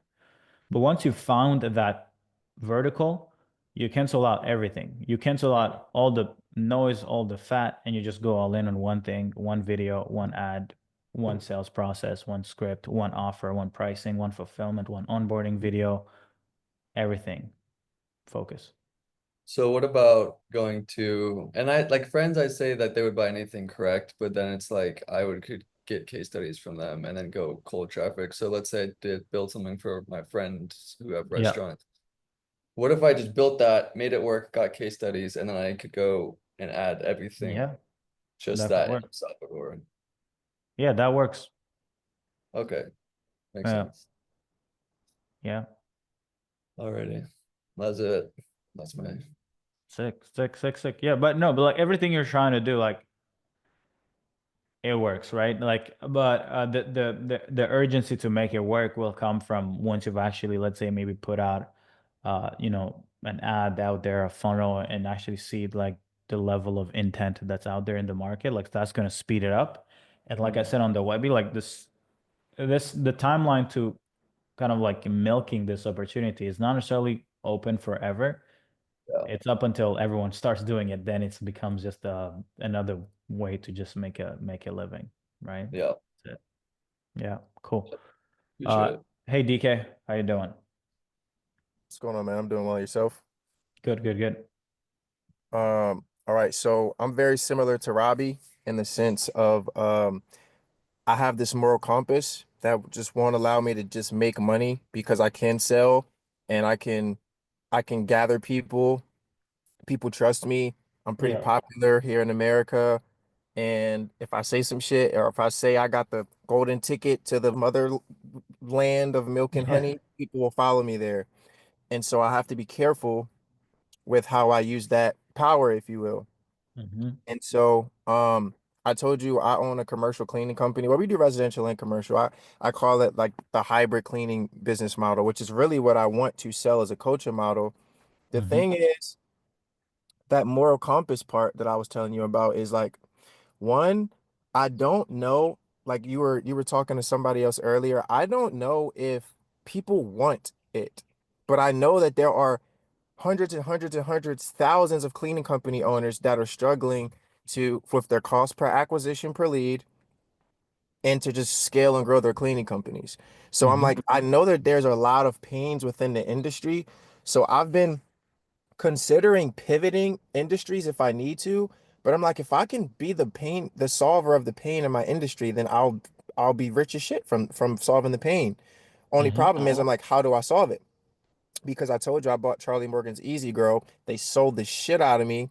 And and then once I got in there, I'm like, this is good stuff, but it's like not even but like you were saying, sometimes it's good to just know how certain things work and to have access to certain information, but I don't think that is that like that secret sauce that I needed to scale my cleaning company. And so it has me wondering like how like do I just need to double down on like cold calling and cold email and door to door, which is what I have been doing here in the States. And I'm just like, let me just scale my shit to a million, past a million, and then just say, hey, I can help you scale your cleaning company. But that means I'm gonna have to tell people who don't have my work ethic, who don't have the network that I have to like be patient and like go to networking groups and go knock on all these doors and make all these cold calls when Yeah. and so it's hard to duplicate sweat equity that you've put in. Like we Yeah. just got an account last week that's paying 80 grand a year. Yeah. I've been building a relationship with the property manager of this super large company for a long time. I can't really scale that acquisition Right. method. So I'm Right. just like, do I just like how the hell do I position myself ethically as the cleaning company guy who knows what the fuck he's talking about and can actually help you scale your cleaning company? Yeah. Yeah, that's Um, I think I think the only bottleneck you have right now is just like validating a different acquisition channel. Because you have to understand that, like, the reason why these people, other cleaning businesses would do business with you is because you know something and you've built a system that allows them to replicate that something that they don't know yet, right? Mhm. Right now, the things you know are things that aren't replicatable, right? Mhm. Like Right. no one, like, it's like if I say like, oh, I go to the gym and I have a great body, like, even if I give you the reps, that doesn't actually mean the exercise, that doesn't actually mean you're going to get there, right? So for you, what you need to do is almost like you need to have the creatine, you need to give them the protein, you need to give them the gym membership. Then you also need to probably give them someone else who's we're going to work out on their behalf, but they get the benefit, right? Mhm. So right now your thing is still not, it can't be put in a box. You can't sell that. It's not a product. It's more like, hey, we're gonna hustle, right? So that would never work, right? People wouldn't buy that. Now, that doesn't necessarily mean that you would. So then for you, it's like what you need to do is like, okay, cool. Either you need to figure out who's out there who's validated, let's say, paid ads as a channel to acquire clients for their cleaning business. It could also even be like an outbound prospecting, let's say on LinkedIn. I don't know how you got into touch with these enterprises, but you need to validate an acquisition channel, something where you can have the messaging, the creative, the asset be pre-built for them, the channel, and then have the AI agents convert the leads for them, follow up for them, and have the right strategy, business model, structure for them. And you can go tell them, it's like, hey, we're going to get you the traffic. We're going to show you how to convert. I mean, you don't even have to do anything. These AI solutions are going to convert them on your behalf. And then we're going to structure your business so that you can scale without being involved, right? This is how you acquire talent. This is how you remove yourself. This is how you compensate them, incentivize them, right? So it's a set of like solving multiple layers, but in a way that it becomes a system that you can plug and play into anyone's business and they become successful, right? Um, but it has to be a system. It can't be like just hustle, right? Now, how do you figure that out? Well, it's really simple. Either you're going to have to validate ads yourself, right? Pay a service provider to validate for you, acquire some systems. You have to go acquire the answers. You have to go find the solution. The same way that I think that for our business too, like I'm in the business of figuring out stuff, right? Like I'm not in the business of doing one thing. I'm in the business of constantly seeking ways to achieve success more efficiently. And once I figure out how to do it, I go back and sell it. Like that's literally the best business. It's like as long as something gets better, you just find what the best thing is for now, and then you add that to your playbook, and then you go back to the market and sell it. You start a business where you almost like sell change, and you are forever protected instead of selling. But like yeah, but I think for you, like right now, the only thing you're lacking is just paid acquisition. Because I mean, the voice agents are good, the setting agents are good, that the content can be dialed in. That's not hard. The only thing is, okay, how can you acquire traffic? I mean, that's the hardest thing. We all know about Instantly. We all know about cold email, cold call. I can tell people like, bro, you got to put in the pain and make 100 cold calls a day. And it's like, Yeah. it's like, sure. And I do have one system that I call the Golden Groove, but it requires manual labor. You can't really do AI. So it's basically Yeah. a system that starts with a written letter. Well, it's a typed letter, but the envelope is handwritten.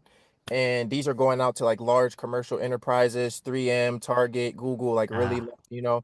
or just large clients in general. And then it's like one week we send a handwritten letter, the next week we send a postcard, the next week we do cold email, the next week we do, and so that is a system.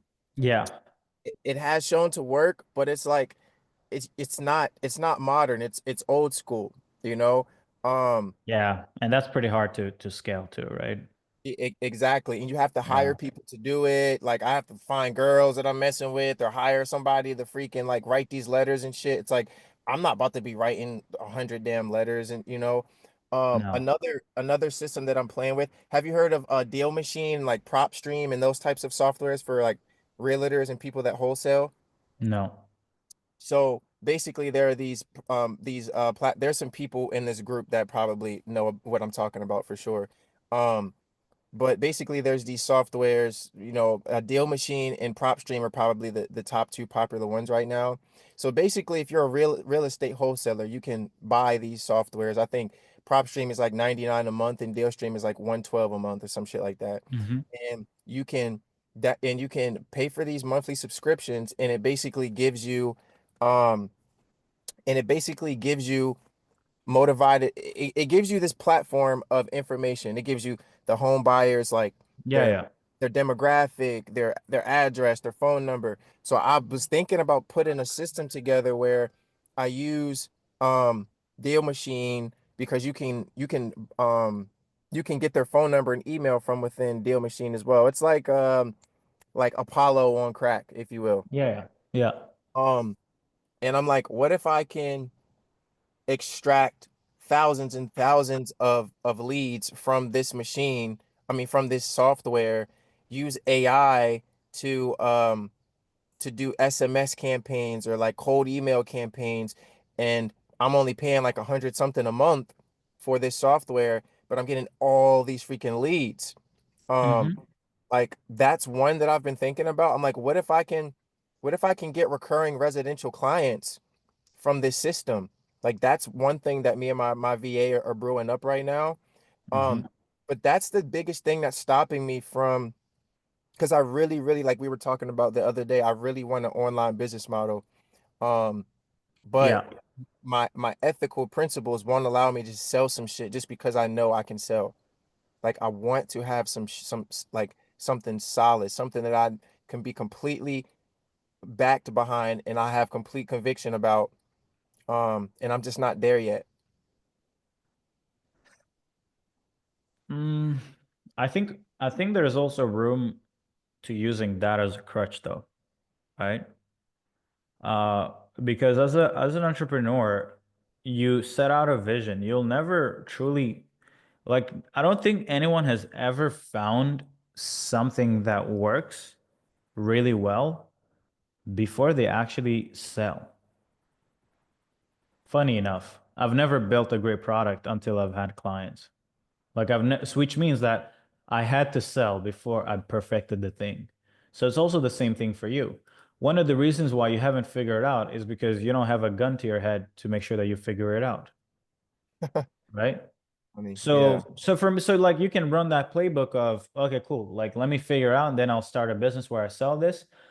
But it's like 99% of anyone who's successful has never had something be perfect before they sold it. And it will never be perfect before you sell it. Because even if you were to figure it out for yourself, doing it for one company doesn't actually mean that it works. Having 15 people do it and have it be successful means it works. You know, can it be repeated by different people and have it work? You know, because it could also be luck if it works for you, right? If you run ads and it works, that doesn't mean that it works. It could even literally be like just an initial condition that's specific that aligns with what you have, or you find one person who's really wanting to buy and they just see an ad and they're like, yeah, I wanted this because of what they had during the day. They're like, you know what? Yeah, I need a cleaner, right? Oh, I'm moving. I need this moving company. But that doesn't mean that because you acquired a client who was ready to move this week, that doesn't mean that you can scale a moving company. Does that make sense? So Yeah. I think you need to, you can still be uh, someone who's honest even without having what needs to be a person of great character doesn't mean in business doesn't mean that you sell something great all the time. It just means that your intent is pure. If your intent is to help someone, who cares if if you don't have all the answers?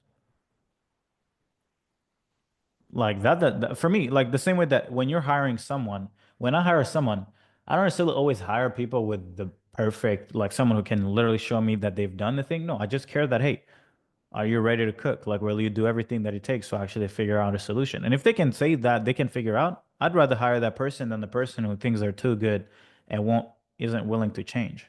So I think for you, I think it's more so of like you have a mindset kind of like thing that you need to deal with, which is are you going to wait until you have it perfect, or are you actually going to get in the arena and start cooking, you know?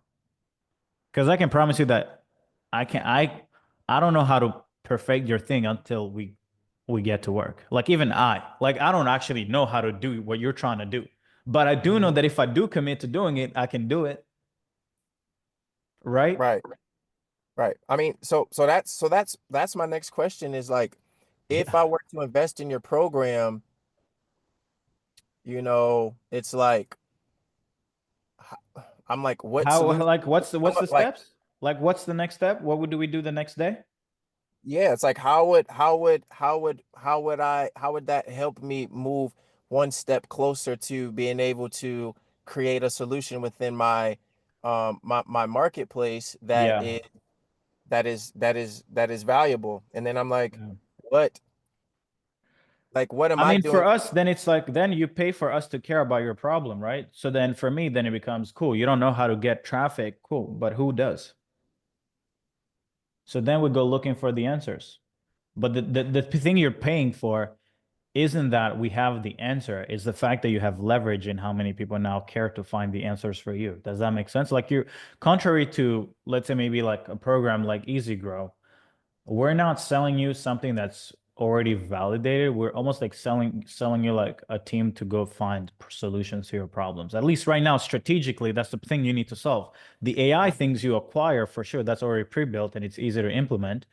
But what we figure out is like, okay, the go to market, like who actually what they want. Okay, but also what are the things that's hidden from you that you haven't yet figured out on fulfillment. And that part is traffic. Okay, cool. Then the team goes in. We look at our head of media buying. We look at, hey, can you do research and figure out who have been able to solve paid traffic for cleaning businesses? Is it residential that's validated through paid ads, or is it commercial? Cool. Is it both? Perfect. Then we just maybe find you a media buyer who already has experience to scale cleaning businesses, because I promise you they probably are hundreds of them, you know? Mm-hmm.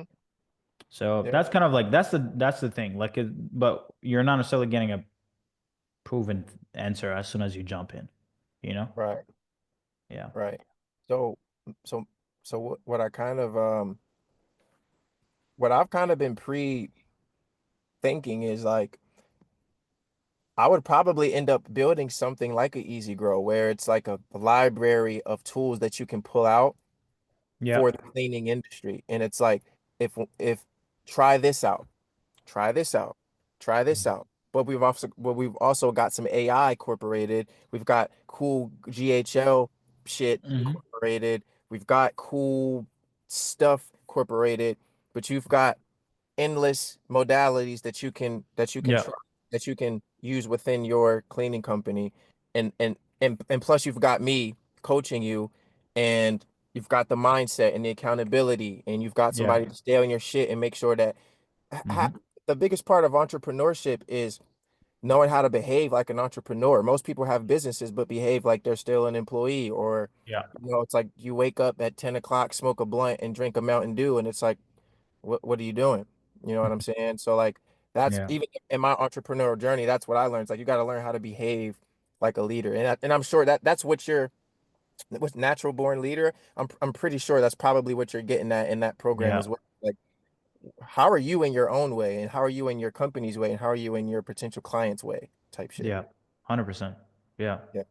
But that won't be your first product, right? That will just be like once you've probably scaled past 1 million, you can do that. But like initially, you need to be selling something specific, right?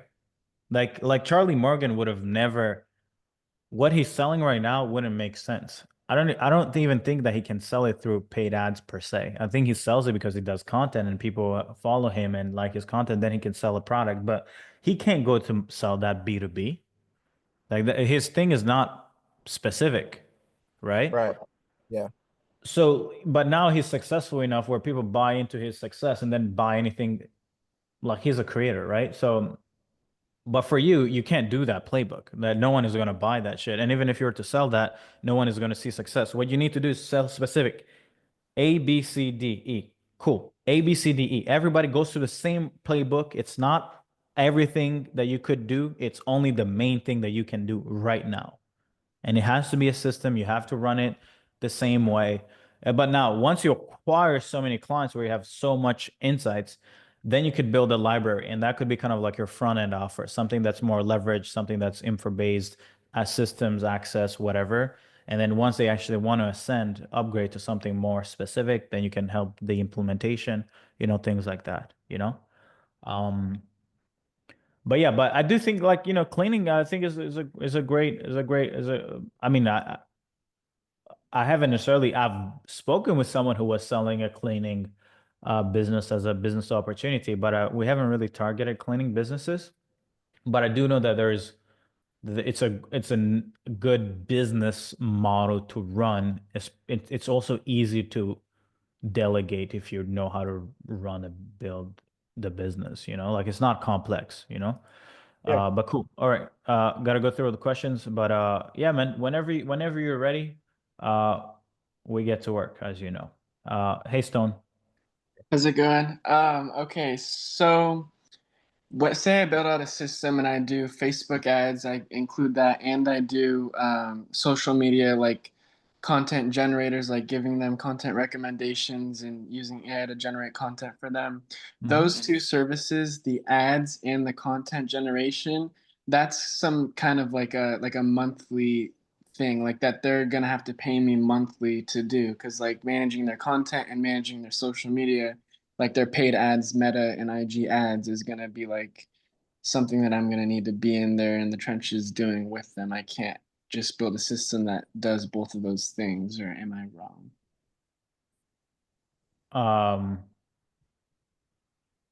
I mean, there are people who sell services around paid ads who don't necessarily run it as a service.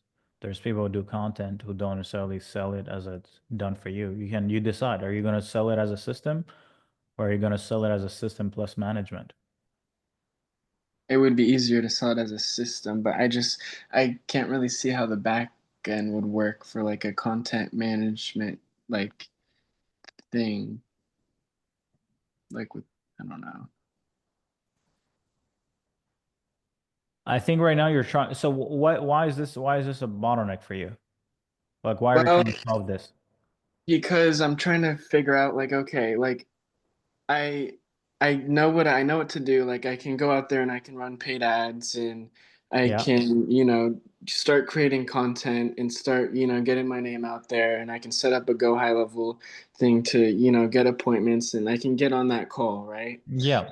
But then it's like, okay, I'm kind of worried because like I know I can get that call with the kitchen and remodeling business owner, but then it's like I'm kind of nervous because so I get on that call, I don't really know like how to structure the fulfillment of it. You know what I'm saying? And like what I need to do monthly and like how to make things like most efficient, but work the best for them, I mean, I think you just haven't done anything. So it's easy for you to stay in the doubt phase. Mm-hmm. So you think like, and I know you've been telling people go out there, make content, get on some calls, but I'm just worried because like, okay, then like, okay, show me this. But do you know why you're worried though? Because I guess it's kind of fear of rejection. Yeah, but most important is because you haven't done shit. Exactly. Yeah. So we can spend here 15,000 hours. I can answer your fears, but fear only is removed from taking action, right? Mm-hmm. Yeah. Like all the things you're fearing don't actually exist. They're all in your mind. Yeah. Yeah. 99% of failure is is staying in your mind. Like the other people are not gonna kill you. Yeah. Just because you don't, hey, should I charge it as monthly or should I just sell it? Who cares, bro? Like just sell it as a system, sell it as paid ads. You can start an agency, run Facebook ad, and there's someone out there who's running Facebook ad agency and was making a 90 grand a month profit. It's not that you have to figure out some magical thing or you have to know a truth that no one else knows. That's not how it works, right? Mm-hmm. Right now, your problem is in doing something, like it's in getting out of your mind, man. Like the longer you stay there, you're in this limbo phase where it's like it's what ifs all day long, 100%. Yeah. And also, what would you recommend to someone who's like, I mean, I don't have a lot of capital, but I want to, and if I'm gonna do like ads, like IG and Meta ads, I'm probably gonna have to do it myself. What's the best way, or do you know any resources like where I can learn how to like structure like In ad? NBL, there is a video. Okay, cool. Alrighty. Check Well, that video out. I want to say thank you for your time. I've been following you for a while, and like you've really like you have some really good content, and glad to be here, and it's an honor to speak with you. So enjoy the rest of your day. Take action. You've been following me but not taking action. Come on, man. What Yeah. are you doing? Yeah. Bro, what the hell? Yeah. This is for everyone who's in NBL, this is the video. It goes through paid ads, structuring, all that good stuff. I'm gonna put the link in the chat. Watch this, take action, do something about it, change your life. It's really easy to do so, Hey, David. Hi, can you hear me? Yeah. I'm from Costa Rica, like the accent that you hear. Sick. Welcome. Well, I have like two questions. The first is like, right now I am building the AI system. I'm like a little nerdy. And I wanted to ask you if you knew like some AI solution in solar that is doing good, like a case study or something like that. It's the same thing. Did you look at the Webby? Yes. Everything I mentioned there works in solar too.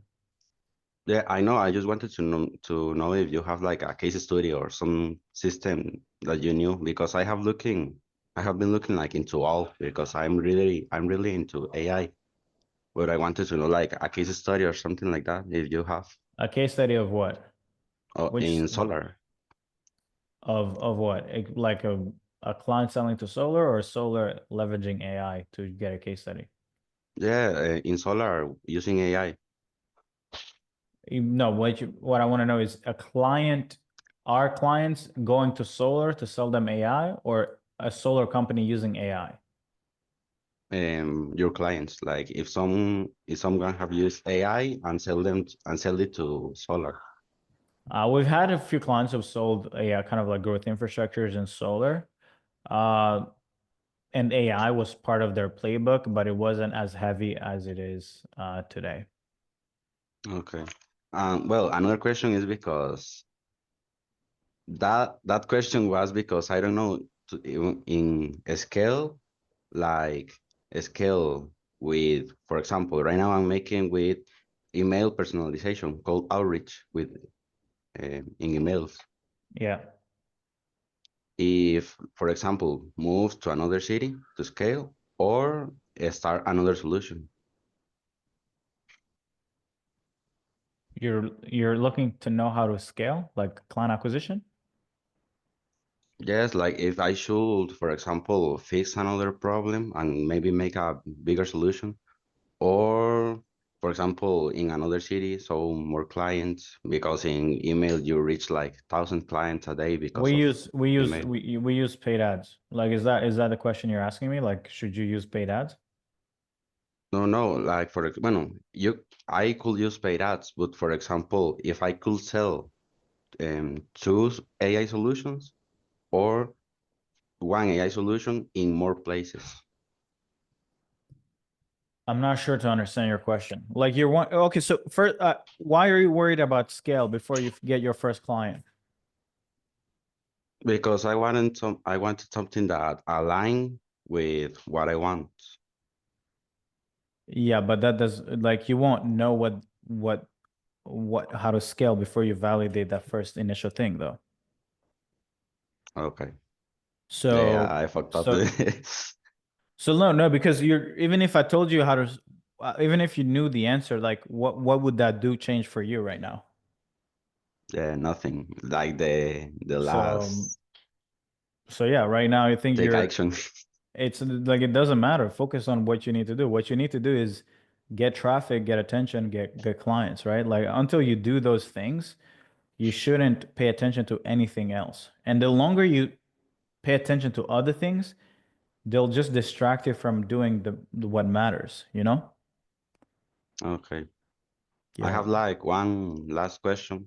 Go. It's about, bueno, for example, the usage. For example, when you use ChatGPT, for example, 1,000 tokens or things like that monthly.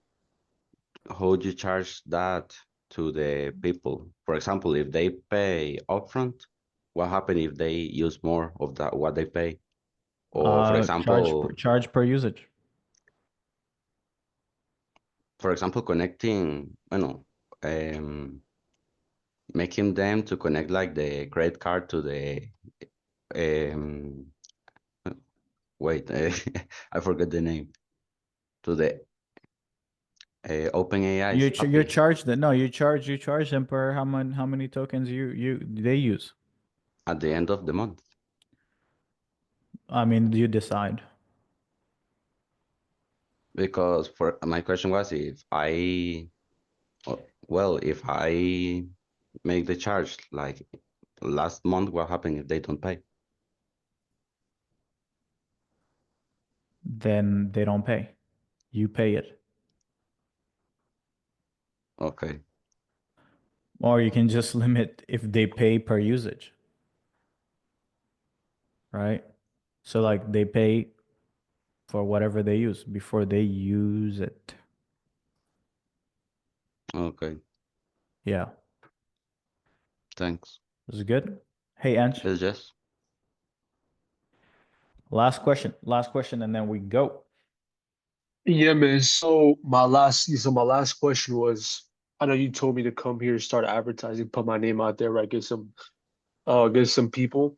One of the, I think you answered this question, but I just wanted to confirm if I have an offer or niche that I want to go after, do you think the best way to validate that is through ads and how responsive people are? And then if they're not responsive, then I change it up? Or how would I go about, what's the fastest way in your opinion to validate something? You think? Do you know any other faster way than paid ads? That's what I'm asking you. I don't know any.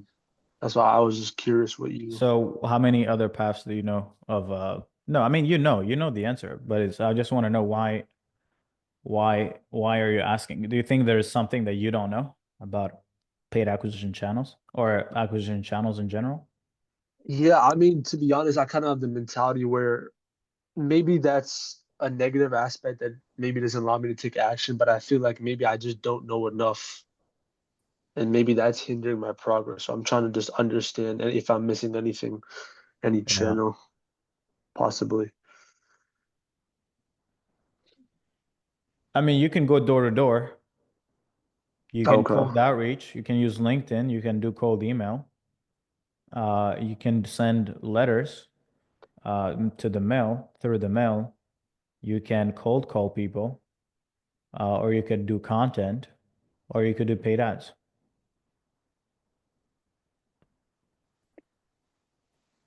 Got you. So Okay. whatever, like those are the main things that you could do. And then from there, the goal is to try to get them on like a sales call, no? Yeah. That's the sales call. All right, boss, I appreciate the help today. I hope you have a great afternoon, all right? All right, guys. Thank All you. right. Thank you, guys. Thank you guys so much. Again, if anybody wants to join the incubator, let me know. DM me on WhatsApp.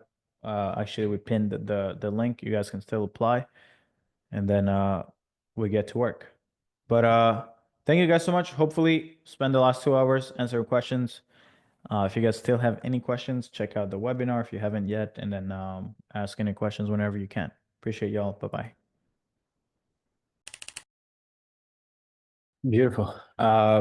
So today we're going to be primarily focusing on a just a Q&A. So I know some people have joined the webinar, other people may just be members of the NBL. I know some people may have also signed up for the upcoming one, so may not necessarily have gone through the actual presentation yet. So it is important to keep that in mind when it comes to some of the questions that I'm going to be answering. It might come from people who already have context into kind of like what we presented, and you might not have any. So please keep that in mind. And also if you guys can put on your camera so that I'm not just talking to your names. It's a little weird. Beautiful, cool. Let's get into it. So anybody wants to ask questions, just raise your hand and then we can get to work. No questions? This is a Q&A, so the value of it is literally based on questions. And I'm sure if you guys are here, it's probably because you guys. Oh, I could just unmute. Yeah, you're good. You're good. Oh, how's it going, bro? Good, man. How are you? Doing good. Yeah, so my question is pretty much I joined NBL because I'm in this. So I watched a few of the modules and I kind of built an offer, and I haven't really picked a niche yet because I know this offer I have multiple routes I can pick a niche. So this offer is pretty much 90 days where we're doing Facebook ads, but we teach them while we run the ads for them. Plus we do AI content for them and then help them set it up and then help them learn how to use it on their own. And then also just set up Go High Level and then set up like appointment setting agents so that all the leads from Instagram, Facebook ads, Instagram ads all gets directed back to CRM and Go High Level through the appointment setting agents. I was just wondering your thoughts on that offer. What do you mean by thoughts? Like, what do you like? That's what we're deciding to like sell for like roofers. Like, I just want your opinion, your like input on that. Like, do you think that's something? Like, what do you think about it? Yeah, but my question is, what opinion? Because here's the thing, there is a question of, do you want me to validate something that you already know? Like, are you asking me like to validate, like, is helping a business create content valuable? Is helping them turn leads into appointments valuable? Is helping them learn how to do a Facebook ad valuable? Like, are you asking me like to agree to the value, or do you actually have a more in-depth like source of your doubt? Like, why would you ask if it's valuable? Like, you're literally starting a business around it. Yeah. I guess that's one of them. But another thing is like, I guess when we built the offer, we're kind of going for it, the offer to be like, you'd never have to hire an agency again because we're going to give you all the systems and we're going to teach you how to run the systems and 90% automated so that you never have to hire anyone. But I just want like, I guess some validation on that pretty much. Or if there's anything wrong with it, or if I can improve on something that you could, I would love your input on that. To be honest, if you're going to go after, like you said, roofing companies, Sorry, I meant solar. Solar? Okay, Yeah. cool. Then like the answer for you is like go to market, get solar sales calls, get someone on a sales call and see what they say, right? But is it that what you're selling isn't necessarily valuable? No, like we've sold the same thing in solar a million times over. We've sold it in we literally sell the same solution in every market. So the only thing that you'll realize when you start getting sales calls is that people might care about something more than something else, and it's up to you to decide what you're actually going to be focusing on, because they're going to tell you what is even a greater pain point, and they're going to tell you what matters more. So nothing that I can tell you right now matters. Like I'm not going to give you more data by telling you like, oh, this is good what you're building. You know what I mean? Like you already know that you already have the answer. Because if you didn't have the answer, you wouldn't even be building this in the first place. Does that make sense? Yeah, that's true. So yeah, but I just wanted to kind of push back on the question. Like you have to trust yourself. Trust yourself that you can on your own understand what value is, right? Like you don't need to like have me validate your offer, right? If you think from first principles, value is, can I get what I want effortlessly and faster? If what you're selling right now helps solar businesses get more of what they want with less effort and sooner, then by default, what you're selling is valuable. Yeah.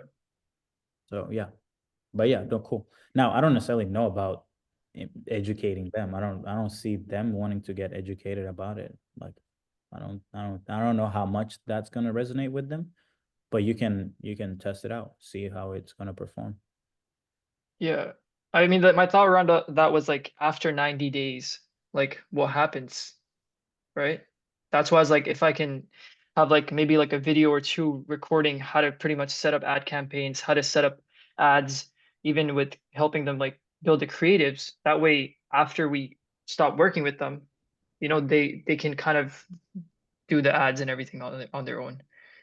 Yeah, that's good. That's a good value proposition. But you could Yeah. also offer them to help them manage the system if they're happy with it. Yeah, so I guess I can go like both ways, right? Yeah, okay. Yeah. And yeah, I have another question. Mhm. So I'm gonna run paid ads, and our budget for now is just 1,000. This is our first time trying to do it, so we're going for $1,000 a month, and we thought of doing like pretty much what you're doing. Like, what would you recommend doing a webinar for these guys?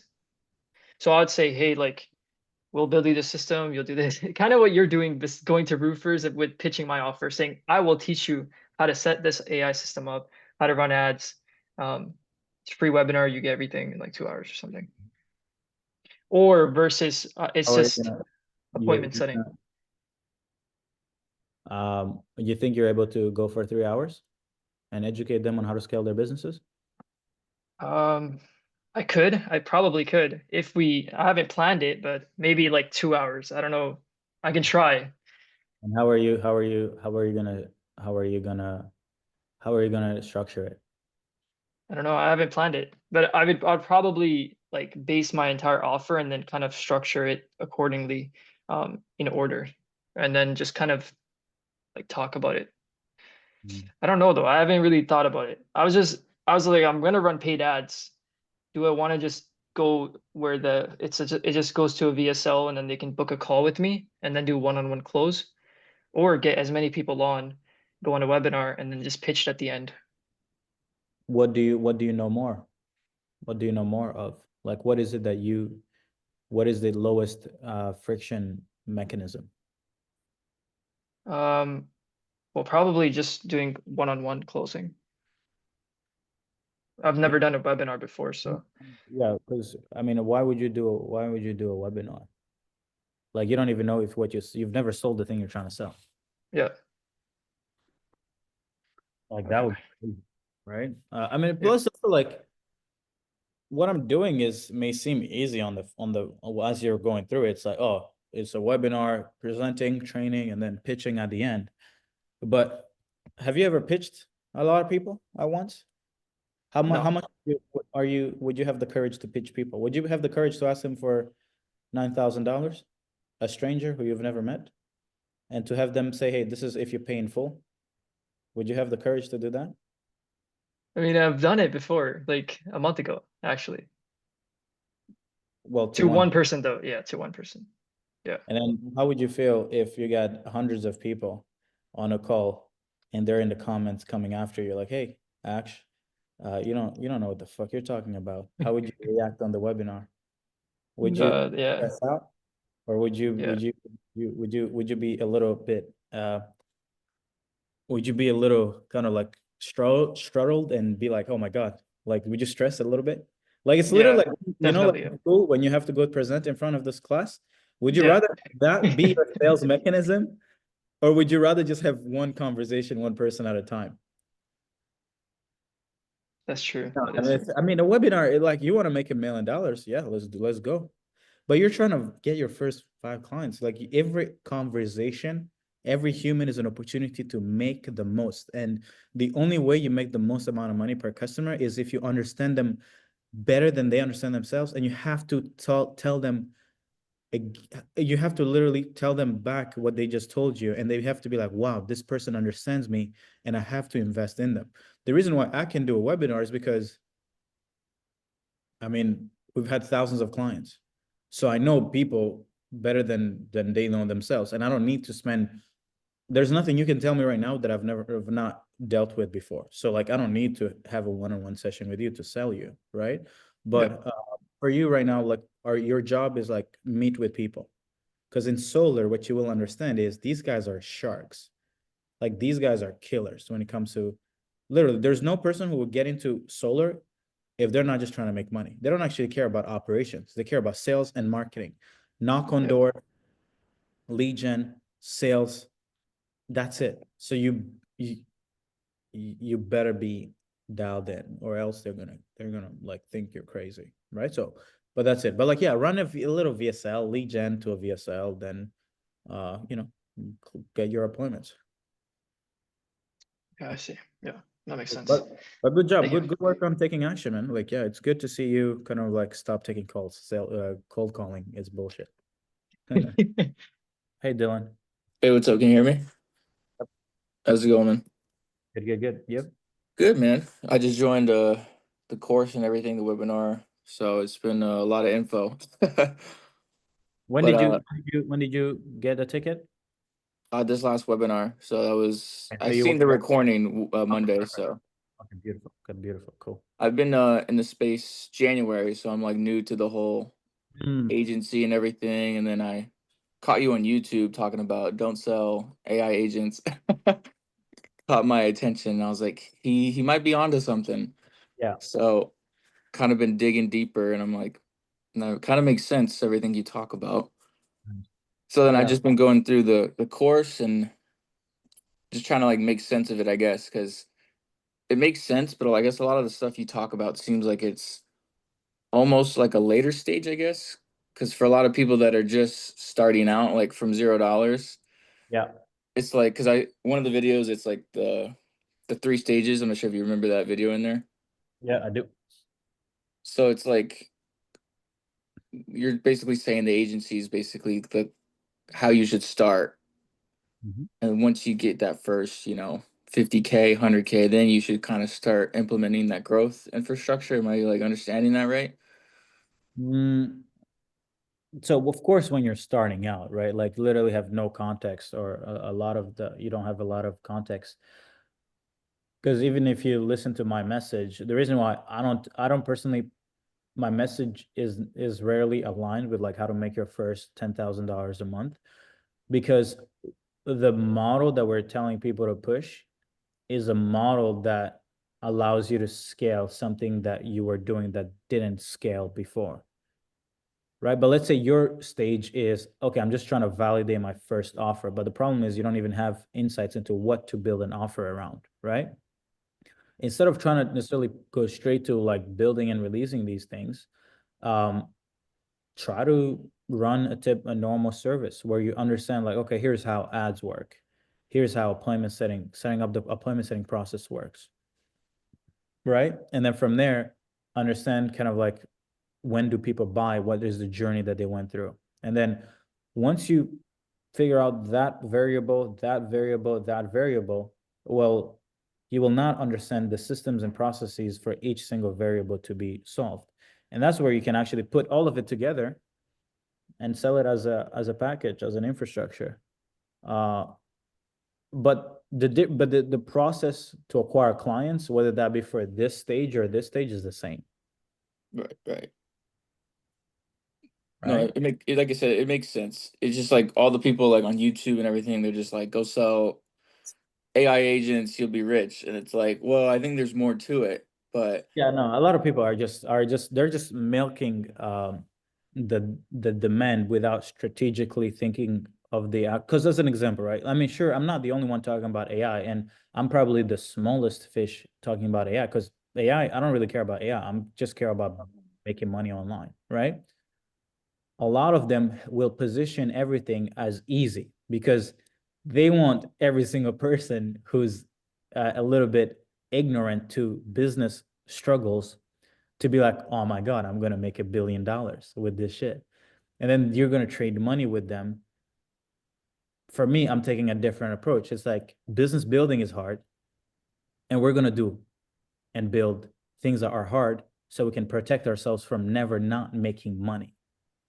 yeah, That makes sense? yeah.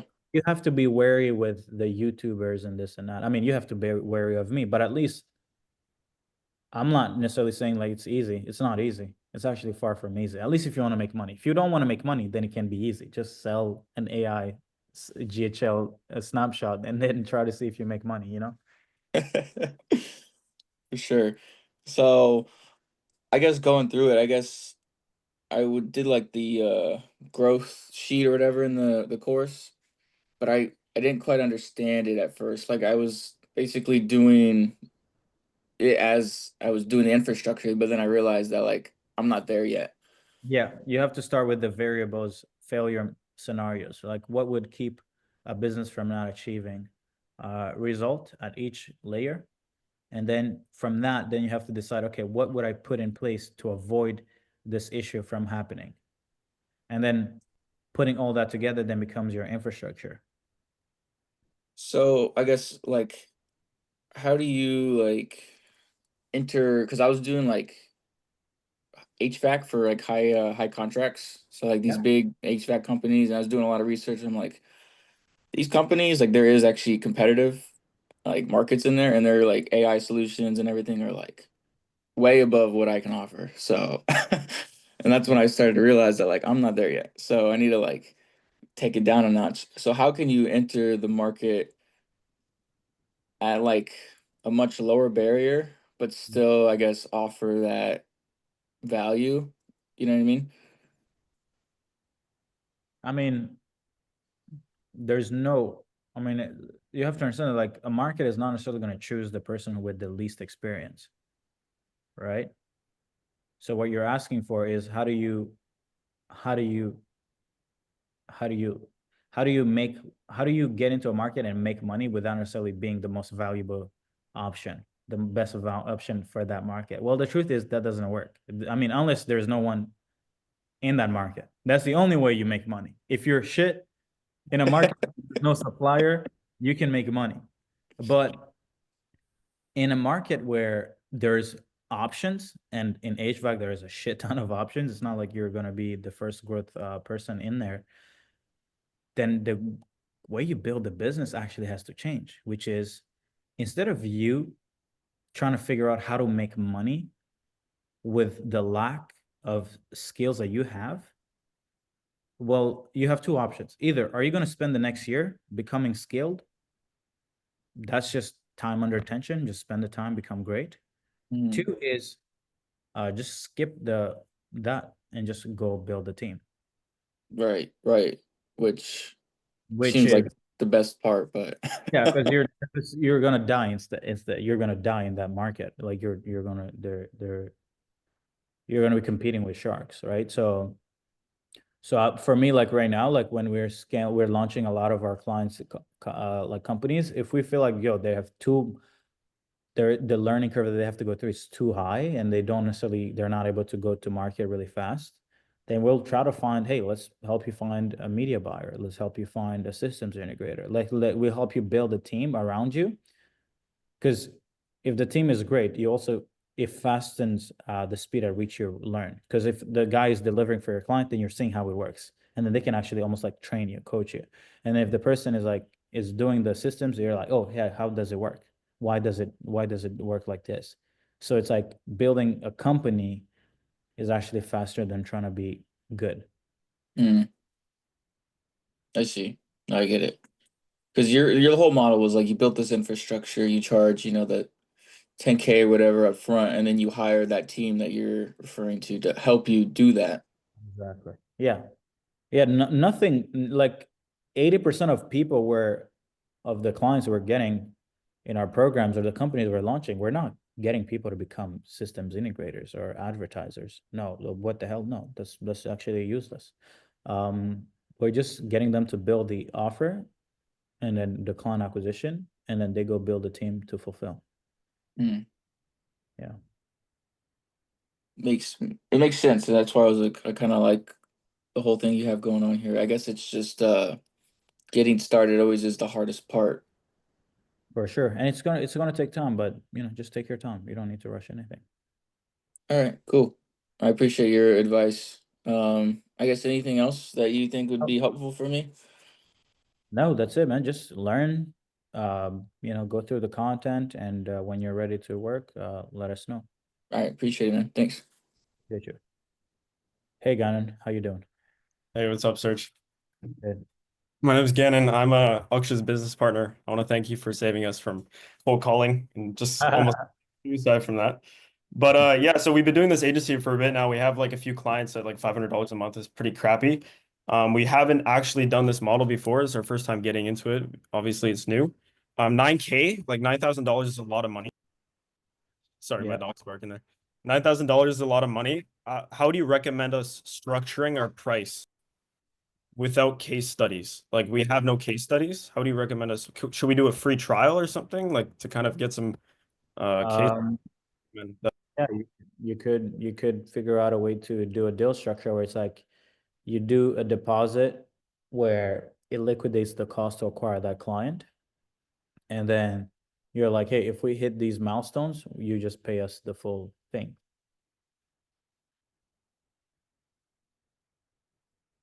Yeah. So we have a few clients in the real estate niche. Would you recommend us like for now staying in that niche? So because we have some case studies, or would you recommend us moving to solar? No, stay in real estate. Okay, yeah. So that's a good idea, right, Aksh? Just to stay in real estate and Yeah, see, the reason why we wanted to switch was because our clients, like, because of the markets and everything, like, they're struggling to get leads and no one's trying to buy. So it's just such a bad position for us even trying to sell everything because none of the, maybe it's because the clients that or the leads that we are leading up with are just bad. Try ads with Yeah. the real estate, and then you can pivot after. But no, I would suggest you stay in real estate first, because the learning curve in solar is also going to be that's adding another problem to your problem, right? So I would do real estate first, launch the same offer in real estate. Ads, you guys are going to see, it's pretty easy to get clients or appointments and leads into real estate. And then if the macroeconomic factors like, oh, people aren't buying homes, or is affecting your sales process, then cool, change. But do not change because you're you're trying to find a shiny object or a shiny niche. Yeah. Okay. Thank you. Thanks, bro. Appreciate you guys. Hey, Toby, how you doing? Good, Serge. Yeah, Amazing. thanks for doing this. So I'm in the home services niche, and I've settled, sub niche down to home remodelers. Yep. And I'm putting together my VSL. I'm really working on my offer still. Nice. Question is, I'm thinking of one way to really stand out is to build self-liquidating offers for these guys. I don't know if they're sophisticated enough, but it would really separate me from Like everybody it means else. like to acquire clients for yourself? No, for them. So, start out the lead magnet and then have some kind of bump. The hard Yeah. part is thinking of the products that, Yeah. what do you sell for 27 bucks or 97 Yeah. bucks? Now that there is AI, I would try to see if there's a way to put their IP into an AI assistant that, like, think of this, like if let's say I'm trying to remodel my home, right? It's like, hey, use this AI kind of like cost analysis or kind of like recommendation for your renovation, kitchen or basement, doesn't really matter. And to be honest, it doesn't even have to be a paid one, because the market, if you give them great value, you can use sales to kind of like get them through the sales process faster. But that's how I would do. I would build a lead magnet that is AI based, that someone puts in, hey, what is the size of the thing you want to renovate? What are the materials that you want to use? And then it rolls out the entire plan and the cost structure. And then your company, your clients, every single person who uses it, they also have to, and you can do this. Hey, give me your email, phone number for me to send you the actual thing, the report. And then by when would you like to actually, how urgent do you want to actually do this work? And if we could give you an offer, would you be interested in it? And then they just give you data about what they want and when they want it, and just plug it into an AI, I don't know, setter that calls the lead the next day and just says, hey, you filled out this thing. I wanted to see if we can book you into an appointment. And what that will do is a lot of these leads were, it will kind of like do the same thing, which is create better customers or better people who would end up into clients much faster.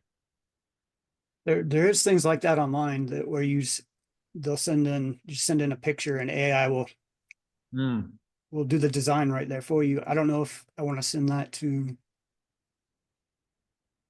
I don't know if you would send that. I don't think you'd have them send that to the customer for them to use, maybe, but definitely Well, have it's not the that. contractor use it. The idea is you're almost trying to solve a problem, but in a leveraged way. Meaning it's like one step towards the ideal goal of doing the actual renovation. Because the person who's been educated is much closer to actually making a decision to buy than the person who's not educated. So it's not like you end up using the thing itself, but you're just helping the customer go through the prospect, go through the journey closer. And then whatever you guys don't end up, the clients don't need to end up using that thing. It doesn't even have to work. It just has to be a good system.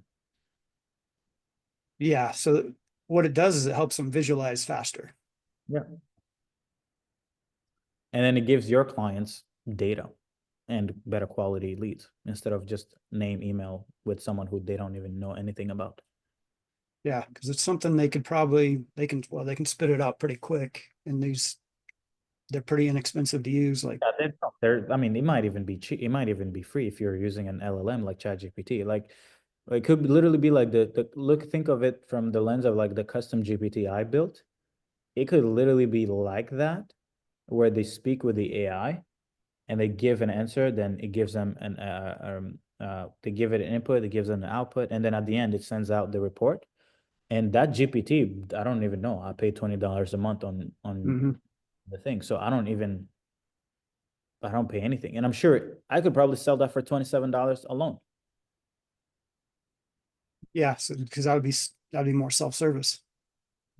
So that's the thing. It's like, can you get someone to to be educated to the path they want to get on, they closer to their desired state, and then in exchange collect data back from the prospect. I think that's one of the biggest.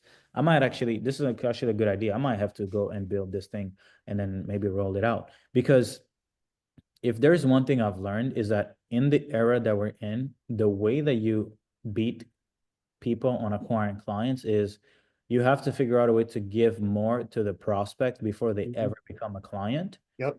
And the traditional way is like, are you going to build a sales team that calls people all the time? That's not scalable. It's humans. It's like, it's impossible. Or am I going to do webinars every day? No, no one is going to be able to. Or how do I replicate my webinars?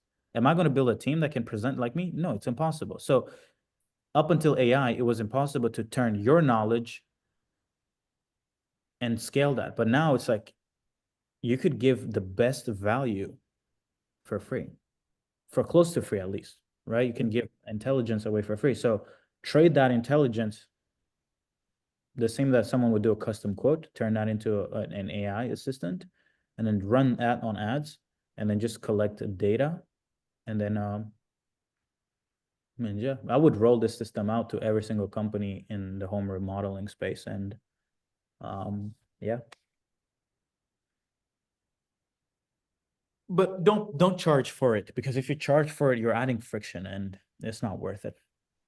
Yeah, move the free line, because Yeah. everybody else is giving away a 12-page guide how to Yeah. remodel your kitchen. Or Yeah.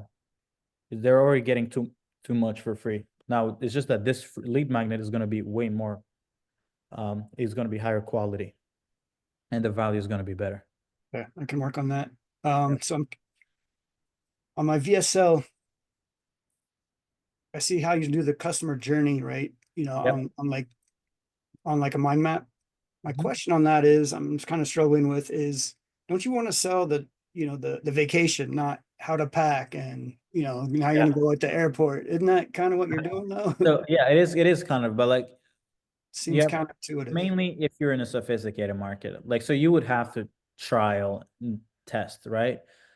Start with a VSL where you kind of like showcase the mechanisms, and then try one where you literally say, hey, our job is to implement a 3-step system that makes it inevitable for you now to have higher quality leads that have higher intent because they went through this, and have them close sooner. Like, we want to cut in half the sales cycle, the time that it takes for them to convert from lead to convert faster. And on top of that, we want them to spend more money. That's what our 3-step system does. If people book a call because of that, please optimize for that. You don't need to tell them about anything. And that sometimes even gets better booking rate, because you're booking them almost on a level of curiosity. And then you have to now break down the system on the sales call. That's The reason why sometimes the process selling VSL works sometimes better is because it saves you the time Saves you of time, yeah. educate them on, okay, so how do you do this? Yeah, so I was thinking either present that on the call or maybe make them watch that as kind of homework Yeah, okay. before the After they opt in, yeah, okay, perfect. Yeah, do that. Then after like a and it pre-call. saves the time, because when we get on there, I want to talk about their business. I want to get their Exactly. numbers. Yeah. So exactly. So that's kind of like why I personally rely on a process selling VSL, because if people then end up booking a call, is because they understand the problem, the solution, everything like that. And sometimes they just will go for, hey, if the price works, I'm going to jump in. But you could also do the sell the vacation, and then as they book a call, the first video is, hey, you have to watch this video before you book a call, before you show up. If you do not watch this, we're going to reschedule it. I think that's how Gym Launch used to do it. They would literally force you to watch a video. And if you have not watched it, then there's no point in getting on a call with you. So that was what I would do. So maybe do sell the vacation and then have a pre-call video. That's what we do also for. Yeah, because I could do that. I could do that in like 5 minutes, probably. Be a lot Right. shorter. And then you're good. okay. Are you familiar with the big data, the in-market leads, where if you've ever opted in somewhere else, and They I can said use if that by data. opting into this, you're opting in dollar partners, but now if they can they can resell that information to like you can because I've seen a lot of businesses where or a lot of people who are sold that thing where it's like, hey, start instead of like just selling this, just sell data to businesses. Is that Well, is that it's it? no, it's not really data. It's somebody, it actually, it's secondary markets, I think is the word they use. So if they're searching for real estate agents, they're searching on Zillow, Yeah. they can, and they're on this list of like 300 million people. Yep. You just give the list of people like condos in Vail, Colorado, and you're an agent in Vail. Somebody searches for that, this lead goes into your system through a Google sheet, and then you can immediately email these people, and it's like magic because they're like, you literally just Interesting. there's in-market leads that are search leads, and then if they hit your site, they're site leads. So it's two different ways. Site leads are No. just a pixel. We haven't looked into that. Okay. Is it the thing where it's like they can also, because I know there are people who kind of like build those lists, those the kind of like that pool of data, and then they eventually turn that into a business where it's like instead of selling growth and marketing, they're just actually selling the actual customers or the leads or the prospects. Is that would that be what would be the value proposition to that? Are you thinking of it? So the value proposition is you're skipping the whole, say I got a lead magnet, you're actually skipping that because they've searched for it and they become a lead. So they're already in your system and you can email them. You can call them, you know. Yeah. And the value add is these leads are only like $1. They're super cheap, but they're in market. So they're highly targeted and you can get like 100. Aren't they given to a lot more people though? It's not just personal to you, right? No, they're not exclusive, but so you have to kind of approach it like cold emails. You'd have to. No, we haven't looked into that yet, but I think that would be something worth looking into. The only problem is if it's that low barrier, then I'm like, Well, not very many people know about it. So there's other people getting these, but right now it's, you could be one of the early market, enterprise companies use this, but it really hasn't been offered down to our level yet. Or it's just starting to. Sick. Look into that. Let me know what I'll let you know. You end up figuring out on that one. That would be sick. And then can you recommend a good white label agency or resource for Facebook ads? Or should I just go straight into try to hire a media buyer? I would try to hire a media buyer because a lot of these white label agencies, especially, they're probably going to be cheap and they're going to have hundreds of clients. So they're just going to plug you with a VA who just knows cookie cutter ads too. Like launches some bullshit graphics that they've used with 1,000 people. So there's no actual iteration that goes on. So I would suggest just find a good media buyer, still pay them per account. Find someone who's able to give you their time, and their brain. How do you qualify them to know? How do you know they know what they're doing? Hey, what accounts are you running? Like find someone who actually has a job. Do not onboard anyone who can't show you an end-to-end kind of like application or the thing you want to do, and they have to be doing it currently, not some. I remember in 2021 or 2020, 2019. Oh yeah, shit's changed since then. It's just screenshot of an ad account that they've never touched it, and it's like you're hiring them just and hoping for the best. But now media buying has become such a commoditized, low barrier skill that like there are some people who call themselves media buyers and they can't think, they can't reason. And it's what kills the business. So like right now, if everybody's advertising, you have to find someone who's going to go above and beyond, just above the just clicking the button. Yeah. Right. Yeah. They need to do the pixels and retarget and split test. I know those things. Yep. That they need to understand that creative is probably one of the most important thing today. Like media buying is actually, so I would find someone can you find someone who's able to get the creatives and do the media buying? Because if the creatives are messed up, you can spend all day long. It's not going to work. You're going to burn money. Yeah. That's one of the first things you split test. Yeah. 100%. Okay. Since I'm in home services, should I look for somebody that specializes or? Yeah, home services. Find someone. And what should I expect to pay for somebody that's good as a range? It depends. Like when you're Per starting client. out, I think you probably might want to offer per account, right? Just so Yeah. so you don't invest a lot of money upfront, but you could kind of like start them with a better deal, which is if for every client, maybe I pay you $400, $500 per month per client, right?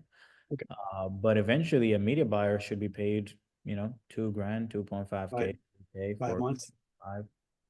5, to manage your clients or as many clients as they can handle. Yeah. Okay, last questions. Then to scale this, I want to grab market share. I'm going to be branded as probably like I got homeservicepro.io and I've got homeservicesrocket.com. Yep. And I also have homeremodeler.ai. I think I'm using that for like the funnel. Yeah. Start with homeremodeler.ai, build the funnel there. Because home service is such a broad market. Right. Like, I want to be able to explain. exactly. I'm probably going to put my go high level on Home Service Pro. Yeah. And then you can go one vertical at a time. This is .io, so yeah, it's a good one for. In order to grab market share, is there a way I could partner with like Service Titan, or I know I got to integrate with these guys, but is there ways to get in the door to become I mean, the way you would preferred vendor or? Yeah, I mean, if you want to go faster, I think instead of going and spending money on acquiring clients, you can just go find partners. But the problem is you have to be able to, one, you have to be able to make less money short term. Mhm. You also have to be willing to sell complementary stuff. So you have to align with what they want to expand the value of their clients or to give their clients more value. So you can't compete with them. Right. Then, yeah. I don't do what they do, but I do. Some of them, they're starting to add funnels now, but. So essentially find what they don't do and do that. If your goal is to scale through partnerships. But one thing I've learned is that when you do partner with these guys, they're not gonna let you keep the margins for long. They're gonna, the same way you want to scale, they also want to scale. So they're gonna be like, hey, why is Toby taking away like 50 grand a month when we could own that and pay 10 grand to fulfill for that? So then that's the logic of partners, where it's like everybody wants to get market share. So that's where the value of being able to acquire your own clients is probably. Gotcha. Yeah. Best thing you can do is like just own everything. Be vertically integrated. Don't rely on a partner. If you want to do partnerships down the line, do it, but don't be dependent on them. Yeah. What about influencers? Somebody that's. Oh, that's perfect. Yeah, if you're someone like has distribution and you can just say, hey, I'll pay you, instead of paying Meta, you pay them. Beautiful. Say, hey, I'll pay them $1,000, $1,500, whatever my acquisition cost. Yeah, give them 50% of what your acquisition cost is on paid ads, and you're golden. You're chilling. Okay. Any last words of advice for this? No, man. Just and go scale to it market. fast.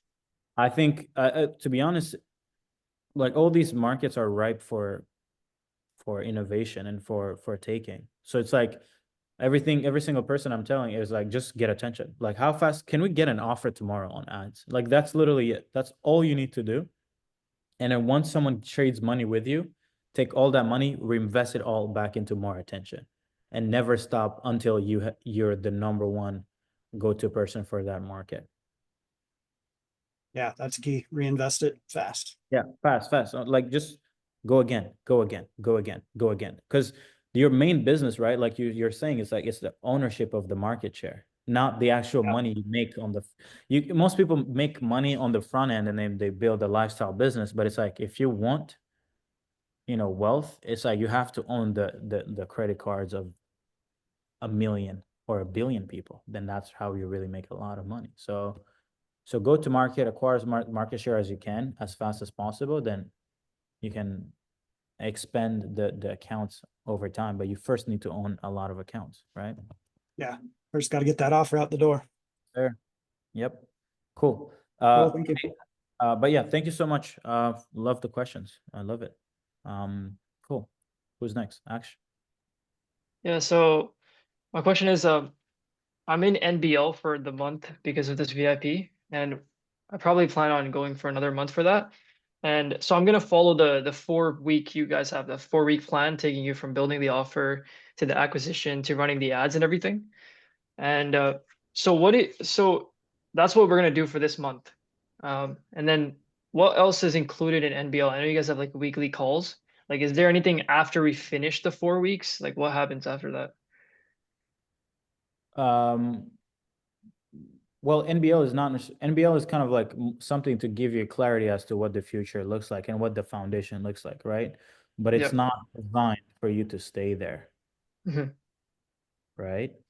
Yep. You get access to, let's say, new events if we're doing like new master classes every month for sure. But the goal is that you should leave NBL. Yeah. Our plan was like do the 4 week plan, make a few, like get a few sales, and then just get your GCP program thing. Get in there and then just scale from there. That's what Yeah. our plan is. So do you think what do you think the time frame for that is? If we do that the 4 week program and start running ads, let's say by the end of this month, and then like how long would it take, do you think? I don't know. I don't know. Like it depends. It depends. It's like there's someone who's in NBL who's already getting appointments and we didn't have to do anything for them. Yeah. Also people have gone through NBL and never even built their offer. Mhm. So who are you gonna be? It's your destiny. It's your destiny is in your hands, right? Yeah.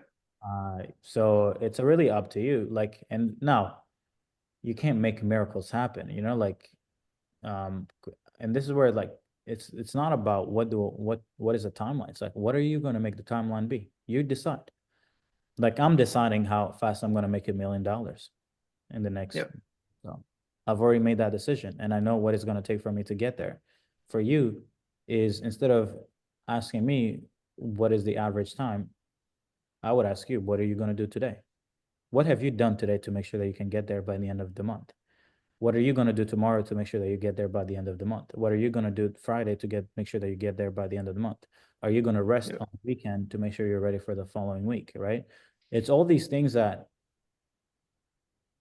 it's you decide. It's you versus you. It's you and Gannon together. You guys are, I mean, you're two people. What the hell are you guys struggling to make money? What's going on? Bro, honestly, look, we've been doing this since we met like 2.5 years ago. We've been doing this literally since the first week we met. We just started up an agency. We're like, yeah, let's just do marketing for real estate agents because we saw Iman doing it, right? But like we followed that plan and we kind of were on and off. We started doing like all these online kind of gurus are preaching it, right? And the thing is we're on sales calls. We're actually closing these people, but it's just not enough to keep us fully engaged because we're spending all of our time on fulfillment. We don't even have time to outreach anymore, right? So we're It's the kind of wrong stuck, offers, you know? we're stuck in a rut. So once we get this offer and perfect it, and obviously the ads are gonna take us to that next level, I feel like we have the skills and tool sets to make it. We just need to get the ads down and the offer down. I think one of the things you guys don't understand is that you guys are just your business is broken. It's not that you guys aren't successful. It's just that you guys are making no money, so therefore you guys are just stuck making no money. So you have to do work as someone who makes no money. So like It's not really a business. Yeah, it's not a business. Yeah. It's a hobby. You guys are just having fun, cold calling people for fun, and sometimes you get lucky, make $500. So it's like fun, right? You guys are True. having fun. So Very true. so, like, I want you guys to respect yourselves and never do business with anyone who's not at least agreeing to committing to a 5K deal, maybe 3K deal, a minimum, right? Because what you guys need is leverage. Now, leverage is what makes you money, not your time, right? Yeah. The reason why people won't build a business because of working a job is because a job gives you only leverage on your time. Right now, you guys have a job. The reason why you guys are building a business and never forget it is so you can acquire leverage, so you can get things without having to trade your time for the things you're getting. Instead, what you're going to start trading is money. And you're going to trade that money for talent. And then talent is going to trade their time for money. right now what you're doing is you're making no money, so you guys are having to trade your time, but your time isn't valuable because you guys don't have depth in any function of a business. So what you guys need to do is you guys need to become so good at telling the market to believe in you that they give you their money and you become investors and capital allocators of that money. And then you go in that literally your job is collect money, hire people so they don't have to go find the people. And then you do that, run that loop so fast and sooner and a higher pace to the point that like you're getting so much money faster than you're expending it and allocating it that now you start making money. And then you start thinking, okay, now we need to retain money. Then it becomes a new skill set that you guys need to acquire. But like the reason why we do build and release is because we want leverage. We want cash. We want cash. Cash is king. Cash is leverage. Yeah. Once you have money, you can even hire me. I'll run your business. You know what I mean? But if you guys have money, you can't afford anything. You like you can't. So you see, like right now, what you lack is money. Yep. Yeah. Exactly. So get money. That's it. I like that. Cool. Yeah. Thank you. I have another question. So Man, you get to pay me more money. last one. Just last one. If we run it, should we try to run ads on like US markets also because we are in Canada? I don't know how that works if we're spending Canadian on ads. I don't. Meta doesn't care. Money is money, so they'll give you the everywhere. I like it's the for Canadian market is maybe less competitive, so it might be easier. So start with Canada, and then but then Canada might also be broke people. So then you're like, damn, I need States because they have more capital. Yeah. Real estate agents are like, I don't know, we just don't like them that much because they're just so stingy right up front. And because they get so many calls, right? So we need to stand out. We are actually like we offered this, we were gonna work with this guy. We almost signed the contract for like literally like a $10,000 deal on doing email marketing for him and we implement AI so it's all humanized and personalized. And then some guy just called him up saying, okay, I'm going to do voice agents for you. And now he's like, can you guys do voice agents? Right. So now we kind of missed out on the opportunity. So this is kind of why it's perfect, right? We're having all of the aspects that they're getting pitched in one offer. That's actually good because I'm going to use it in some content, Sure. Yeah, cool. Awesome. Again, we're going to wrap this up today. Yeah, those today were great questions. Thank you guys so much for jumping on. If you guys have any questions, please let me know. If you guys want to work with us, have my team, have me kind of like help you guys launch your offer. We have the Webby offer that comes still going on. So yeah, you guys can message me and I can get you guys on a call to try to get you guys in. Okay. Cool. But thank you, bro. thank you so much. And then speak soon. Bye-bye. Yeah. All right. Welcome. No one else has a camera besides Scott.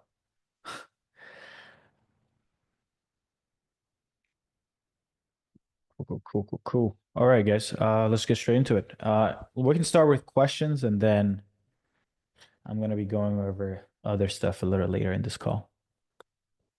So if you have any questions, just drop in and yeah. Hey, Serge, how you doing today, buddy? Good. All right, I didn't have a planned question, but I did go to the sales meeting earlier with Heisem, and I think one came up. It was just concerning sales retention. And I think it was around the basis of we're generating sales leads for our customers, and do we have a retention system in place for helping them retain their customers? Not for us to retain our customers, but for our customers to retain their customers. I think it would be case by case. I think it's harder to kind of like make that system evergreen because depending on different markets you're in, you'll probably need to build it specifically for that market. But what I like to think of retention is I like to mainly look at what are the recurring things in that business, right? Like what is it that their clients need to do over and over again, and are we able to systematize that recurring activity through an AI workflow or even do research at scale for them, like at a massive scale, and then deliver the insights from those research back to the user, right? So you have two options. Either you're going to do it for them, but through a system that's leveraged, or else you would end up, like I'll give you guys an example. If you're running an advertising agency, a media buyer or like a content team needs to create new creatives, then they need to edit it, then they need to test new audiences and new creatives. Well, that's a recurring thing. Anyone who advertised needs to go through that cycle over and over again weekly. So that's an opportunity for retention. A lot of the times what many people make the mistake to do is they try to retain on things that is only be able to experience once. Like if I tell you like, oh, here's how you build an offer. I cannot keep billing you for that because you experience it once, you get the value once, you don't keep getting value over and over again. So for me, it's like, okay, what are the reoccurring things that happen in that function? Okay, cool. How can we automate that and own that? And then, license it back to them, Yeah. And then, yeah, but you can also a lot of the people that you're probably going after may also just have a business that's reoccurring. So they might just have the retention solved from the service they render, Yeah. Cool. Hey Jay, how you doing? What's up, man? Yeah, I just had a kind of a back-end question off of that, if you don't mind. Yeah. So basically with my business currently, we're doing like a 16-week coaching package, helping coaches build systems in their business. And it's kind of a question like when they go through that and they build that system, what is the potential ways to retain that client? Is it just because you can't like keep coaching them on the same Yeah. system over and over and over again, right? So it's like obviously you can build like a community, you can be like, be part of this where we give you ongoing information, blah blah blah. But what is like more of a practical thing where you can be like, hey, you can stay with us because of XYZ. I don't know if you have any thoughts on that end of retaining.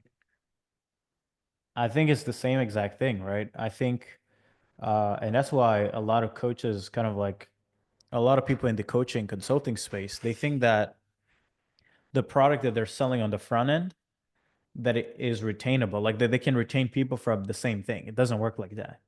It's collect your money from the front end product, make profits, great profits from it, get rich from it, but you're not necessarily building any enterprise value because you're only thinking from doing one thing. But the problem is if you want new money from people, you have to give them new things. So you actually have to build a layer of products or services. It's the only way you actually keep making money, right? So as an example, even for my business client acquisition at IO, the biggest issue that we've always had is thinking that, oh, someone gets success and they're going to keep paying us just because. No, you got to earn value from your clients. Even you're the one who literally got them the results.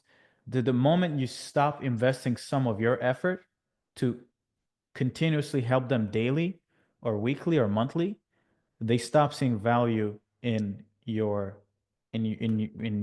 you are. So they stop transacting with you. So that's why for us, we have different functions, right? Like people in our community, we have access to better media buyers. We have access to better talent acquisition, right? We can build things on their behalf and they can just buy it for a fraction of the cost. We can build a lot of these systems, and as they use them, they keep paying us. So for you, you have to analyze once they've bridged the gap, then they're at their desired state. What then happens to maintain that success? And that's the opportunity for you to make more money. It's help them retain the success that they've achieved from buying your first product. Yeah, I think it's just a lot of internal reflection because I personally always think like it has to just be some sort of done for you agency service, but I'm trying to think outside the box and think if like there's It any has to other be ways. AI. It has to be AI. I don't think services. You're not going to make money on the back end with a service because Yeah. people are expensive. So how much are you charging upfront? 4K upfront, and obviously I've got a bit more incentive for people to pay the 4K. But I'm just thinking like obviously also people take longer to get results, right? And it might not be within those 4 months that I'll be able to get them amazing results. So obviously I want them to stick around so the results actually I can leverage the results as well for myself. So it's like how can I retain them up until that point? Does that kind of make sense? Yeah, but that just raised another red flag. How can you afford anything with 4K being your front end offer? Like you charge 4,000, right? What do you Yeah. deliver? Like what do you deliver? The delivery is 1 call a week, and on the front end, we also help them script their ads and include like we basically got like a flywheel process in terms of how they're delivering their product and also getting out their content and stuff like that. So it's kind of a lot, I know, for the price, but yeah. What do you do? So you said one-on-one, so like One-on-one, so 1 call a week. They get ads, access to obviously delivery. course material so they Okay. can go through that. We help them script their ads. We help them create a VSL for YouTube and drive traffic there. We help them build their what's it called? Email sequences and stuff like that.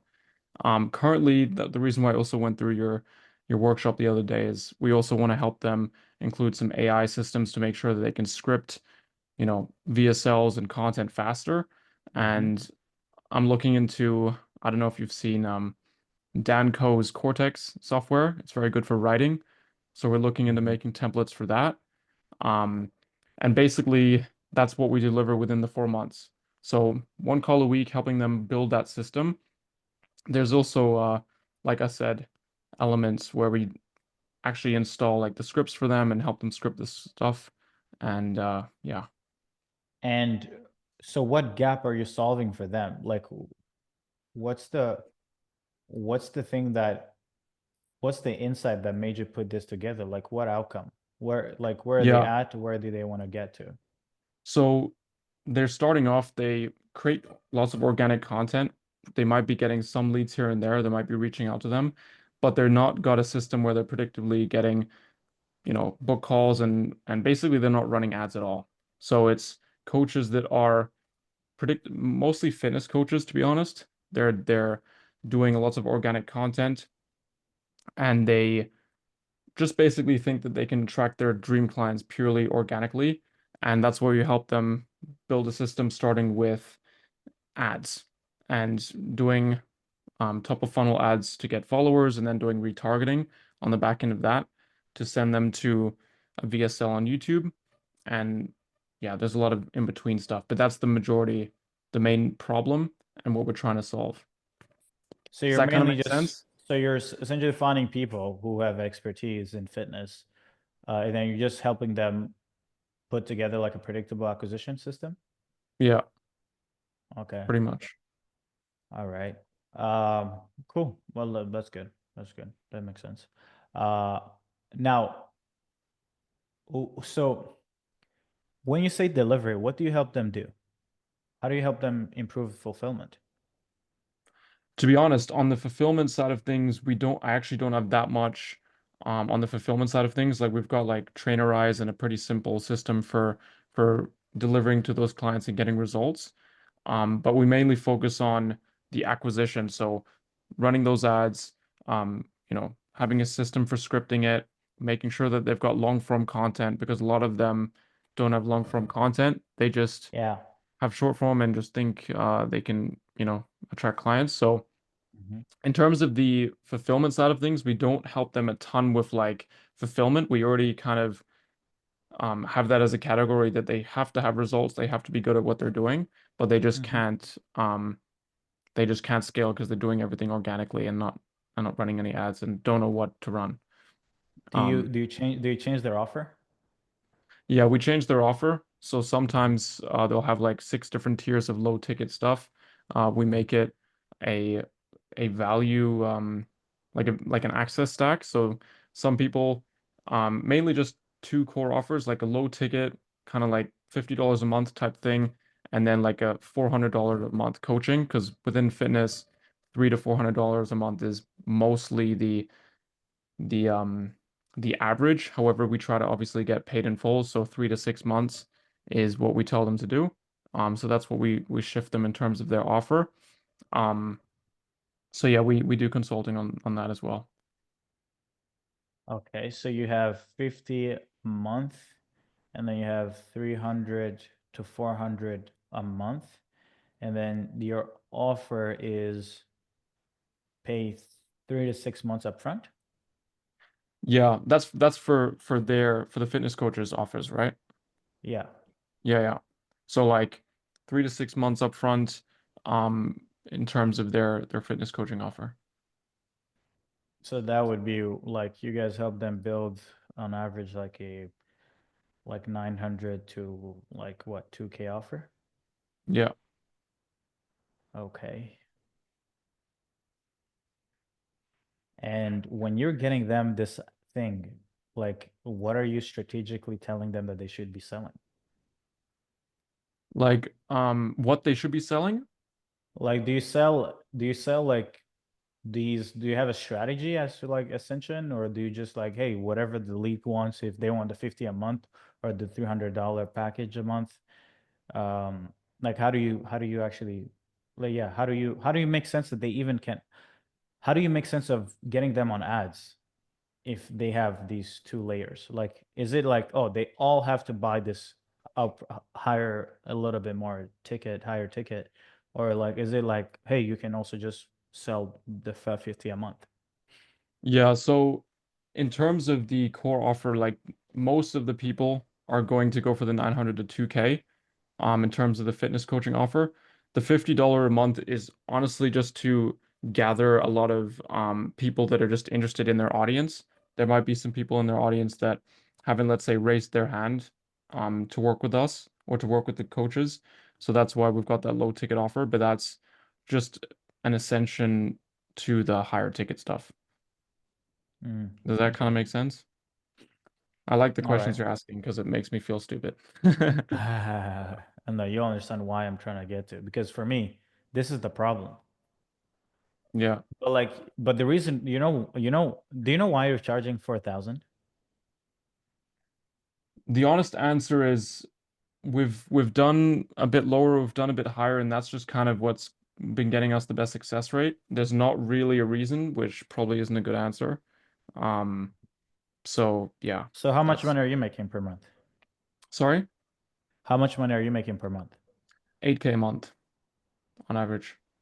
And so what does that mean? Like you're sending like 2 clients a month? Yeah, on average. Yeah. Yeah. Okay. And then how do you get clients? So I get clients from Instagram ads and from cold outreach on Instagram as well. So just running both. Currently, I'm really focused How on much? trying to get the ad. Sorry? How much did you spend on ads last month?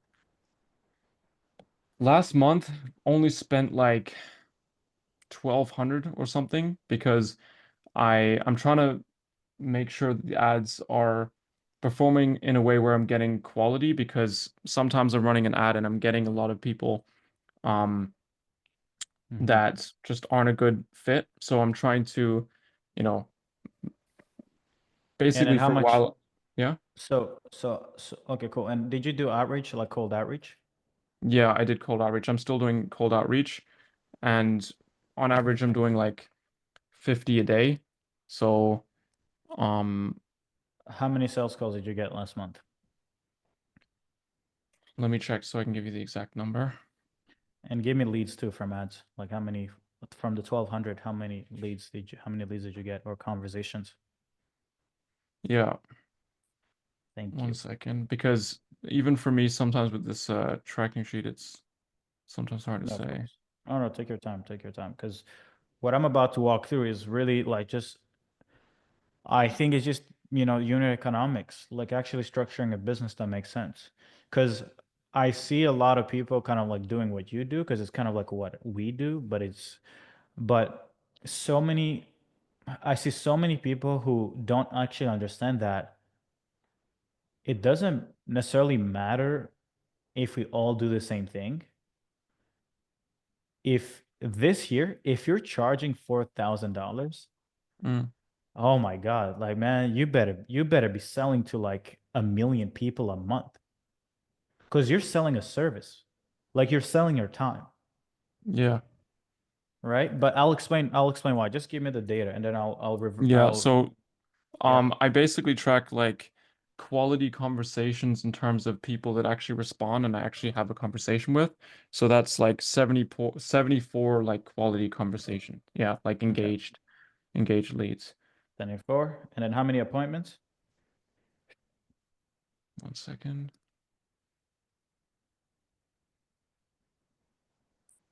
In terms of appointments, I got 9. So not too many, but Okay. 9 appointments. Okay, cool. Perfect. So, and would you say that they're mainly from ads? to be honest, I would say a lot of them are from the cold outreach side of things because with the ads stuff, you know, sometimes Yeah. people, because I'm running basically an ad that's directed to a lead magnet. So sometimes people, you know, follow me, get the lead magnet, start a conversation with them. But I feel like that's what I'm also trying to fix now is they're just there for the lead magnet, right? And then they just Yeah. piss off. So Yeah. I'm trying to fix that. That's why I'm kind of run a more direct ad that's more expensive, but I Yeah. feel like it's just going to get me more quality because for some time I was like, you know what? I'm just going to run this ad that's getting me more volume but less quality, and I think that's kind of fucked me up a little bit because it's hard to find the people that are serious. So, Yeah. yeah. All right, cool. No worries. So, first things first, I think your one, your pricing is broken, and Yeah. also you may also the reason why you're only because here's for everyone listening to this, the reason why he can't actually scale his business. So just for context, he made $8,000 last month. Okay, which means let's say he sold 2 units. Well, the problem is he still spent 1.2K. So he's left with what, 6.8K after CAC? Well, not really. Do you pay setters or do you do outreach yourself? I do it myself, but tomorrow I'm gonna try to get one. Okay, cool. So out of 2 clients, you have 6.8K. And then who takes care of fulfillment? Me as well. Okay. Okay, so okay, let's just call it this. You just have a job, right? You just have 2 jobs. You every month you're having to get 2 jobs and that's it, right? The reason Yeah. why you can't actually scale this business is because you're not running a business. You're running it as I'm gonna go work and then I'm gonna find some food for today and then I'm gonna eat and then I'm gonna have the courage when I'm hungry again to go work again to find another client to pay for the next meal, right? Yeah. This is not how you build a business. The way you build a business is you have to structure the business so that every single client, it's what am I going to sell? Who am I going to sell it to so that I make so much money from each client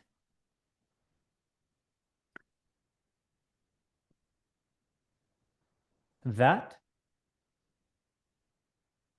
they cover the cost of doing every single thing. They cover the cost of ads. So if, as an example, if you would just change your pricing from 4K to 8 to 16K, actually spending 1,200 would have not been that bad because you would have spent that same 1,200 or 1,500 or even $2,000. Who cares? Let's say you spend 2K on ads. Okay. You also do the cold outreach, right? Just keep hustling. Who cares, right? But just ask for more. Do cold outreach. I don't really care, right? Do the 74 engaged leads. Have 74 good conversations a month, right? Book the 10 sales calls a month. Actually good quality ones, okay? And then still sell 2 units. The difference here is instead of only being left with 6K and feeling good about it, because you're still the one fulfilling, by the way, like with this 6.5, 6.8K, I can promise you that if you were to hire someone, because when you're hiring a team, one person is going to be consulting on ads and maybe VSL too. Another person is going to need to consult and onboard the client. So you're going to need kind of like a general kind of like person.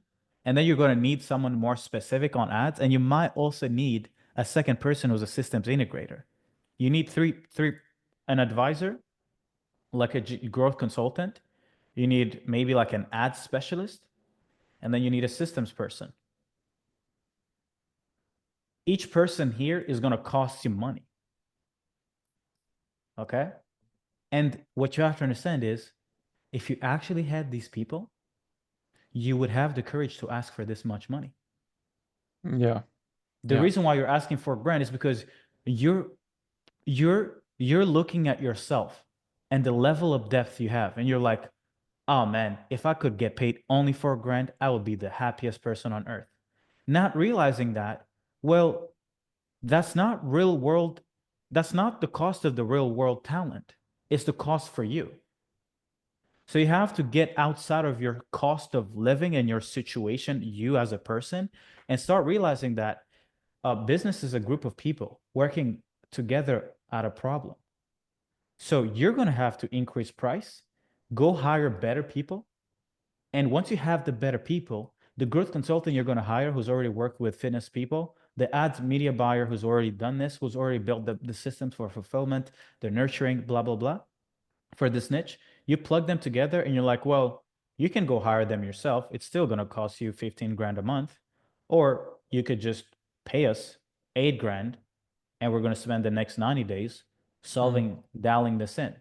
And then you need to go from selling, and you also, the number one thing you need to also solve for these fitness coaches is that they cannot sell anything that is not high ticket or mid ticket upfront. They need to be selling something that's 1,000. I would even say 1.5K.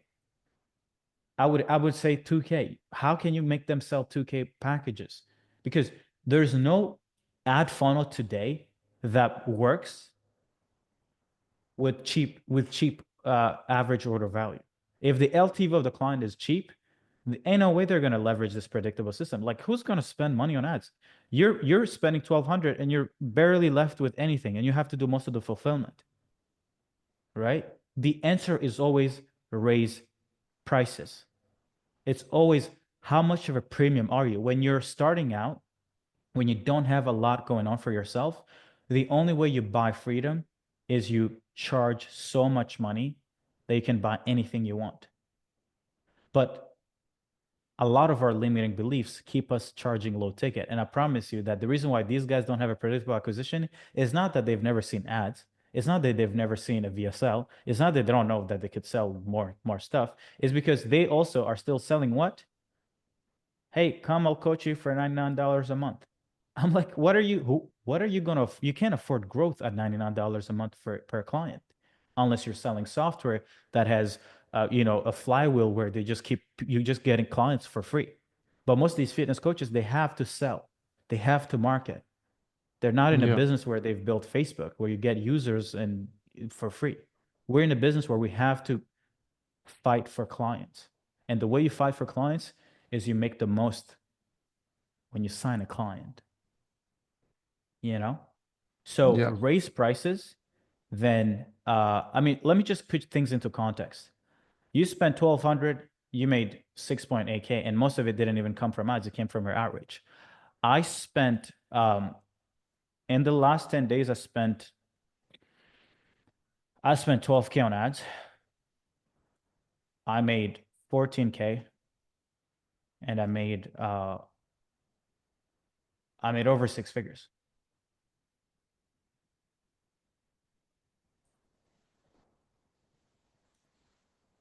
Okay. But do you know the difference between my funnel and your funnel? Is just how much confidence in charging a lot of money. I mean, literally, if I went into the same fitness niche you're in, I would make more money, not necessarily because let's say I know better. Okay, whatever. But that's, in theory, it's the same bullshit. It's how do you get attention? How do you sell? How do you convert? How do you do content? Blah, blah, blah, blah, blah. I may know a little bit more how to optimize, but it's just from the sake that when we do these for clients, it's just infinitely better because one, we charge a lot of money, and then that money affords us better solutions for clients, better support, better everything, but you never acquire the better unless you can afford better. So a lot of people think you're going to wait until you're really good to charge money. No, no, no, no. It's actually reverse. Make money, then go buy stuff, go buy talent, go buy expertise. So, but like, and also do the same for your clients. Number one thing you need to consult them on is, hey guys, no more charging commodities. That's what Gym Launch did for gyms. The number one thing he would do you should read the book Gym Launch. It's a great book. He would help them package. The first thing that he would help them build is a $600 to $1,000 package, which was a 6-week program. Okay. What that did for their business is then these gyms could afford to spend money on ads aggressively. But before they would had $100 a month subscription, and they would not make money on the front end. It would never be more aggressive on acquisition. So you need to do the same thing. And this is what I always tell clients, like, guys, we're going to sell expensive, whatever it takes. Because until we make some money, a lot of money per client, we're going to struggle to grow a business. Okay. But that's what I would suggest to you, man. Okay? Thanks. Yeah, it helped a ton. Thanks, man. Cool. And then scale outreach. If outreach is working, scale outreach.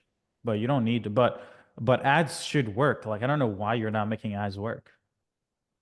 Like, it Yeah. should work. You're probably sending the wrong lead magnet. You're probably talking to the wrong person, or you're just not creating enough positioning to make them be like, oh wow, this could actually change my life. Yeah, I think I just also need to I think like you said, there's just been a lot of like limiting beliefs. So I think whether that's been with the offer, whether that's been with the messaging, it's just been beating around the bush, telling them to get a lead magnet instead of showing direct interest to what I do, if that makes sense. So I think even with the ads, it needs to be a bit more direct and just tell people like, obviously maybe give them a lead magnet, but just show them exactly what we can do. I don't think the lead magnet is your problem. I think it's just like, have you designed your sales process so that even if someone gets into a lead magnet, that they're actually into a buying pocket? Like, are they actually wanting to solve that? Because it's right now, yeah, you need more volume. You need to optimize for volume because you need as many conversations as you can, right? But you have to be methodical as to every lead comes in. Okay, what is belief 1, belief 2, belief 3? Cool. What is it they want to solve? Okay. And then you need to find what is the biggest pain point that they're willing to pay a lot of money for. Not all things are created equal. Not all pain in a prospect are created equal. So our job, like the better the growth person is not the person who's good at advertising or good at selling. It's the person who's able to identify the most important desire and pain that leads prospects to making the highest, that creates the highest intent in them. If you can find that, that's how you really print money, But when you're just general, like, hey, I'll help you get clients. Yeah, so does everybody. Yeah. Everybody yaps that. Everybody says that, Yeah. Cool. Okay. Thanks. Yeah. Hey, Jay. If you guys have questions, just raise your hand and then we can go around. What's going on, Serge? How are you doing, mate? Good. Perfect. I just had a quick question on something that you were speaking to the allergy about there. Like, you talked about, obviously positioning, how he's coming across as everybody else. When, you're bringing your offers to market in terms of, ads and pumping out ads, what's sort of your thought process behind, positioning yourselves different from somebody else? Because there always will be a vast amount of people advertising the same thing on meta platforms, wherever you're advertising. So it'd be great to get an understanding of what's going through your head when it comes to bringing a product to market that, in a more competitive environment. I think just how narrow the messaging is, right?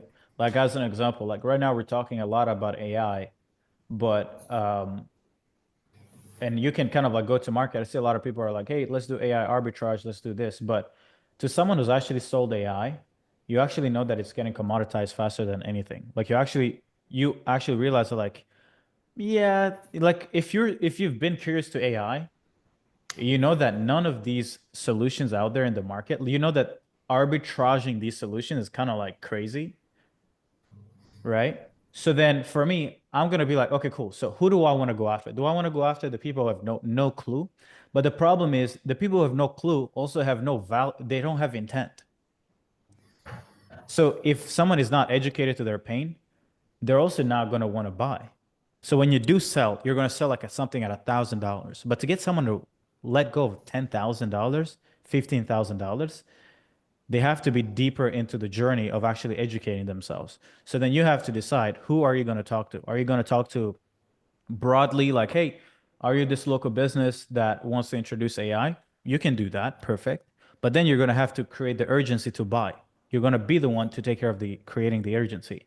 But what I want to know is, when I'm going to market, is I'd rather just go after a smaller market and find, hey, you've tried AI, you've already paid to get this thing done, a voice agent, but you've realized that like it's not actually helping you. Our job is to come in and actually plug and play multiple solutions so that we make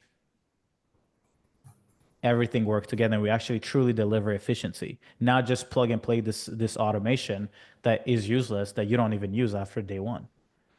So it's just mainly speaking to the level of awareness, I would suggest. That's depending on how much money you want to go for, you know? Yeah, no, that makes sense. And in terms of, the AI model, I'm currently in SMMA looking into all this AI stuff right now. And it's a case of like a lot of the stuff that I hear is almost like you are selling voice agents. Like the vast majority of what it is selling voice agents. And when I'm sort of processing that in my mind, especially with my experience in SMMA, it's almost like, I'm thinking to myself, how different is this? Because this is just one component of it. And AI voice agent, it's like every single marketing agency in these days, has an appointment setter, has a call center who's calling the client's leads up for them. So it's trying to find that differentiation. And that's sort of what I've been trying to find myself, and, not really alluding to any great conclusion on that. So could you touch upon that and exactly how, that is different from somebody who is in SMMA, or how that offer can be different? Can I Okay. can I say one thing too for him, Serge, real quick? Please. So I think what Jay is also going through is kind of what we all go through, is a perception battle. Sometimes you go out there and you're selling stuff. I used to sell camera equipment, and there was 1,000 guys selling CCTV, so I had to differentiate my company. At the time, I think I came up with some cool color cameras and some other things just to kind of draw my customers' attention to say, hey, my cameras are cooler. Yeah, it may be the same type of system that everyone else is selling, but I got to go a step further to kind of differentiate. So I think one thing, and this is what I was considering with my offer that I'm still in the process of creating, is when I mention retention, maybe something of a tool that they don't have, like your gyms are catering. You're catering to a gym that doesn't really go out there and they don't do their own ads. They're not really digital. They're organic.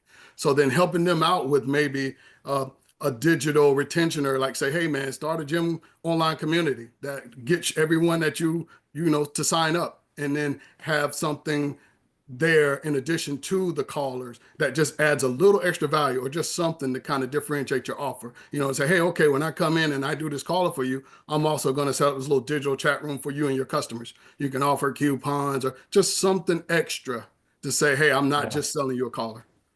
Yeah, 100%. But even before you kind of like change up you make the thing more sophisticated and add more stuff, one of the things that you have to ask yourself is, look at the people selling these AI voice agents. Are they making more money than you? I mean, it's hard to tell. I mean, and online business is an interesting space where it's hard to trust, anybody's word at face value. Yeah, no, but do you think they're getting more interest? So what are you selling right now? A 7K 3-month SMMA package. But what's SMMA? So ads in call center, and then obviously Okay. there, as Chris touched upon there, it's a case of like there is differences in my product, as he said on the front end, that make it quote unquote more attractive to a buyer, as people, as he says, people buy different, not better.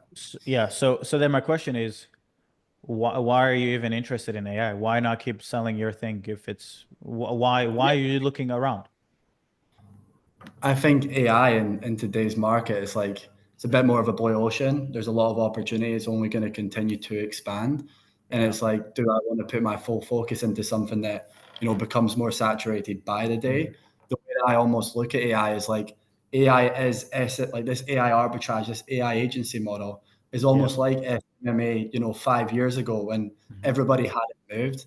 And when you showed that chart of, first movers, and then, you had your first majority, second majority. You're almost getting in quicker in that loop, and it's everybody knows that. And have you and even with the lack of, you don't even know what you should do, have you spent money on AI, on at least wanting to get more knowledge about AI? I mean, it's sort of a new thought that's been in my mind. I obviously spent money on your webinar.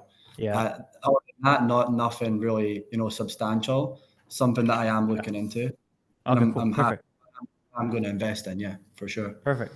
Okay, cool. Well, the same thing you're going through is the same thing happening in every single market that has ever existed. And the thing you don't understand is growing a business happens from two things. One, are more people looking for what your messaging is around, and two, is the actual solution good? There's people making more money than everybody else, and their solution is actually crap, just because they're giving the market what the market wants. That's lesson number one. So forget about you and what you think about voice agents. If right now you're selling SMMA, I compare your company and I compare an AI offer on ads, on a sales call, on cash collected, your business would not, if you try to aggressively scale this funnel up, you would go broke. You would go bankrupt. I can promise you that I would spend more on trying to acquire clients, selling them what you're currently selling.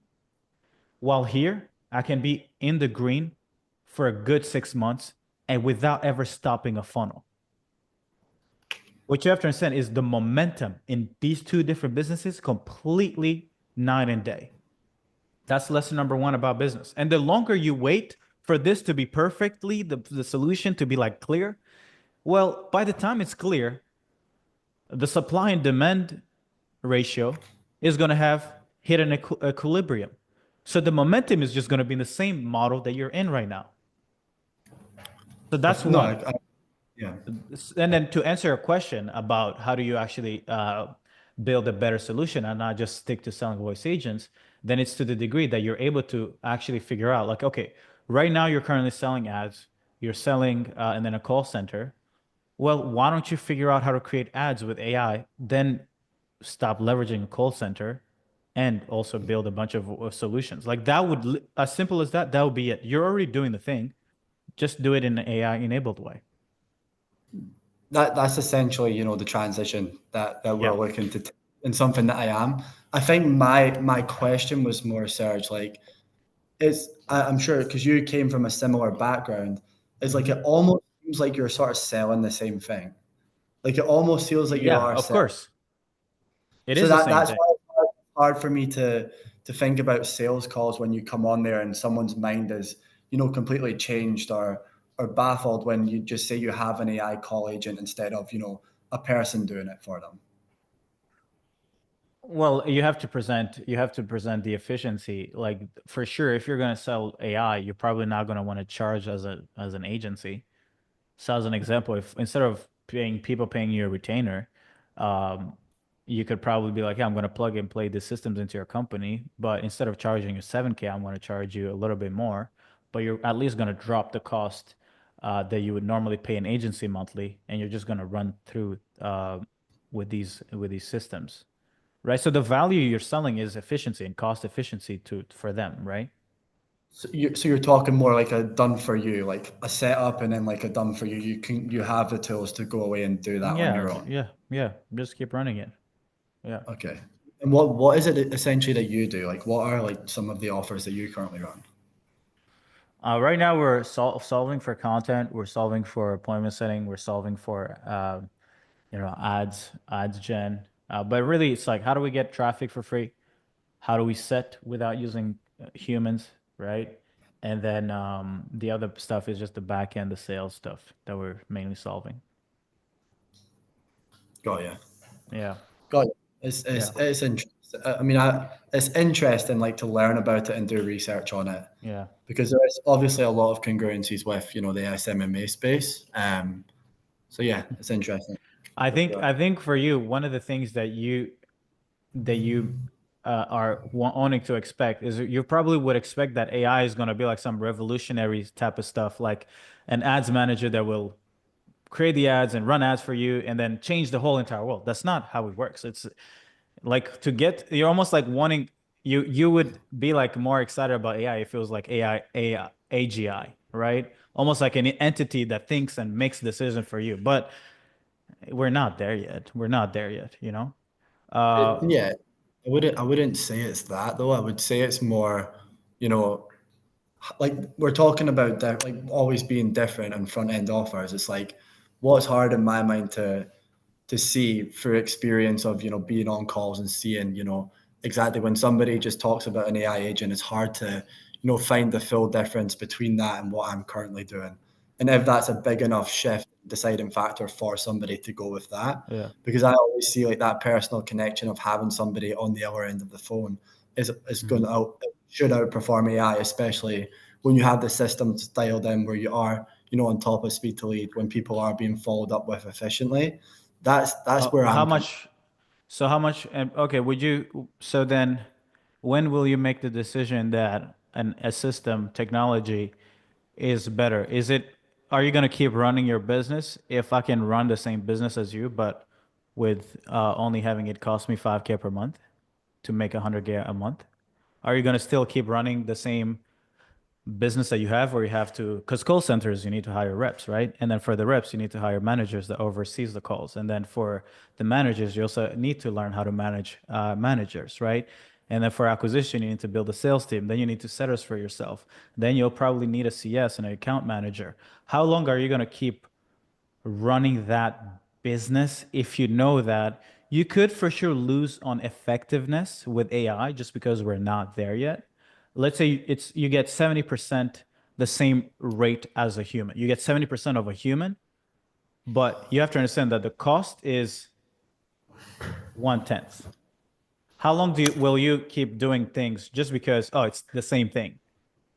I mean, look, I think you're sort of maybe missing my point a little bit. It's more talking about front end offers, sales calls for your business on the front end. I'm trying to find out how much of a differentiating factor pushing AI to some of these people is to get them to pay more money and to be able to retain them for longer.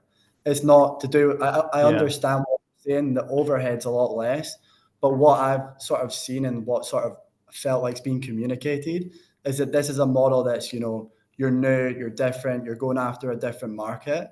But I'm trying to process that in my head because if somebody comes onto a sales call with me or somebody, myself or my business partner get on a sales call with, if we mention AI in there, that's not a deciding fact, like an AI call agent. That's And have not a you done deciding. it? Have you done it? Have you tried selling I've one? No, I've Okay. not. So I'm not. Yeah. So I mean, that's it. But you know why? Because do you know why you're not a believer? Because I literally just gave you the example that you're getting less of force efficiency, but you're getting it at a cheaper cost. And you want, until you see that and actually reimagine your business with that, you're never going to be able to sell people because you also are not sold. Does that make sense? Like you're trying to be like, how am I different? But you're not even believing that AI gives you efficiency. So you're only going to be able to sell it to the degree that you find value in it. So that's why for me, nothing that I can tell you can change your mind because you're focused on like, how do I be different? But you're not going to be different because everyone here is interested in AI. but at least we don't have every single marketer on this call. So eventually, for sure, everybody's going to be, I mean, I can give you context on this, right? Let's say an agency that builds websites. Have you looked at Lovable and like all these other platforms that helps you build like literally like UI? Have you looked into that? No, I've not. Okay. Try to do some homework and go check it out. Try to build a website. Okay, please do that. And then once you see that, I mean, you're gonna realize that like, holy shit, right? But it's easy if you get stuck in the nitty gritty of like voice agent, the niche marketing of like SMMA people or just focus on voice agent, then it's pretty easy to be like, oh, but it's so low barrier that everybody else is doing it. But there's kids selling them for 9.5K. Yeah, I know. I mean, I understand. I understand what you're getting. I do Yeah. understand. Yeah. As you say, it's like I need to sort of shift my way of Yeah, thinking to think. exactly. I think you're too smart for your own good. And I think sometimes you got to be a little bit naive because success, man, is like sometimes you got to embrace things. You got to believe in a bigger vision, right? Or in a vision that before it even happens. Like, I even think that, I don't know if you guys have ever, I don't think I spoke about it in the last Webby, but there was this guy he's a teacher at one of these great universities in the States. And the guy was essentially evaluating, I believe it was Uber, right?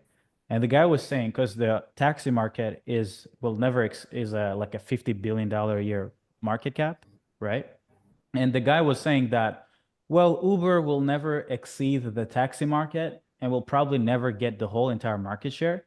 So the guy ended up valuing Uber like it will never exceed like $20 billion or something like that.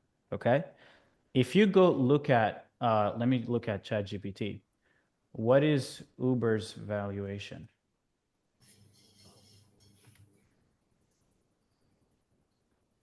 Uber right now is valued at $92 billion, right? And the thing that the guy wasn't seeing is in the fact that Uber creates,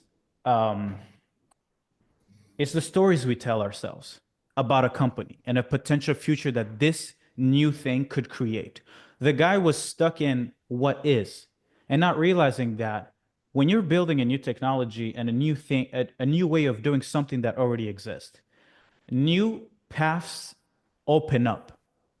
And one of the paths that the guy wasn't seeing is that he was looking at Uber as a taxi business instead of looking at it as actually like it's a car business. Like it's literally like it's a car manufacturer. It's a business that eventually will not need drivers.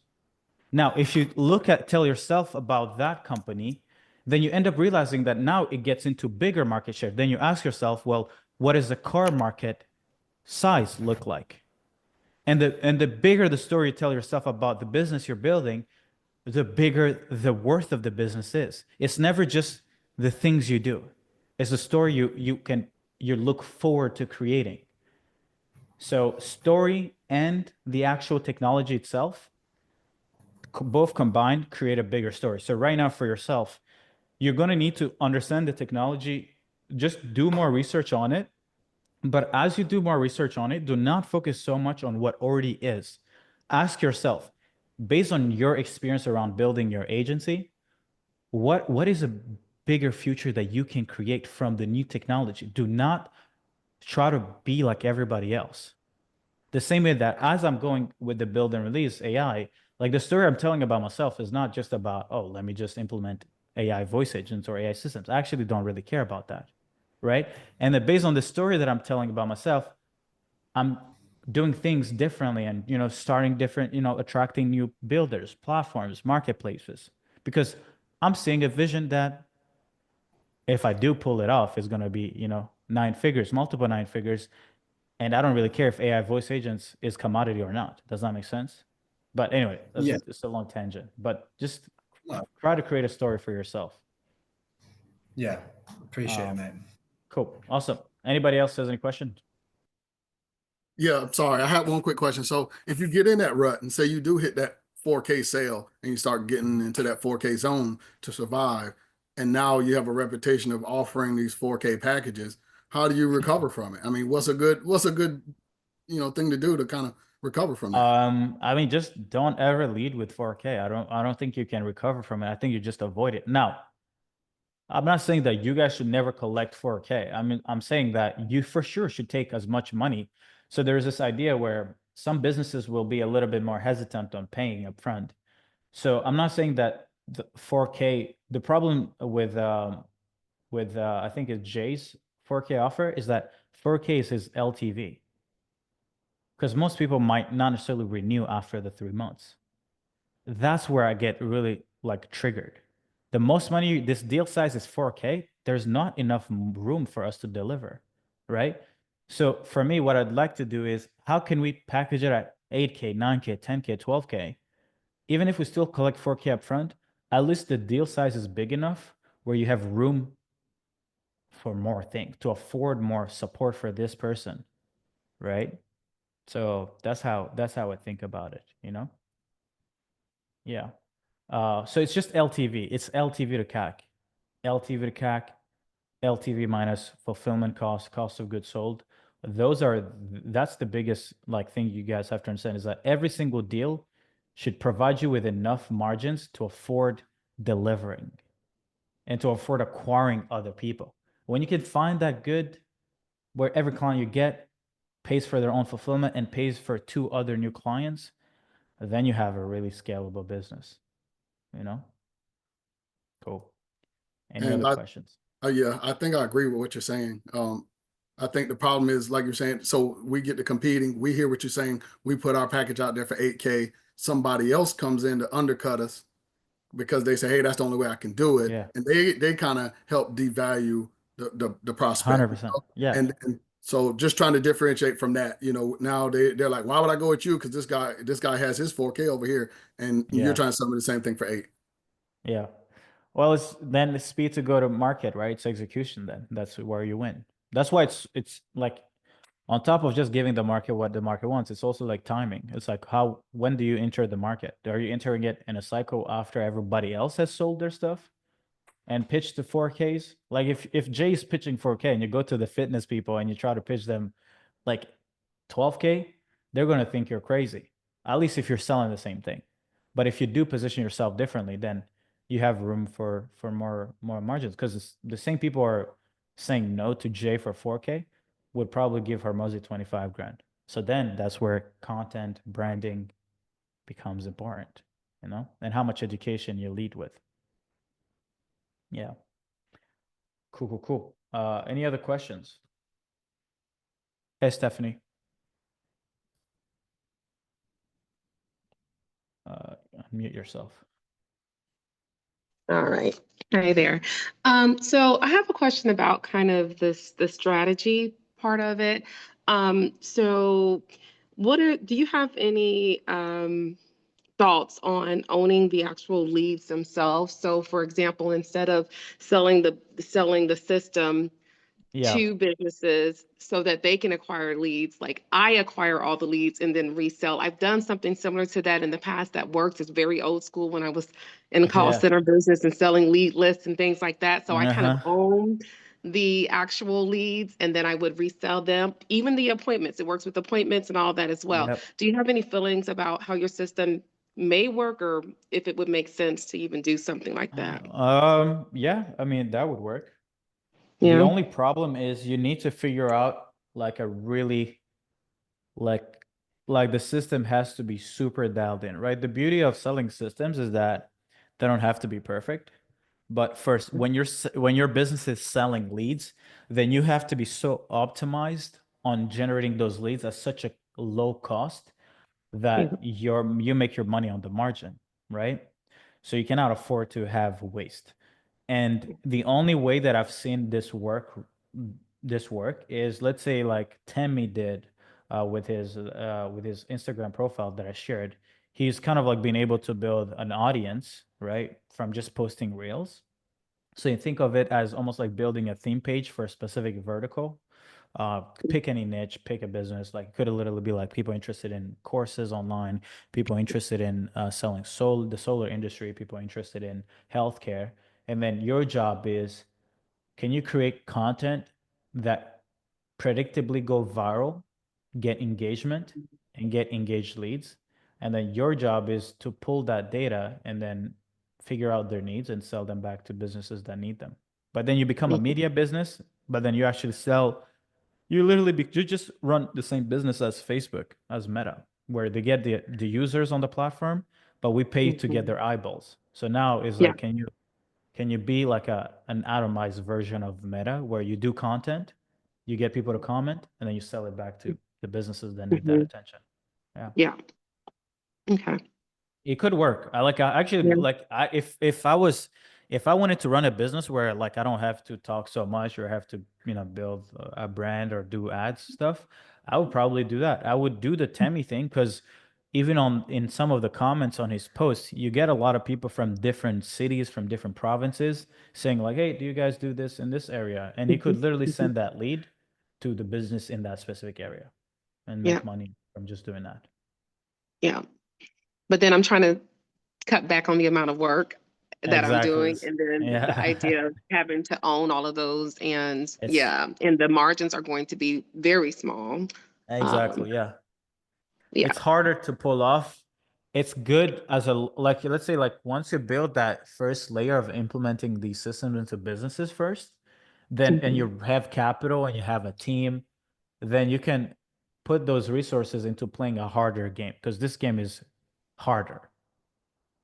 And well, then, but then you can own, if you can actually own I say the market, but own it, like where when they think of, whatever it is, I worked with attorneys with an injury financing company. If that's the only name they think of when they think of getting finance for an injury, then you own it then, and it's a little bit different. But I know that takes a long time to build up to that point. It's longer. Exactly. And that's where it's important to understand, like, there's stages to different games. Like some games may be more sustainable than others, but it also requires a lot, So it's important to understand, like, you want to first validate something that is pretty good at cash flowing, which is easier, much more straightforward. And then you want to get into vehicles that are more long-term and more harder, which is not only do you own the customer, but you also own the business that monetizes the customer. Like that would be like the ultimate play. Yeah. Thank you. Yeah. No, thank you. Cool. Anybody else has any questions? Hey, Rodrigo. Yeah, you go ahead. How's it going, man? Montreal represent. Let's go. Let's go. I just actually, I'm in the market of probably a lot of people chasing coaches and consultants. How do you go about packaging the AI solution for that specific market, knowing that they're pretty aware, right, and bombarded by AI solution they can implement themselves? Yeah, that's basically what I'm thinking, and kind of in the midst of doing. I'm specifically doing paid ads and funnels, which is, hey, again, super competitive. So I'm stuck in that loop because I cannot charge that much unless I have a whole system. So I think this is the next place. So I'm wondering how you go about it in the thought process. Yeah. So who have you picked a specific market? Currently, no. Unfortunately, my Quebecer friends are not paying that much right now, as you might know. So I'm stuck between 1,500 to $2,000 a month, which is cool as a retainer. Yeah. But I don't have a specific type of coach, if you ask me, or consultant. Yeah. Okay.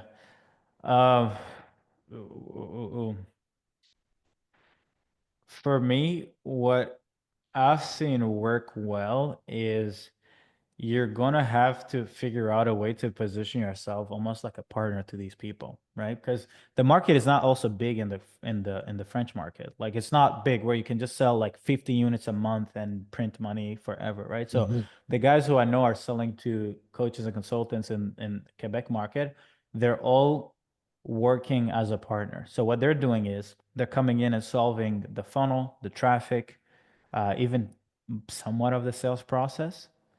And then in that case, the beauty of being positioned as a partner is you can still make sense of charging a lot more money up front to do the entire build out. So I believe, I mean, we have clients who've sold like 9K packages in the Quebec market, but not necessarily to coaches and consultants. They're going after like brick and mortar businesses. But for you is I would still charge more money, like 8, 10K, 12K, even if it's split over like 2-3 months. And then you would go into, hey, we want 10, 20%, maybe 20% of cash collected because we're going to help you almost like run the business. Because if you don't help them run the business, they're simply not going to make enough money to pay you money. Yeah. Yeah. Yeah, I agree. I agree. I'm stuck a little bit in that loop. That's why I'm always pushing all those coaches to go high ticket. If not, it doesn't make sense. You know, I tell them It up front, doesn't. there's no ROI. So Yeah. why should I come in and charge you 2 or 3,000 and take a No. percentage? Yeah, no. So Help them go high ticket, be their growth partner. But first, like make sure you get a good amount of margins and profits as you do the build out.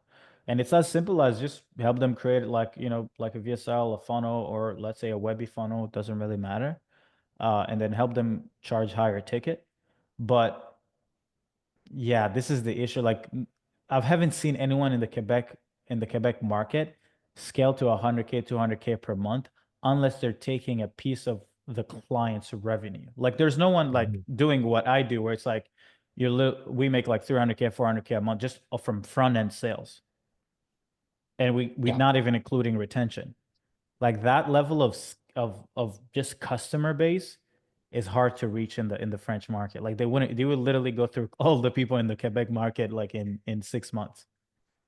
yeah, definitely. Well, I'm super open to go for the English market. But yeah, I was trying to see how Oh we no, can. I think the French market is ripe for money. Like I have a good friend of mine. I don't know if you know him, Justin Lalonde. He just helped a real estate coach. They just did like 2 million in a day in the French market. Real estate. Imagine real estate. Like who still sells real estate coaching today? Like it's insane. But people want to buy stuff, right? So the way they did it is they had like a low ticket then upsell on the back end, and they sold like an event. So they sold like tickets. They spent hundreds of thousands of dollars on ads, like 300K. I think they made back 400K from ticket sales, and then filled up a room with 1,000 people. And at the end, they pitched a $10,000 product, and they made $2 million. But that specific one doesn't have anything to do with AI, right? No. And AI solutions. Well, I mean, you could run the acquisition with AI. You could, but you would just need to build a different kind of like funnel, not an event business, like an event funnel, right? So that's what would be different. AI is really like to mainly like do creative work, convert through conversations or setting. That's where it excels right now. And maybe even creating the actual material. Like some coaches may not actually be good at creating material, so maybe help them learn to create their course material with AI. Like that would be create your product with AI, create ads or content with AI, generate traffic, then convert those leads into appointments with AI, and then maybe sell with a closer. So maybe adding on a layer of closing to your fulfillment would also be a good value proposition. And then you just take 20%. You got to take 20 or 25%, a lot of percentage for you to make money with them.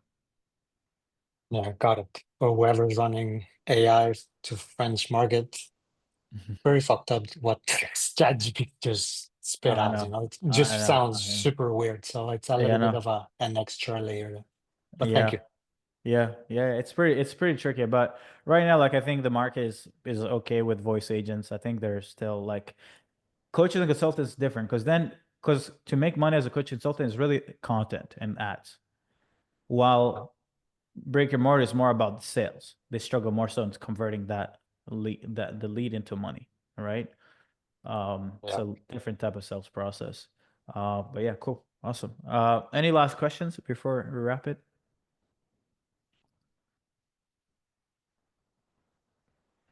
Hey, Darren. Yeah, go ahead. Hey, Frederick. Yeah. Quick question. Have you come across anybody in your world doing automation for like healthcare claims processing, like boring document processing? There's so many clinics out there that hire a bunch of people to do manual work like that. Have you come across anything like that? Yeah, we have a client who was kind of like dealing with ERP systems. Yeah. Is that kind of like it? Yeah, similar. Yeah. So he had kind of like automated the entire kind of like workflow. And we launched the offer earlier this year. Nice. I wouldn't be able to confirm like the results right now, but yeah, we've launched the offer. Okay. Yeah, I just wanted to see, if you had any insights or Yeah. No, it works. It works, right? Now, and the beauty of this one is that you have to have kind of like you already need to understand the pain that is within these processes and these systems. So it's less competition, it's less but it's more expensive to actually, sell. So it's actually a great opportunity. I think a lot of the people, like all the billionaires that I'm hearing, they're all going anyway after healthcare. So yeah. I don't have a ton of experience personally, but I have like 15 years experience in like cloud and building these systems, and I'm really good at AI, like you mentioned level. Oh yeah. I've been using Cursor, so I'm like a developer. Nice. So I know, Nice. yeah. The reason why I asked, I've been struggling to find like a niche. Like when you Yeah. can, like what do you do? Like Yeah, that's a problem. I sold a coaching program to people wanting to get into tech and Yeah. had some success with that, but just the client acquisition was, difficult. But I figured like, what if I just use my skills and get into an area that not a lot of people can get into? Yeah. Like, and get into a place where there's a lot of compliance, there's a lot of, legacy. Are you on Discord? Are you on Discord? Yeah, I am. Cool. Message me. I'll connect you with our head of success, and he's gonna walk you through the offer we kind of like designed for this client. And then, if you're interested in working with us, we'd be happy to help you kind of like package something together. Because it is for sure like that. The problem with people who are good at building anything, you get caught up in the building and never realize that like you don't scale building because it's scale, it's your time, right? You need a product that's separate from your time. It's the only way you make money. Yeah. So I like your model. I've consumed a lot of your content. I like your model. It's like it feels like a service, but it's really a product, like a productized service. Exactly, right? It's product everything. I think a lot of people don't realize this, but I mean, I wrote an email yesterday and I think I sent it even in all the WhatsApp groups, but it's like, I've realized that so many talented people get caught up in the hassle of being good that they forget that it's not the person who's the best who makes money. It's the person who impacts the most people. And impact your level of impact is about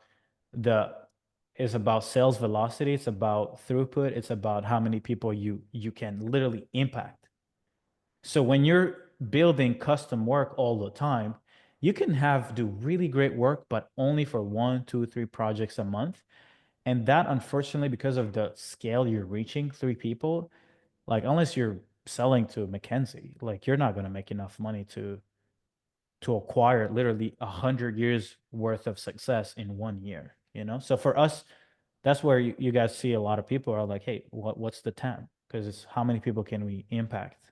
That's the most important thing, is how many people can we actually serve, So, but message me and then I'll get you on a call with Haisam, and he can walk you with what we did and how we go about acquisition, and if it sounds like something you want to go after, then yeah, we'd be happy to get to work.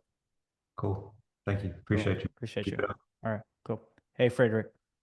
Hey, Serge. Hey, Rodrigo from Montreal too in here. Some of the French market. So I have the same issue as Rodrigo. I'm currently sniping the French market for HVAC companies. And I probably a question that the SMMA people currently are facing is that I have 3 clients from the same territory, from the same industry, and they all want to have the system, but the system is consisting with the ads. Yeah. So they're sniping the same customer from the same Yeah. territory. So Yeah. that's the thing. The real difference is made with the entire system that I'm selling. But I'm not just trying to sell like the half of my system, because two of them are going to be like, hey, it does not work as you were telling us. Yeah. So how would you go from there? Like I want to make free sales, but I want Yeah. them to have the results. Then go broader. Like, just go like home services in Yeah. general. Yeah, Don't you're go right. just HVAC. Okay, because you know that in Montreal, like in Quebec, all the companies are very focused on Montreal, Rive Nord, Rive Sud, and the other ones are like already getting overwhelmed from like the already the demand that they are getting in like small towns.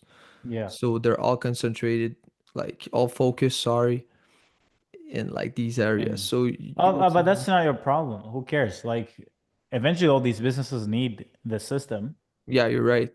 So like, I think there is like, oh, but you know, if you're selling us the same thing that someone else is doing, then aren't you like creating more competition? Yeah, I am. So you better be the first one to fucking buy it.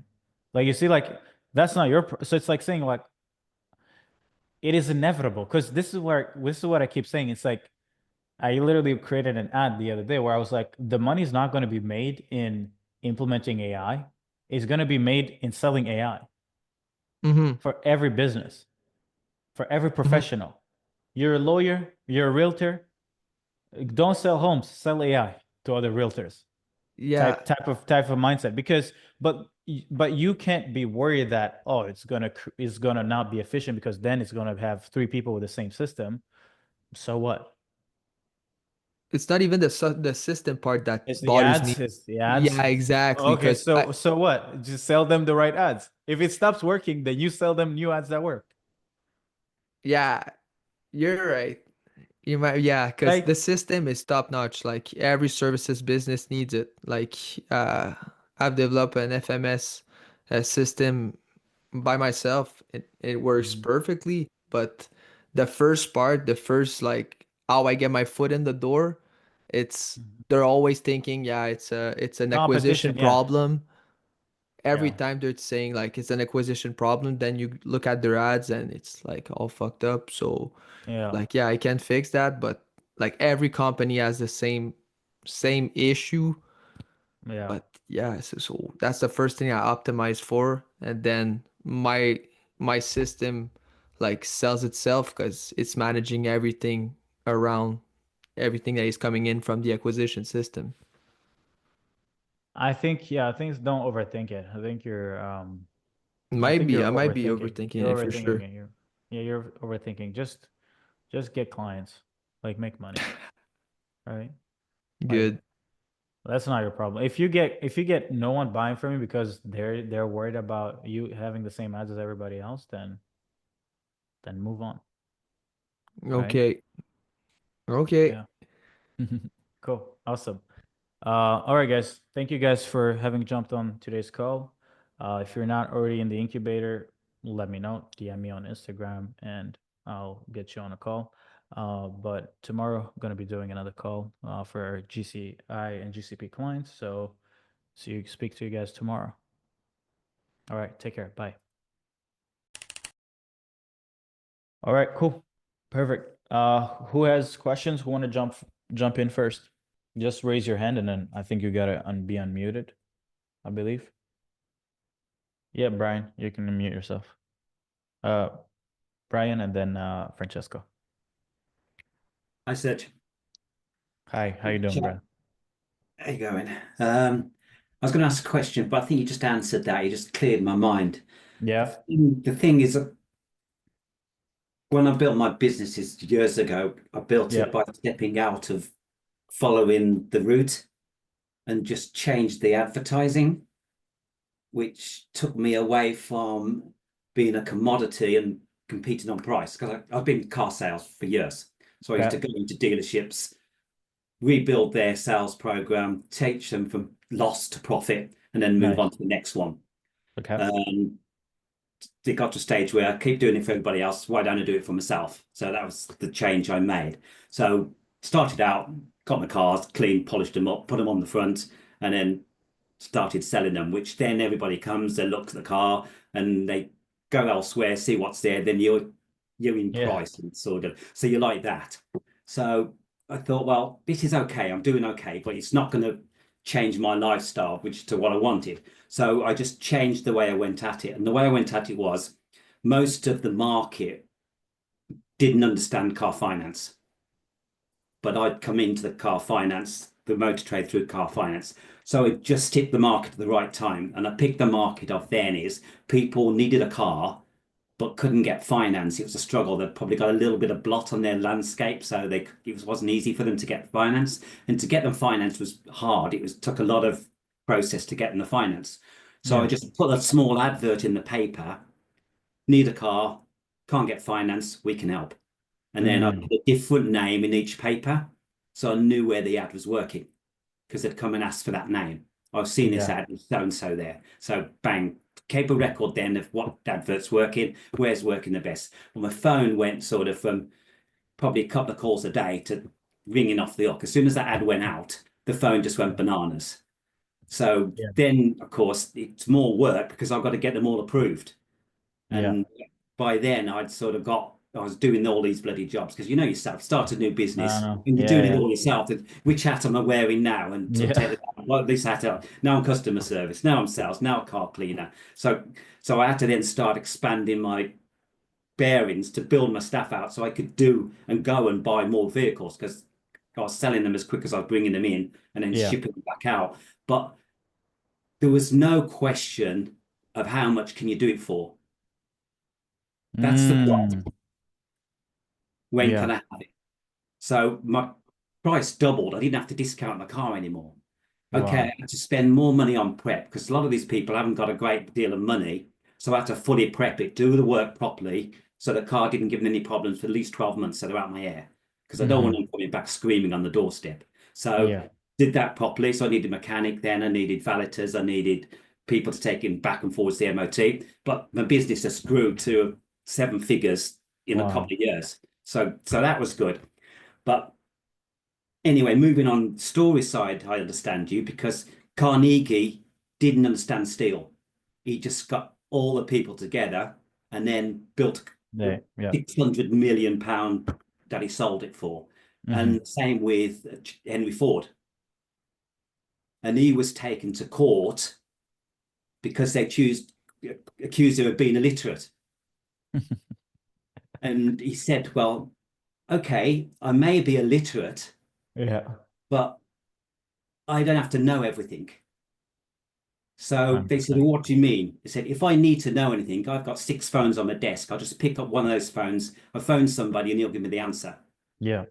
So, and I think sometimes we get trapped in this, that we have to know everything. And it's not, sometimes you just got to jump into the sea. And I think with this, I've been overthinking because there's so many places I can go with it. The motor trade, real estate, coaching. And I think that's half the problem. I'm trying to sort of balance all them out. And I just need to pick one and go out with a story for that market and then grow it from there. I mean, if you've scaled in the car space, I would double down on it, man, because there's so much opportunity too, right? Like, because the thing is, like, with these solutions, these AI solutions, they're going to revolutionize every workflow in the industry. So if you can talk about that and you can almost like figure out a way to recreate that same story of how finding what the market is in need of, but that is not necessarily that where these businesses aren't able to provide it to the market because it's maybe unscalable because it requires a lot of labor. Well, you can figure out a way to leverage AI to deliver that efficiency through these businesses and sell that. Like, hey, the number one thing that your customers are lacking is this. Now, you couldn't necessarily have the same edge as the top dealership have because they have way more resources than you. But now AI gives you access to this type of leverage as an example, right? So it's like finding those gaps. Like that is the most important thing. What is the thing that is missing, but that the people really want? Once you find that, it's the same old story with your car financing, repeated over and over again. It's like business is a cycle of finding those moments where it's like, oh, now this is the new truth. Then once you embrace it, go back on an, upswing in business. It's a fascinating. I've had these moments probably like 3-4 times in the last 4 years where I'm like, oh, so this is what the people want. And then I can't, like, it's literally, you literally don't even have to ask. Money just comes to you, right? And it's fascinating. But yeah, that's okay. Wow, I didn't know about that about you. I didn't know the story. That's interesting. That's good context. Cool. Love it. Hey, Francesco, you want to go? Hi, Sergio, you hear me? Mm-hmm. Okay, thank you for everything. I follow you from a lot on YouTube, so thank you also for the free content. I learned a lot about it because I come from like a more academic perspective, so the business side is not that clear. Yeah. We don't learn that much about business. So I will explain to you a little about my situation so you can dissect everything. Yeah, please. I was building AI, basically AI setters and chatbot for dental clinic. Nice. I sold 2, but I think that I hit a block. I don't know if it could be maybe the method of outreach that I was doing. Maybe there is for sure some lack of experience in sales, and that's okay. I'm willing to learn. But I was thinking about switching from dental clinic to real estate because I've talked with some people and I have some insights about particular sub niche in real estate, we can say. Mm-hmm. And also, I remember that you, in the first web, I think you speak about the content creation for automation. That's actually a good insight, and I already have a team of editors and stuff like that. So I'm willing to change from dental clinic to real estate. But I don't know if it is the right move or is I'm just complicating and overthinking about it. What do you think? Did you say you sold some already? Yeah. But was not on monthly retainer. Was only set of you can say. Okay. So you've sold it. Why would you want to switch niches? Basically, it's a couple of weeks that I'm doing 0 calls and the outreach is not going good. I'm doing cold type of outreach, so emails, DMs, all of that stuff. I saw in the other Q&A that you said to a guy to do Facebook ads. Yeah. Can you like why don't you do that? A little more? Why? It's a good question. I don't know. Yeah, I mean, you have to understand that like outreach is so in the last few weeks you haven't had calls. How much volume of outreach have you done? I also used a VA for doing outreach with me. So No, just give me a number. Just give me 1,000, 2,000, 5,000. No, How many people 1,000. have you reached? In 1,000. how long? In how long? 1,000 per week was. Okay. What's your response rate? How many people respond out of 1,000? Very, very low, like 10%. That's not low. And the people 10%. that show up So on 10% was like 2 people per week. No, let's not look at that. Let's look at the bottom. Let's look at the funnel. So 1,000 outreach a week, 100 people respond. How many people are interested to learn about your offer out of the 100 that That's respond? where the drop appears. Many And what people do are you not do? interested. What's your pitch? What's your message when you do contact these people? It's the method of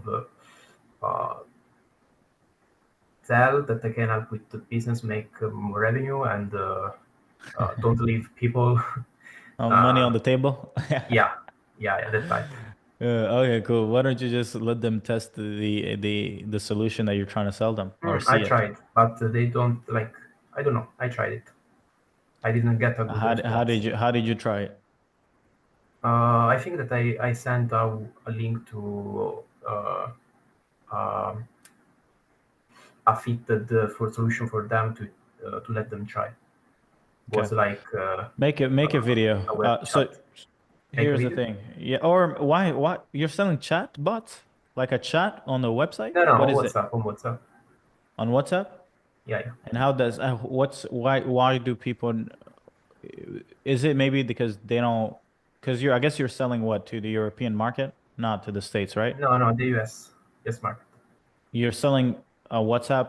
Why would you sell a WhatsApp setting in the US for local businesses? I know that people use WhatsApp for testing in the US. A lot of people said also in Canada and a couple of states of US. Maybe a bad insight. Maybe, yeah, because I was about to like be like, oh, maybe your messaging is the issue, but selling we don't sell WhatsApp But yeah, AI like agent the yeah, but onto it's in the not market. the offer is not focusing on WhatsApp. Is all the outreach section for automation. So basically uh, the AI chatbot that interact with leads and clients. I was not like focusing on a single platform, if we can say. Okay, so what? It can So work on their SMS, SMS too? all of that. Yeah. Okay. Do you have a proof, like a video proof of how it works for a dental clinic or no? I didn't create it. Okay. Yeah, you should probably create a video walkthrough of the system. Okay. Yeah. And send them to the client on the first interaction. Send it through DMs. Offer it as part of the 1,000 people instead of pitching to make them more money. Okay. Yeah. Because they get people pitching them more money. Like this, so you're now standing out if you're just pitching more money. It doesn't you need to introduce a new kind of like mechanism. So you need to lead with the mechanism, not with the claim. Okay. The mechanism, what you mean about the mechanism? Like the system. Okay, yeah. Yeah. Pitching about getting client is actually the same as getting money from a mechanism point of view, or I have to explain the No, mechanism. showcase That is the not thing. Showcase the thing. Don't make because Mm, if they get 50 messages a day of people wanting to make them more money, like what makes you stand out? okay. So you're saying to explain the mechanism of using AI, we are doing this, and this. Yeah, I'm saying just do a walkthrough. Are you not in NBL? Do you not have access to see how you make a process selling VSL? Yeah, I saw that. Yeah, make that. But do it with Okay. AI instead of even a flowchart. Just showcase the thing, right? Okay, Because right. you're struggling to get meetings when Yeah. we have other clients making 240K a week in the same niche as you. So it's like you either like you just you're not good at you're literally not even introducing the thing. You're not educating on the thing. You're literally trying to book calls through DMs, which is insane. Which is like DM follow up, I can make you money, maybe some AI messages here and there, and then book a call. Why would they book a call with you? Like literally, like do you know how many people pitch you every day? Why would how did you even end up on this call? Why this call? Yeah. Of all people who are selling crazy stuff online. Why this call? You can literally look at what sales process, customer process you went through to end up on this call on a Saturday. And integrate that. I don't know where you live. I don't even know have your Instagram or phone number, but you entered my ecosystem and ended up on my call. So like how about you do this? Respect the game like you were on the Webby. How many times did I say that we're in a creator-led economy? Like it's all Yeah. about education. It's value-led. It's like I used to do outreach. I made millions of dollars doing outreach as a business, right? Today, you couldn't even give me $2 to start that business because it's pointless, right? People are tired of being spammed. People only want to buy from people they want to pay attention to. And it's fun to give you my attention. But it's because I probably gave you value in certain, indirectly. That's why you ended up here. If I did not invest in this relationship, you wouldn't be here. How did you find out about me? Like how did you? Yeah. Okay, cool, perfect. You better have a YouTube channel then. But do the same thing. Just create value, man. Like, especially if you're more like on the technical and you're in depth in the thing, why don't you document? What are you waiting for, man? Like, why are you trying to pitch people on a call? Because they're not even gonna buy, even if they were to show up for that call, by the way. Okay. Right? I could have pitched you to get on a sales call, but I'm like, so what? You're not gonna know anything about me. You're just gonna learn, and you'll be like, hey, I don't want to buy this shit because it's bullshit, right? So Yeah. that's what I do for my business. That's what I also recommend you guys do. But we have a process selling VSL, and these dentists love it when it's more of like a build and release. They're tired of being burnt by agencies on a retainer, and they'd be happy to give you a lot more money. But if you want help launching ads, um, like yeah, DM me. We can get you. We can help you launch ads and build your ad acquisition campaign on ads, because I don't recommend outreach. Like, go find money, Yeah. borrow money if you I need said to. that I heard that Yeah. from you multiple times. So I was just curious about what you think about different method of outreach. Yeah. But I think like But I think value first is the only thing you should change. If you could change one thing, just offer a video. Don't pitch a call. Okay. Okay. Okay. Also, I have like it's not a question. It's I just thought when you were talking before, because you were saying that you switched from your previous type of business and to AI, we can say, in less than a month. Can you explain a little more about uh, that process of fast switching? Is because the infrastructure of your business, the type of people you have around you? You mean the speed of pivoting? Yeah, the speed of pivoting. Yeah. Well, I wouldn't say that it took me a month. I would be lying. Like, yeah, last year we're already involved in AI, but Okay. like in the last month or so, we've done most of the building in a month. But yeah, I have a team. That's the beauty of having a team. It's like I have an idea, I have a vision. Okay, cool. Systems team. Hey guys, this is the focus. Marketing team. Hey, here's the focus. uh Fulfillment, product, success. Like, I can just push resources and allocate the focus, and we can build what most people take a year to build. We can do it in like a month. And also acquire systems, right? Like, it doesn't have always to be about me building it internally, so I use capital to acquire stuff. So that's kind of like allows for speed of execution. But execution is everything, by the way. Like, even after this call right now, like, if by next week you're not on ads, you're failing. You're actually not that great of an entrepreneur. Like, for me, this is the thing. Like, when I hear something that could change the process of my life, like, the next day is going to be the first thing on my calendar. And I could disregard everything. I always have one thing per day that has to change, that can change my life. Right. But anyway, we got to wrap up. So thank you. Where are you based, by the way? Italy? In Italy, yeah. Yeah. Italy. I have like another question. Can I ask you? Okay, please go. Yeah, it's a strange question. It's not something that I want to do now. It's more about future, and it's more software related. Go Because ahead. I think that I never saw any video of you talking about software companies and stuff like that. Uh, do you think that I'm not talking like creating a SaaS? I'm talking about. Do you think that the best way for creating like small company, we can say small business that creates software for others, could be to do the build and release stuff and charge on retainer for the app that you built? Could be a good way. Do you have insights about that? I mean, that It's would have not been the nice. same. It's That not would the have been same that nice. Yeah, go ahead. it's not like the same that I just want to point out it's not the same as with AI. It's a little more structured way, because when building software for other business, it's a little more there are laws, regulation, and stuff like that. Yeah. Well, first of all, I do think that building software is going to be even more low barrier. So starting a business that builds software, I mean, it's gonna boom. There's a boom in people wanting AI like build software. So I think embracing that boom is gonna be good. But the issue with software is like you have to have a great insight. I don't think the business of building software is that exciting because you're just another person who can code. Right nowadays, like engineers are not that special.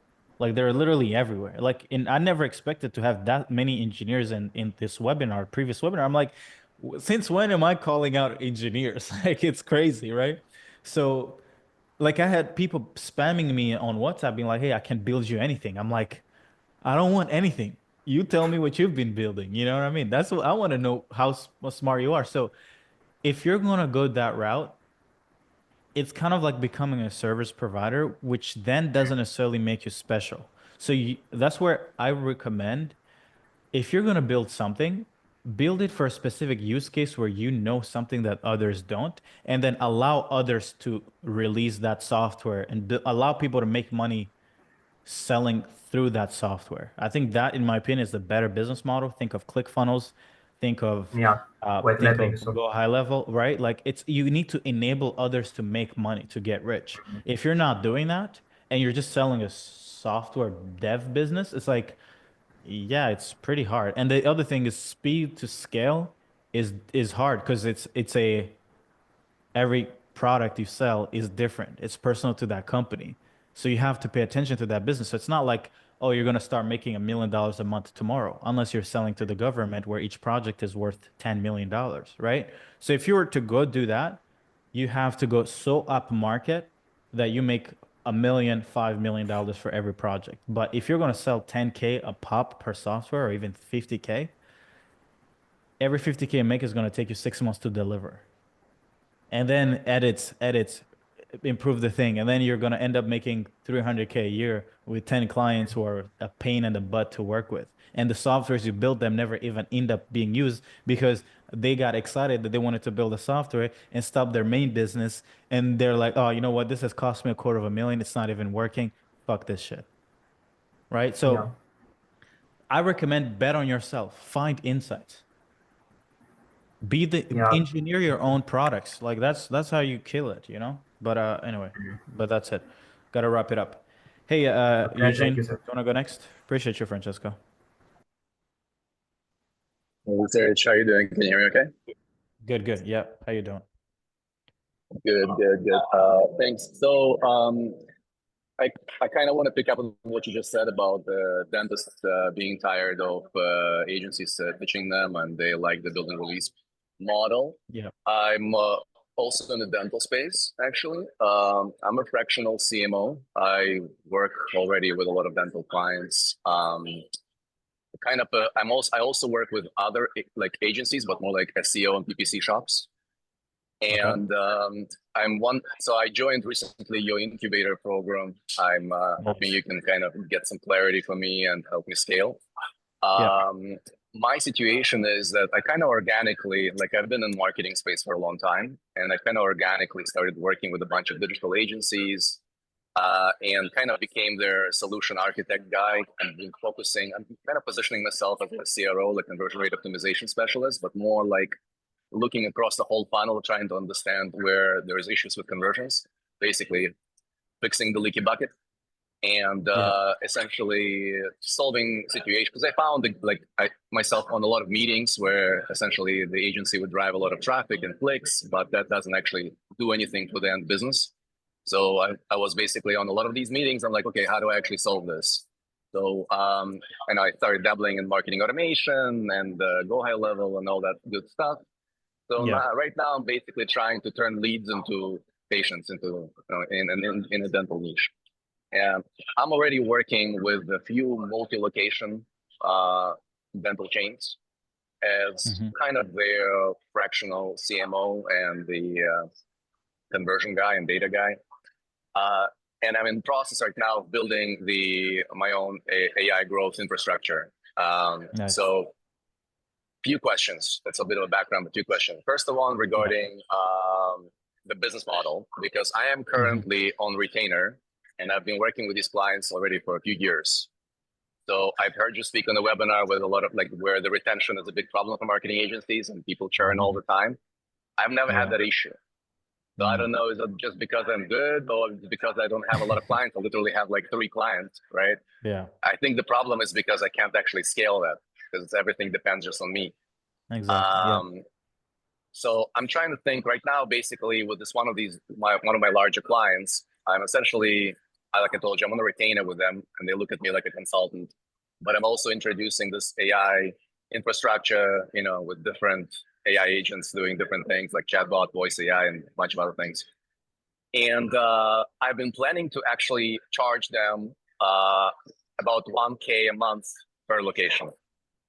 Okay. And I wanted to do it like an annual contract, an annual deal, but I wasn't charging them any setup or any usage fees. So I wanted to first pick your brain about like what would be the pros and cons of the build and release model versus something like that for a client where I'm already in an existing relationship and already on a retainer. Yeah. Listen, because you're already on a retainer, it makes it a little tricky, but I wouldn't just go put them on a kind of like an add-on. I would figure out a way to still get a setup fee for it. Just generally because knowing how businesses work, if they don't pay you enough money to care, this might end up being like, oh, you started doing this, but then we were paying attention to it. So you have to almost like get them to pay a little bit of money up front for them to actually make sure that they're all in with this vision. That's just one, because it's going to set the standard around communication and clarity. Because if you could easily ascend them, like you know, it's the easiest thing is get people who've already bought from you, especially been paying you for the last few years, to pay you more. Like that's easy. But the reason why I recommend figuring out a way to get them to pay a setup fee is because then they will be fully sold on this new wave of you know, improving their sales process and their marketing and, you know, their conversions. So that's just my thing. And then on top of that, if you charge a little bit more, you can still add the monthly thing after. But if you just stack up another monthly fee or maybe charge yearly, they're gonna almost like, if they don't see the value right away, they're almost gonna be like, hey, why are we paying you a little bit more if we're not seeing value? Right? So like it's almost like it's a weird mental thing that where when people pay a lot of money up front, they tend to also want to pay more money afterwards. Or at least they want to be okay. It's okay to you can downsell them to a yearly subscription and they're still gonna be fine with it. Right? So that's one. But that would be I would still figure out a way to get them first. And you can use that capital to also hire, you know, systems integrators, team help, even, you know, because it's because the thing you just said, which is you've been able to retain clients for a while, but it's like any person who I know who says that is because they've been small and they've been paying a lot of attention to their clients. It's the only way an agency actually retains clients. So if you stay a boutique and you generally give your time to everyone, of course they're not going to churn. But if you want to get big, you don't get big yourself. You need resources to acquire the support. So all the money you can get, you're going to need for scaling. Right? So that would be my perspective. No, that makes sense. And another thing, I was wondering if you think so, because I told you I've been working with other agencies and just kind of have a lot of people in the industry that I know. I got to a few clients kind of like that through these agencies. Yeah. So they basically kind of, you know, I actually build those agencies and the agencies actually mark up my services. Nice. I'm wondering if this is a scalable partnership model, utilizing agencies, because the pros of that, they already have existing relationships with all the young clients. Yeah. The cons that I noticed, and a lot of the times these agencies don't really actually do the conversion game. They're more focusing on like leads and traffic. Yeah. But the con I've noticed is that when you actually start working with them, they kind of want to see what you do.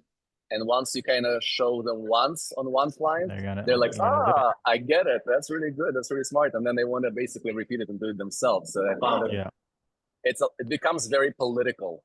Where do I say 100%. what I don't say? And I kind of got trapped in that. Yeah. And that's one of the reasons why I'm here, actually. I would personally like, yeah, it's always going to be a selfish game. Humans are always going to do what they can to get more margins on their own instead of, flowing it through other partners. I would recommend that if you were to literally go from like 0 to 50K a month, the fastest way is like just get these agencies to refer you their clients. But I wouldn't do it through them anymore. In my opinion, you got to do a partnership deal where they send you the leads, you give them a percentage of whatever they pay you, but you have to own the relationship. Like for me, I'm not letting anyone own the customer. That's like literally the biggest liability as a founder is letting someone else own the client and the relationship, because that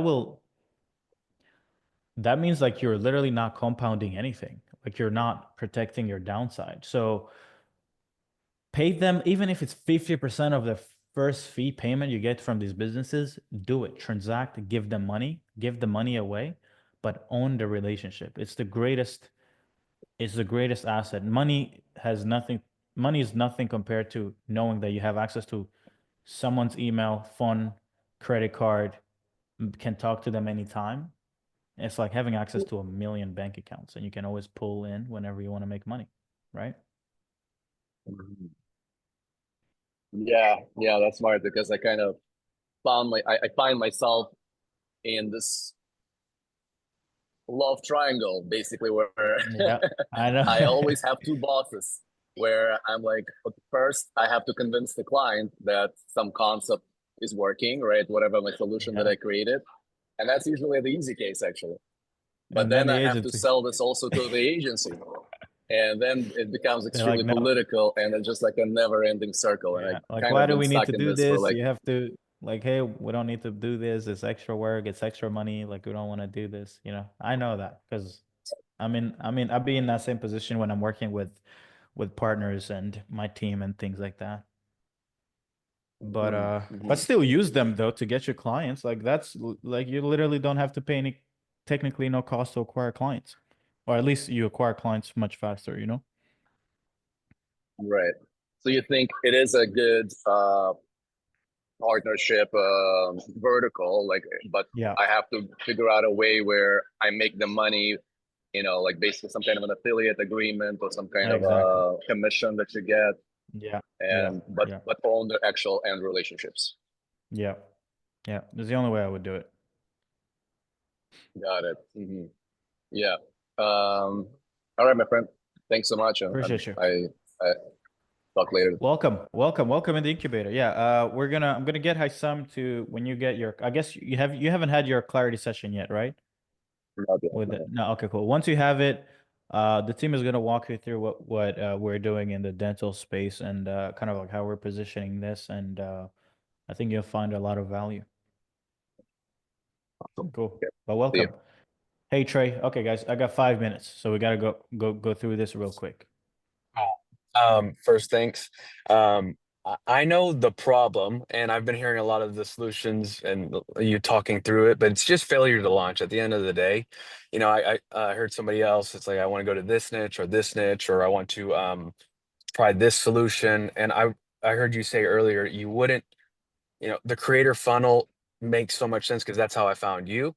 And after seeing like the content agent, like that thing is amazing. I'm able to see how I can push out a lot of video content on YouTube to start attracting like you have, right? And I did have a really quick win based off of that. So anyway, I just want to kind of get your feedback. I know we have a lot of time. I'm very interested also in maybe just working with you. I just want to make sure that at the end of the day, I can work with you, but I still have to go produce, right? I still have to go, I have to 100%. launch. So that's my problem. Is like, okay, if I invest, and I know it's nothing on you guys, it's on me, right? So I just want to hear kind of what you would have to say, because I know you said you started off with just you and one VA, right? And then you just crushed it, and then you started adding on.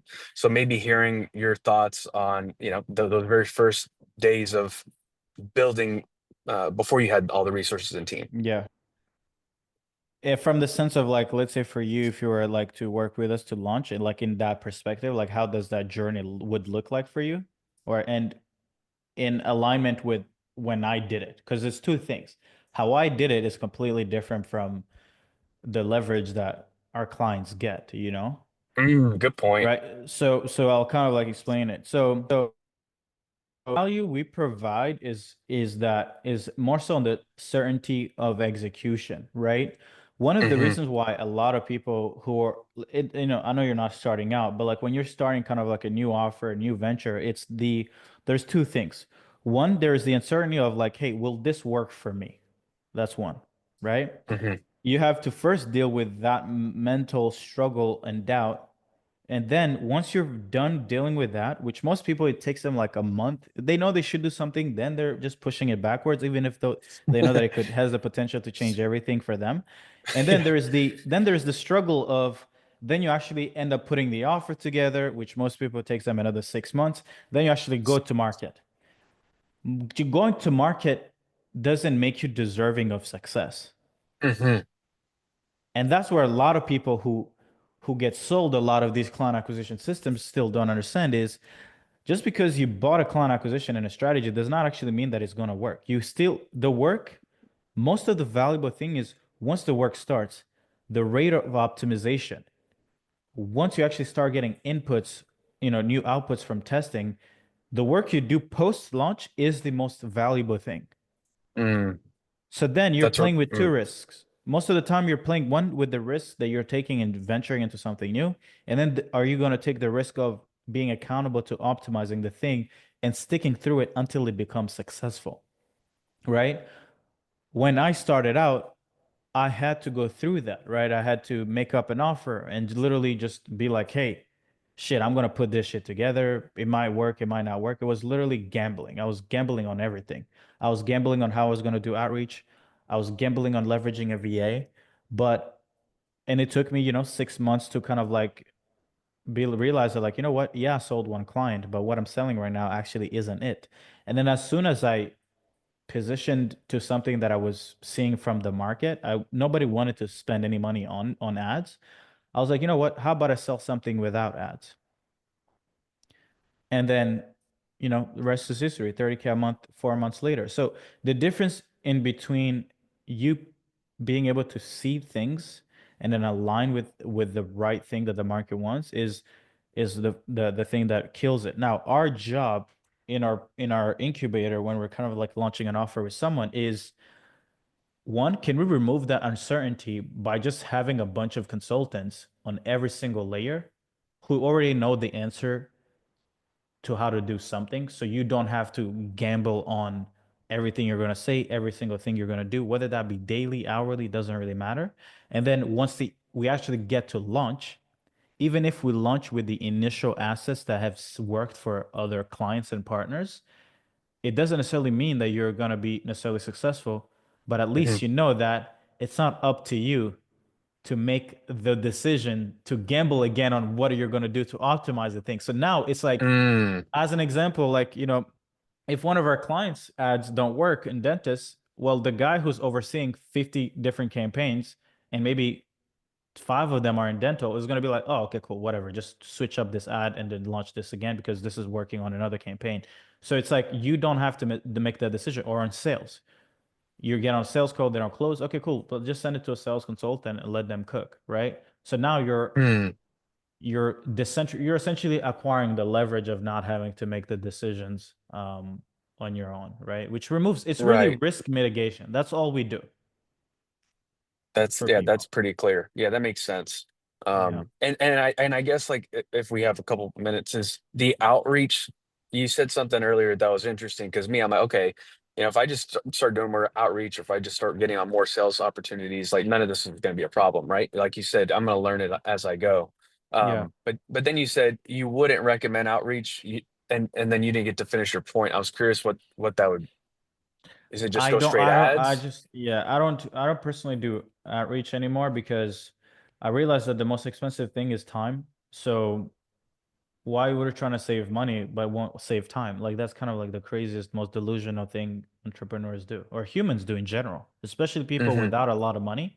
They're like, oh, like, you know what? Let me go save money, but I will not save my time. And for me, it's like, I've seen people go from literally we had a kid a year or so ago in, you know, early, almost 20 or maybe early, and he had a partner who was a little older. They came into the program and they had $20 left in the bank account. I don't know. I wouldn't suggest anyone make that kind of decision where you spend all your money to join the program, but they had $20 left in the bank account, and we ended up going after the solar market. Back then we had a pretty, you know, something that was really cooking in the solar market, and they were getting $8 per booked call with their offer. And by the end of the first 10 days, they had collected over $20,000. Wow. So for me, that taught me that I could have gone with outreach with VAs and it would have cost them $300-400 a month, which is cheap, which is amazing. You feel safe. Mhm. But they could probably, it would have taken them 6 months to even get their first 10 grand. Wow. So ever since then, I'm like, why, even if you're broke, like even because I know a lot of people say they're broke, they're not really broke. You're just afraid to actually go all in with the money you have. Because when I quit my job, I had a few $1,000s saved. And I literally went doing outreach for the following year. I started running ads maybe like 2 years into my business. And that's kind of one of the dumbest thing I've ever done. Wow. So when I go back, I'm like, man, I could have made so much more money if I just had the courage to invest in leverage. Like Mhm. if that can give anyone one advice is, why are you going to wait 2 years to make it? Why wait 10 years? But you have to get over that fear, because that fear is a reason why most people never get somewhere. Most people will make $1 million, but it will take them 30 years. We all go make Right. it. It's just like you're gonna make it when it doesn't even matter anymore. So for me, it's like that's one of the belief that I like to push down my clients. It's like, man, like fail today. If you're gonna go broke today, at least trying things that will, you know. So that's kind of like what we do. Literally, that's literally the premise of my entire business. Like we want to help people experience their dream faster so they can be present. But like, I don't care about being successful 20 years from now. There's no Right. point. There's no point in it. There's no point. Right. So just question, I guess, more on the program. Oh, one sec. You're good. Sorry. Uh, randomly, there's a friend that just pulled up right next to me. I'm so sorry. So You're okay, good. I saw the content AI. It says there's a customer. Like, is that a part of the incubator? I know I can probably schedule a call and maybe get these questions answered, but Yeah, is that a part of it? Every system is part of the incubator. You can use it for yourself, or you can use it for fulfillment if ever you want to kind of like license it to other businesses too. You can Okay. white label it, essentially put it on your own funnel.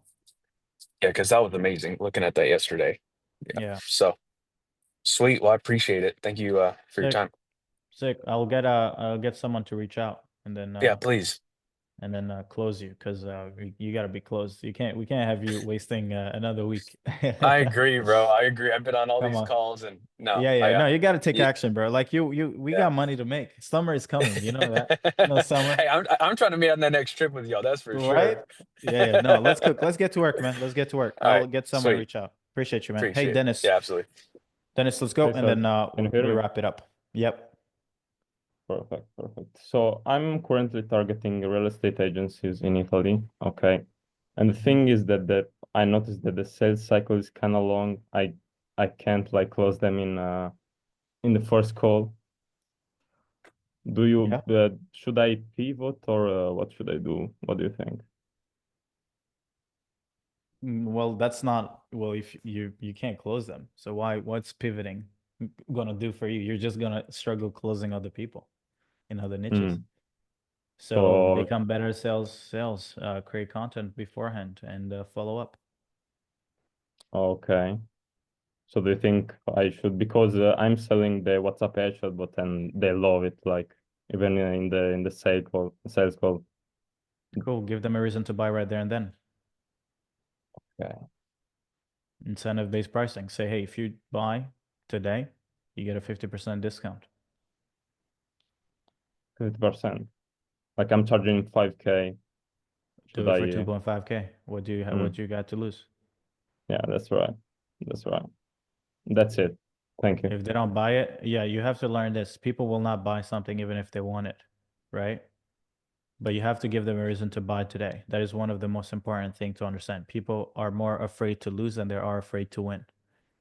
Anyone on this call can make money today if they went back to a prospect in their CRM and said, hey guys, if you buy today or tomorrow, you're going to be able to take advantage of this. If you do not buy, if you miss out on this, you're not going to get access to this bonus with this, right?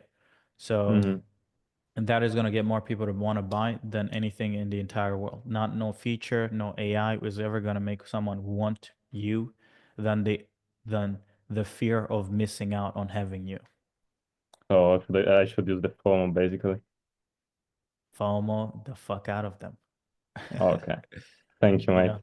Cool. So ask ChatGPT if you what you can do, what bonuses you can add.